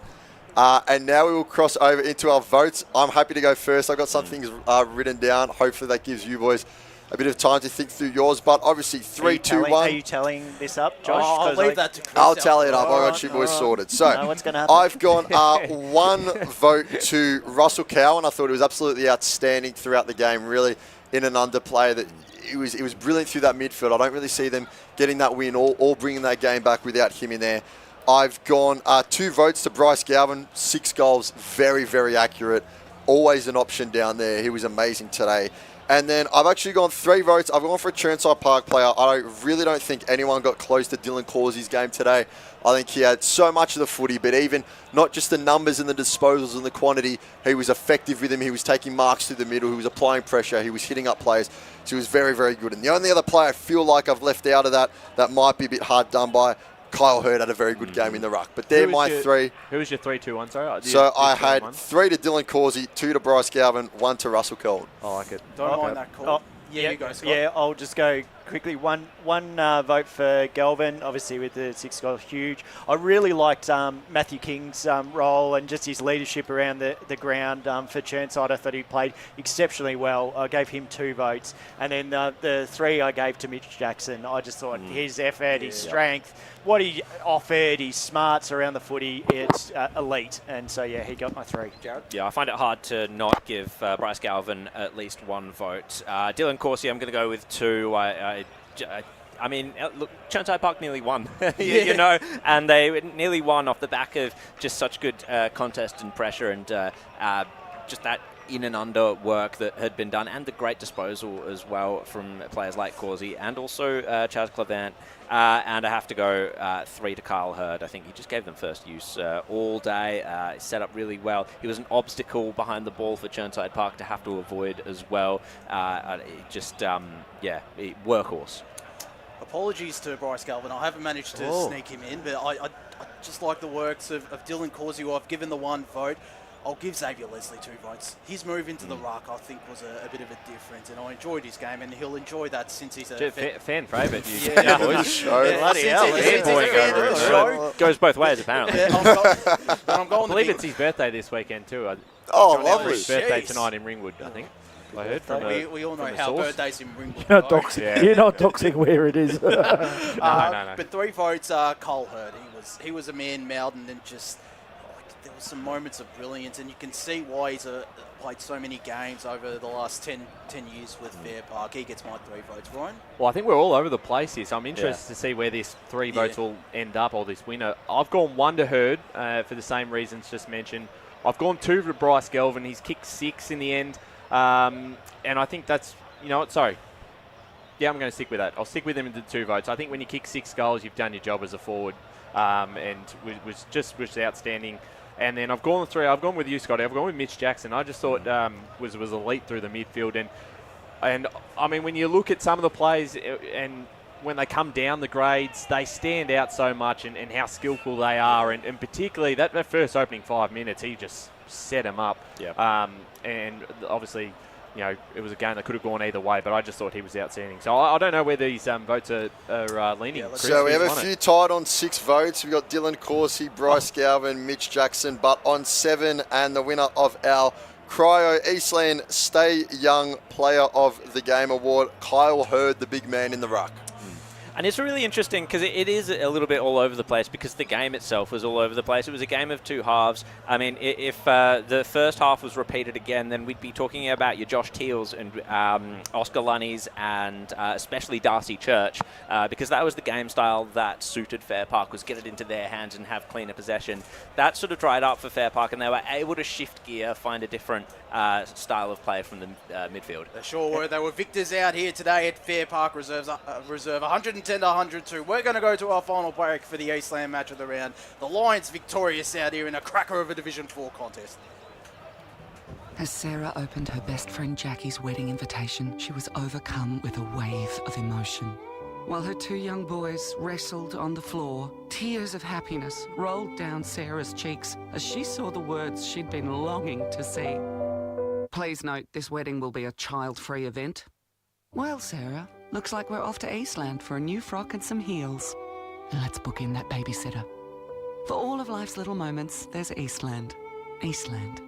Live real. Station sponsor.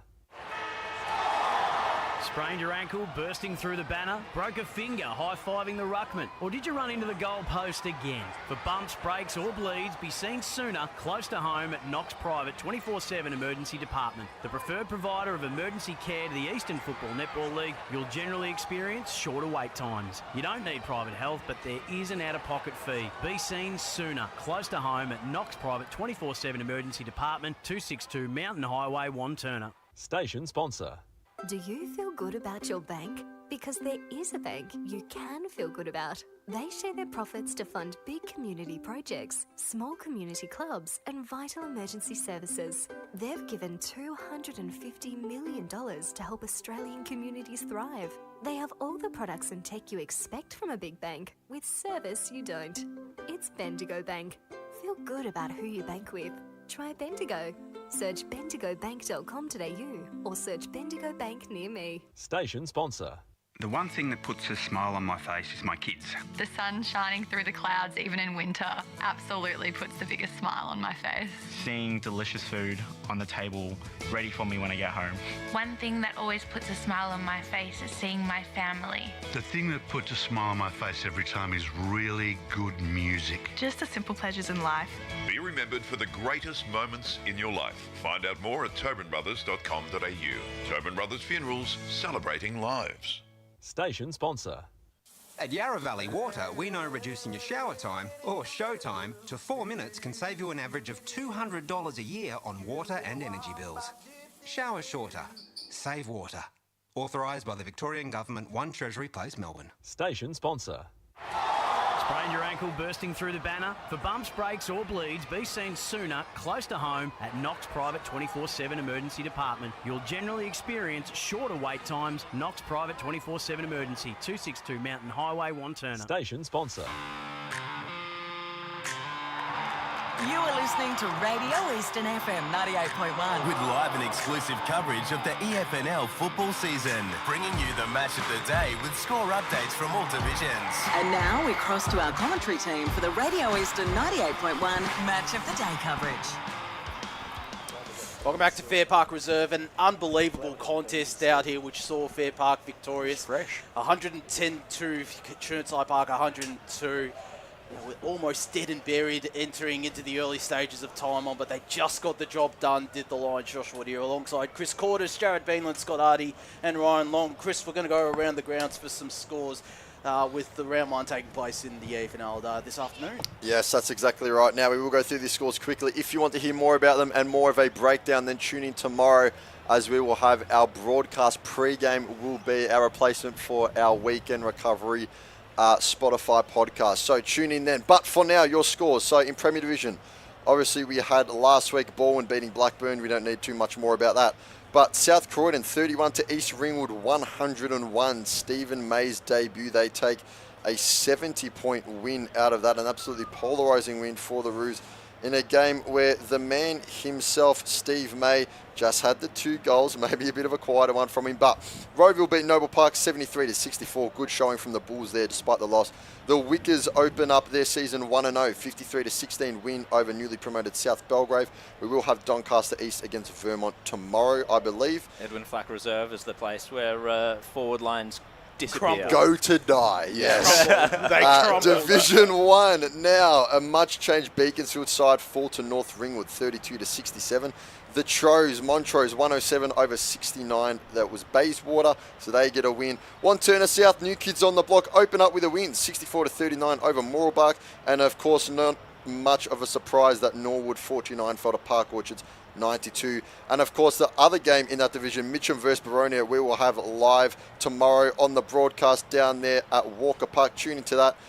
The first, I believe the play will be starting at 2:20. I think we're on air at 1 o'clock, I believe, or somewhere Correct, around there. Yep, so 1 o'clock.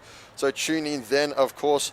I will be on Facebook and YouTube. Crossing over to Division 2, we have Heathmont 44 dropping to Templestowe 84, Ringwood 41 to Mulgrave 49. Bye-bye, Josh, on the Insight Survivor Series.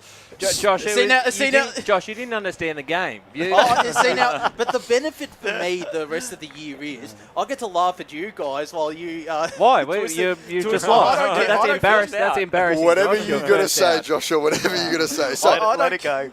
Scoresby in their first game in Div 2 fall short to East Burwell. That was 44 to 63. The Rams 19-point winners. Surrey Park, this will put a smile on your face at least, Josh. 112 to Waverley Blues 64. Surrey Park showing their dominance.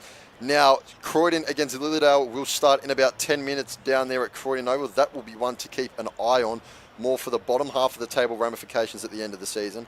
Don Vale with an absolute barnstorming win as we cross over to Division 3. They open up their season similar to other seasons, 130 over Coldstream 12. The White Horse Pioneers ruining the Adam Amin debut at Oakley District. The Pioneers in their first game of the season, 70 to 39 victors.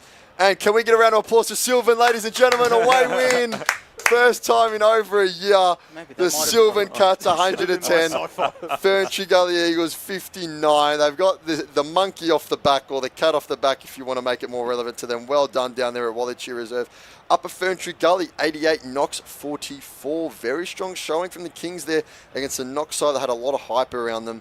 The Basin, obviously, with the bye this round. And as we cross into Division 4, of course, you know all about Fairpark winning 110 to Chirnside 102. We also had Bulleen Templestowe crack a ton against Croydon North. The Bull Ants 112 to 33 on that occasion. Forest Hill 62 holding the fort against Nutter, wanting 51 in their first game back.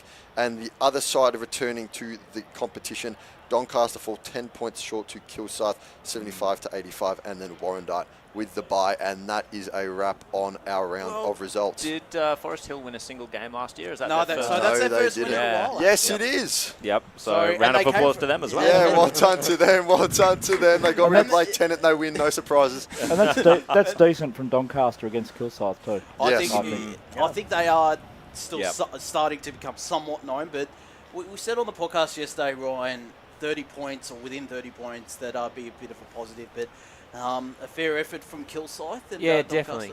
Well, I mean, we just didn't know what to expect from them, and it might take a bit of time to ease in, but I think they'll take a lot out of that. Yeah, no shame in dropping a game to Kilsyth in round one, I wouldn't say. Kilsyth are looking decent this year. Yeah, exactly right. And it might be a similar case to the Bull Ants last season, where, you know, first half of the season they kind of get a feel for it. They get a feel for themselves, feel for the opposition, and they can come back stronger in the second half of the season. There's a lot of shame in going out and Survivor in round one. At least not as much shame as going for Carlton. I'd say or Richmond or Essendon, but Essendon won in the AFL today. But we'll discuss those games tomorrow at Walker Park, as Chris mentioned, broadcast starting at 1 p.m. on Facebook and YouTube. Ryan, Jared, we're going to be at that game. Jared, hopefully conditions aren't like today, and since we're on the boundary. Ryan, you're calling that game tomorrow. It should be a good contest between the Tigers and the Hawks. Yeah, looking forward to it. Hard to know how that game's going to go down. Both sides have picked up some players, a couple of changes. I think both sides will be around the mark this year and premiership contenders, so good chance to have a look at them straight up on round one. It's the Wex Cup, isn't it? Yeah, yes. It's the Daniel Wex Cup. The Huey Cup. I'm surprised he hasn't been promoted on the socials more, Daniel Wex. No, you'll kill me if I do that. I heard a conversation around that. If Baroni win, I'm going straight to him after the game. Okay, well, I've got to win first. He might run away if you start chasing him, Josh.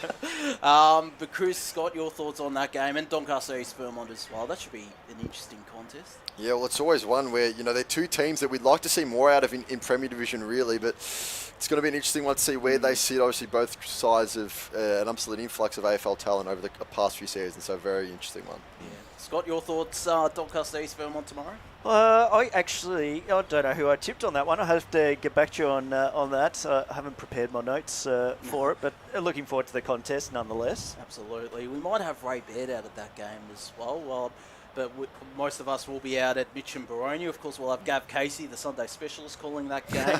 We'll have a debutant as well on special comments, and Brash will be there as well, which will be a lot of fun out there at Walker Park, and a lot of chastising of myself on the pre-game and during the game as well. But that we might start wrapping things up. We'll take our time. We'll take our time, of course. Be sure to tune in to tomorrow's match of the round match of the day between Mitcham and Baroni out of Walker Park. Should be, as we keep saying, a cracking contest. But Ryan, for braving it out on the boundary alongside Oscar, doing great stuff. I'm surprised you didn't pull out late. Yeah, thanks, mate. I just looking at my interview with Mitch Jackson, how bad my hair looked. A bit flat about that. Where's the beanie? Like, you need it. Yeah, to be probably rocking need that. it. It was fresh. It didn't drop degrees because, like I said, the players were did get a lot colder out there. Yes, fresh.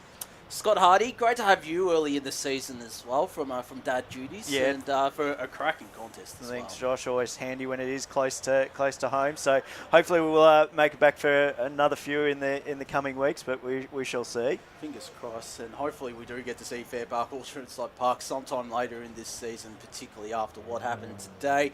Jared Beanland in the special comments just here doing a magnificent job. Thank you very much, Josh. What a game it was. Footy's back, and I love it. And the man I called alongside, I think we called the socks off this game. I don't know. Oh, 3 mates. 3 votes, Jay Ward and C Corners, but Chris doing a magnificent job as always, man. Yeah, thank you. Very fun game to be a part of. Obviously, excellent job everyone around here as well. But yeah, very good. Absolute pleasure. And to you as well, mate. Well done. Great to be back in the chair next year. My voice might be gone, but it'll survive for the remainder of the season. And, of course, to Lee and Megan Green doing a superb job behind the camera and the audio. But that will do us for the Eastland match of the round. Fairpark 8-point winners, 110 to 102.